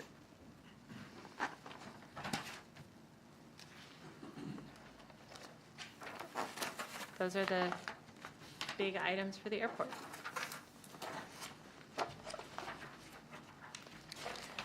You'll see on their revenues, for the most part, we kept most of their revenue projections pretty flat in terms of their gasoline fees for the users, their base operating fees.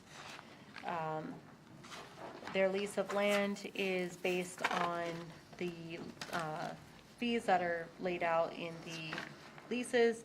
And then, of course, like we talked about, the state grant that they're providing us, the $11,111.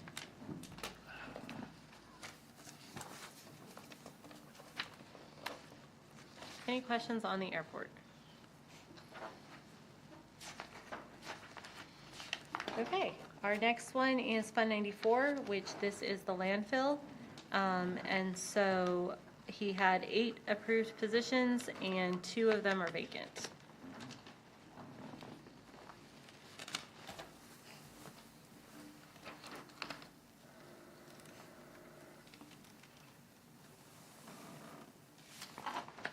I will also check his group health because this rolled in the same role that the convenience center did. Okay. So I need to double check that entry. Yeah, have it. It's actually dropping, oh, that's the retirees, I'm sorry. Yeah, the retiree dropped, 80%, yeah, so I want to check at what I did in that role. okay. What's the retirement benefits? It dropped 74% too. So the retirement benefits, that is your para, that's the para. And then the retiree health is the para COBRA. So I think that there's something missing there. Sometimes it won't save all of the people. So you have to go back in and look at that. The workers' comp, it's kind of odd too. On page 3 of 13. Yeah, I agree.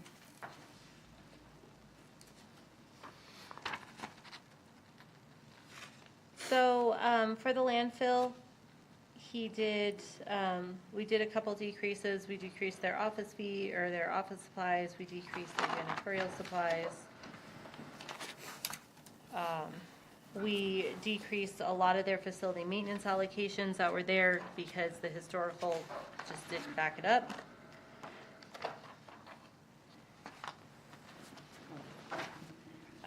We did, however, leave their equipment maintenance high.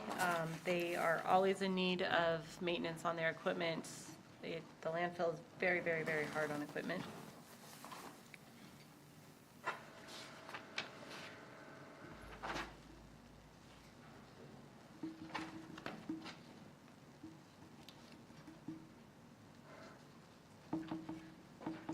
I did want to point out a small change on page 7 of 13 in their contract services.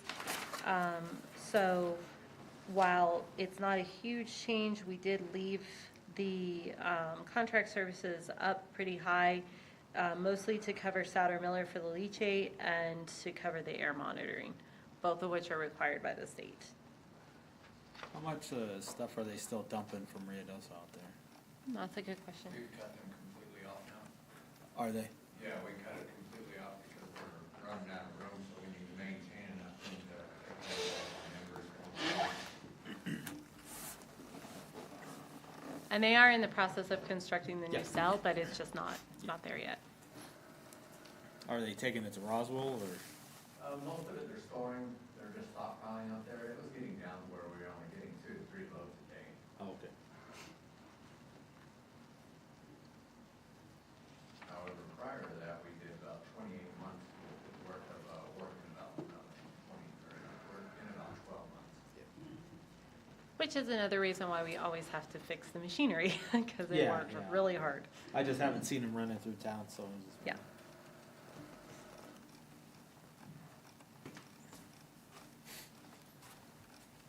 The other big change is on page 8 of 13. We adjusted the amount that was budgeted for the well monitoring testing. We had a couple things that were combined in that line, and so we got that separated so that we have everything in its own line.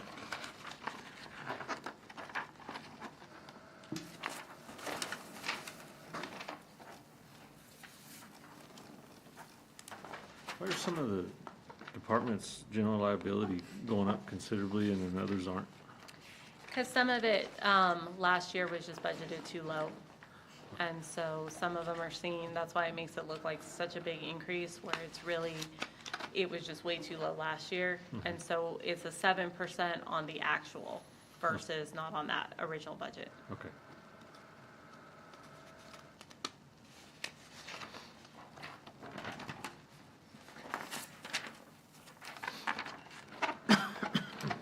As you can see in the bottom of page 11, we did leave the contingency in the landfill. This is something that they use, we usually use it a lot to move towards equipment rental or items that keep their equipment going. So this is one of the few funds that still has the contingency in it. And partially that's also because it's approved by the board. So as long as the board is okay with it, we move forward with it.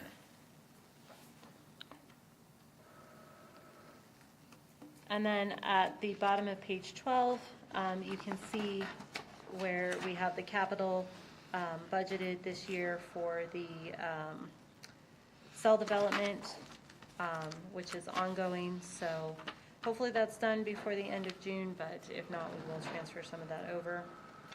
And the same thing with the money that's in the site improvement. When do you think they'll have that done by, do you know? About 2 months.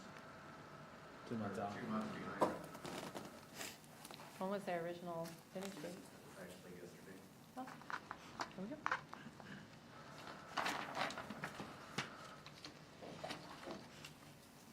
Okay.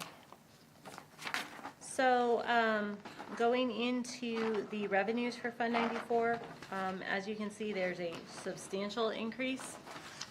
So that was approved by the landfill board at their annual meeting, to go ahead and pass that increase to be able to continue to fund the landfill. So when we got the bids in for the cell development, it took every dollar of cash that the landfill had available to cover that. They were very, very close because as you may be aware, the landfill has to carry a significant amount of reserves. So they're required to carry a cell closure reserve, they're required to carry a equipment replacement reserve, an operating reserve, and a cell development reserve.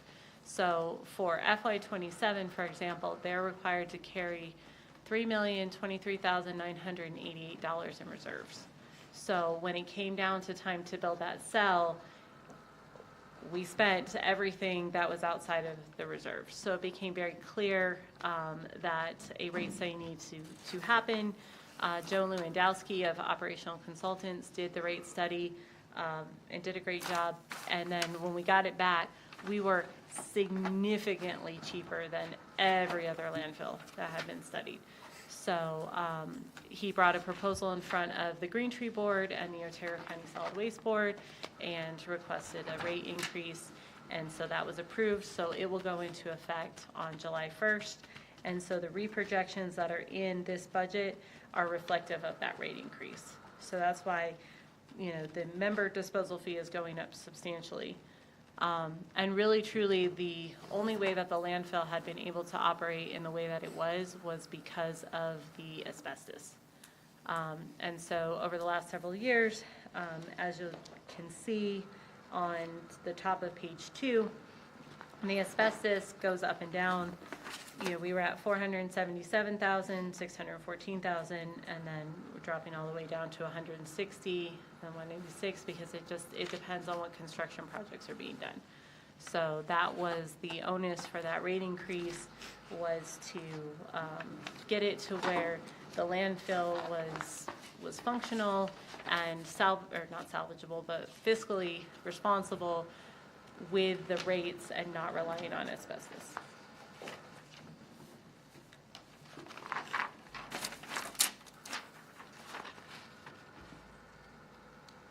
Okay, any questions on Fund 94 and the landfill? Okay, our next fund is Fund 96. This is our self-insured fund that we use when the police department wrecks their vehicles. It's not just the police department. He knows it's the police department. So this is our self-insured fund for our vehicles. So this is where we pay our self-paid claims. Pedro, will you note that we need to update self-paid claims in Fund 96? So this does need to have a number in it.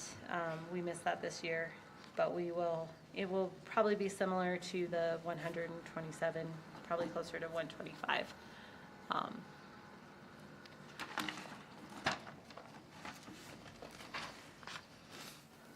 And Fund 96 is funded with the collision fees that we receive from the other departments, so it self-funds itself. As we make the repairs, we self-fund ourselves. Fund 98 is the payroll clearing account, so we do not budget that one. Fund 104 is the utility deposit account, so we do not budget that one. Fund 105 is the old economic development fund. So it is slated to start the year with a cash balance of $934,847. We did leave a budget of $75,000 in here for possible marketing services and also for software expense. If that money is reallocated before FY27, then we'll move those expenses. Actually, the marketing one, we wouldn't do, and then we would just move the software one to IT.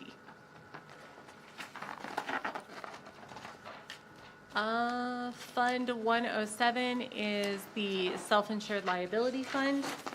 So this is where we take our self-paid claims. We have $350,000 budgeted for next year. And then we also have $100,000 budgeted, or actually we have $40,000 budgeted for the unemployment insurance. We have $400,000 budgeted for next year. This fund is going to take a hit here in the next couple weeks. So this will most likely be a fund that changes in between the preliminary budget and the final budget. When we have when we have a better cash number coming out of this fiscal year. Fund 109 is our street capital fund. So right now we have very little budgeted in it in terms of expenditures, but this is where all of the WSRP projects are funded for the streets portion. It's where Fairgrounds is funded. It's where all of our major street capital projects are funded out of. So there will be a significant amount of carryover. As you can see, there is some debt service tied to it, but if you look on page 2 of 2, you can see in the capital engineering and in the street capital lines, those are pretty large numbers. Those projects that are not completed obviously will carry over, and then we'll be able to see at the beginning of FY27 how much cash we have available in 109, and then we'll be able to fund additional street projects. But for like right now, phase 2 and phase 3 of Oregon Avenue are budgeted out of here. And so there's several different items budgeted here. 114 is going to be closed and going away. 119 is closed and going away. 121 is closed and going away. 122. So really the next one we need to talk about is Fund 124, which is the American Rescue Plan Act. So this is the ARPA money. So this money all has to be spent by December 31st of 2026. So we're coming up on having 7 months left. Really, the only project that we have left to complete with this money is the SCADA upgrades that we're doing throughout the water system. And so that money, whatever's left in that project will carry over. We won't be receiving any additional revenue out of this project because it was a one-time payment, and that one-time payment is done. At the end of the project, we will look and see how much interest that we have accrued and what we have available, and then we'll be able to decide what we want to do with that based on the guidance we receive back from Treasury. 125 is the cannabis GRT, which we've already talked about, that we are transferring the majority of that money out to the general fund to fund dispatch. 126 is the opioid funds. We need to come up with some good ideas on how to spend the opioid funds because we have $1 million in that fund right now and we need to get it spent. What, are we limited on how it can be used? Yeah. What are the limitations on it? So it's like it has to be something that decreases the amount of opioid users. It has to be something that helps rehabilitate opioid users, deters opioid users. What else? Counseling, I think, is one of them. So it's pretty limited. It is pretty limited. Yeah, it's not broad. We were able to justify some of that funding for the flock cameras. That was part of the money that we were going to try and do an RFP for potential housing for homelessness or, yeah, it was homelessness. Could something like Veterans that be homelessness. used to donate, like, or not donate, but like to fund COPE or some type of an organization such as that? We use part of it for DARE. I don't think it can be used for COPE. That's domestic violence, not. Unless they showed that they were doing like a drug remediation. It has a large guidance document that's attached to it that has a lot of stipulations. And then Fund 127 is the new fund where the gross receipts tax is allocated for the debt service for the natatorium. And this is also where the cash is for, that we moved from 105 over for the natatorium. So all of the natatorium engineering, construction expenses, everything that has to do with the natatorium will come out of Fund 127. And then just really quick, where we are with our gross receipts tax, we're at 8.1875%. Here is our 5-year comparison. Pretty good. FY26 just kind of started a little low, kind of going up and down now. Like we talked about earlier, cannabis is all over the place. Internet gross receipts tax started really high and has kind of come back down a little bit. And compensating gross receipts tax is also all over the place. Like it's nearly impossible to predict. So. Thank you. All right, that's the FY27 preliminary budget. We will make our corrections, bring it back to you on the 28th. If you, in between now and the 28th, have any questions, comments, concerns, anything, please let myself or Pedro know, and we will get those addressed. And then when we bring the budget back on the 28th, we'll go through anything that's been adjusted and changed so that we can get it approved and send it to DFA. And then, of course, we also, in between the 28th for preliminary budget and July 31st for final budget, we also have time to make corrections there. And yeah, have a good evening. Can you just explain for the public, there's been some comments about using money to fix potholes or roads, how those funds work? I mean, Yes, so Fund 109 is our major capital improvement fund. So the funds that are out of Fund 109 have to stay in Fund 109. They have to be used for street capital. And so there are no transfers out of Fund 109 for operations, or the only thing that comes out of there is debt service and then capital. For Fund 44, which is the street operations fund, it's funded by 42, which is a gross receipts tax, which is also the same. It's designated specifically for street maintenance and doing street maintenance repairs. And so that is how that fund, the only thing that's transferred out of Fund 44 is going to internal services.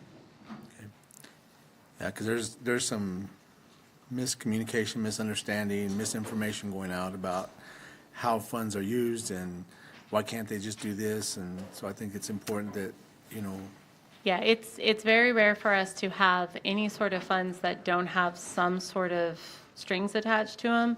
And all of those gross receipts tax have some sort of requirements attached to them. Like I said earlier, I would love to use Fund 69 to do all sorts of different things, but it says it has to be used for fire stations, police substations, the library, and drainage. Same thing with Fund 89, the environmental gross receipts tax. Yeah, we would love to do lots of different things, but per our ordinance, it says that we have to use it for environmental, so solid waste, the landfill, or wastewater. all right, thank you. You're welcome. All right. Thank you. Thank you. Anything else? That's all I got. Make a Motion for to adjourn. I'll motion to adjourn. It's been motioned by Mayor Pro Tem. Give Rachel a minute. I'm sorry?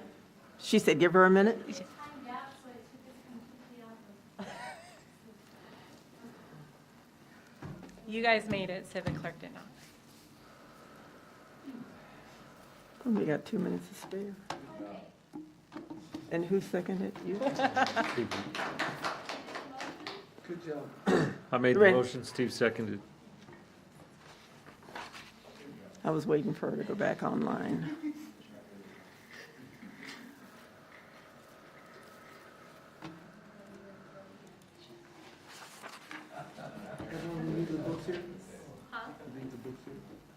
They're yours. Commissioner Hernandez? Commissioner Hernandez, I don't have your Aye. vote. Aye. And the vote passes 7-0. 0.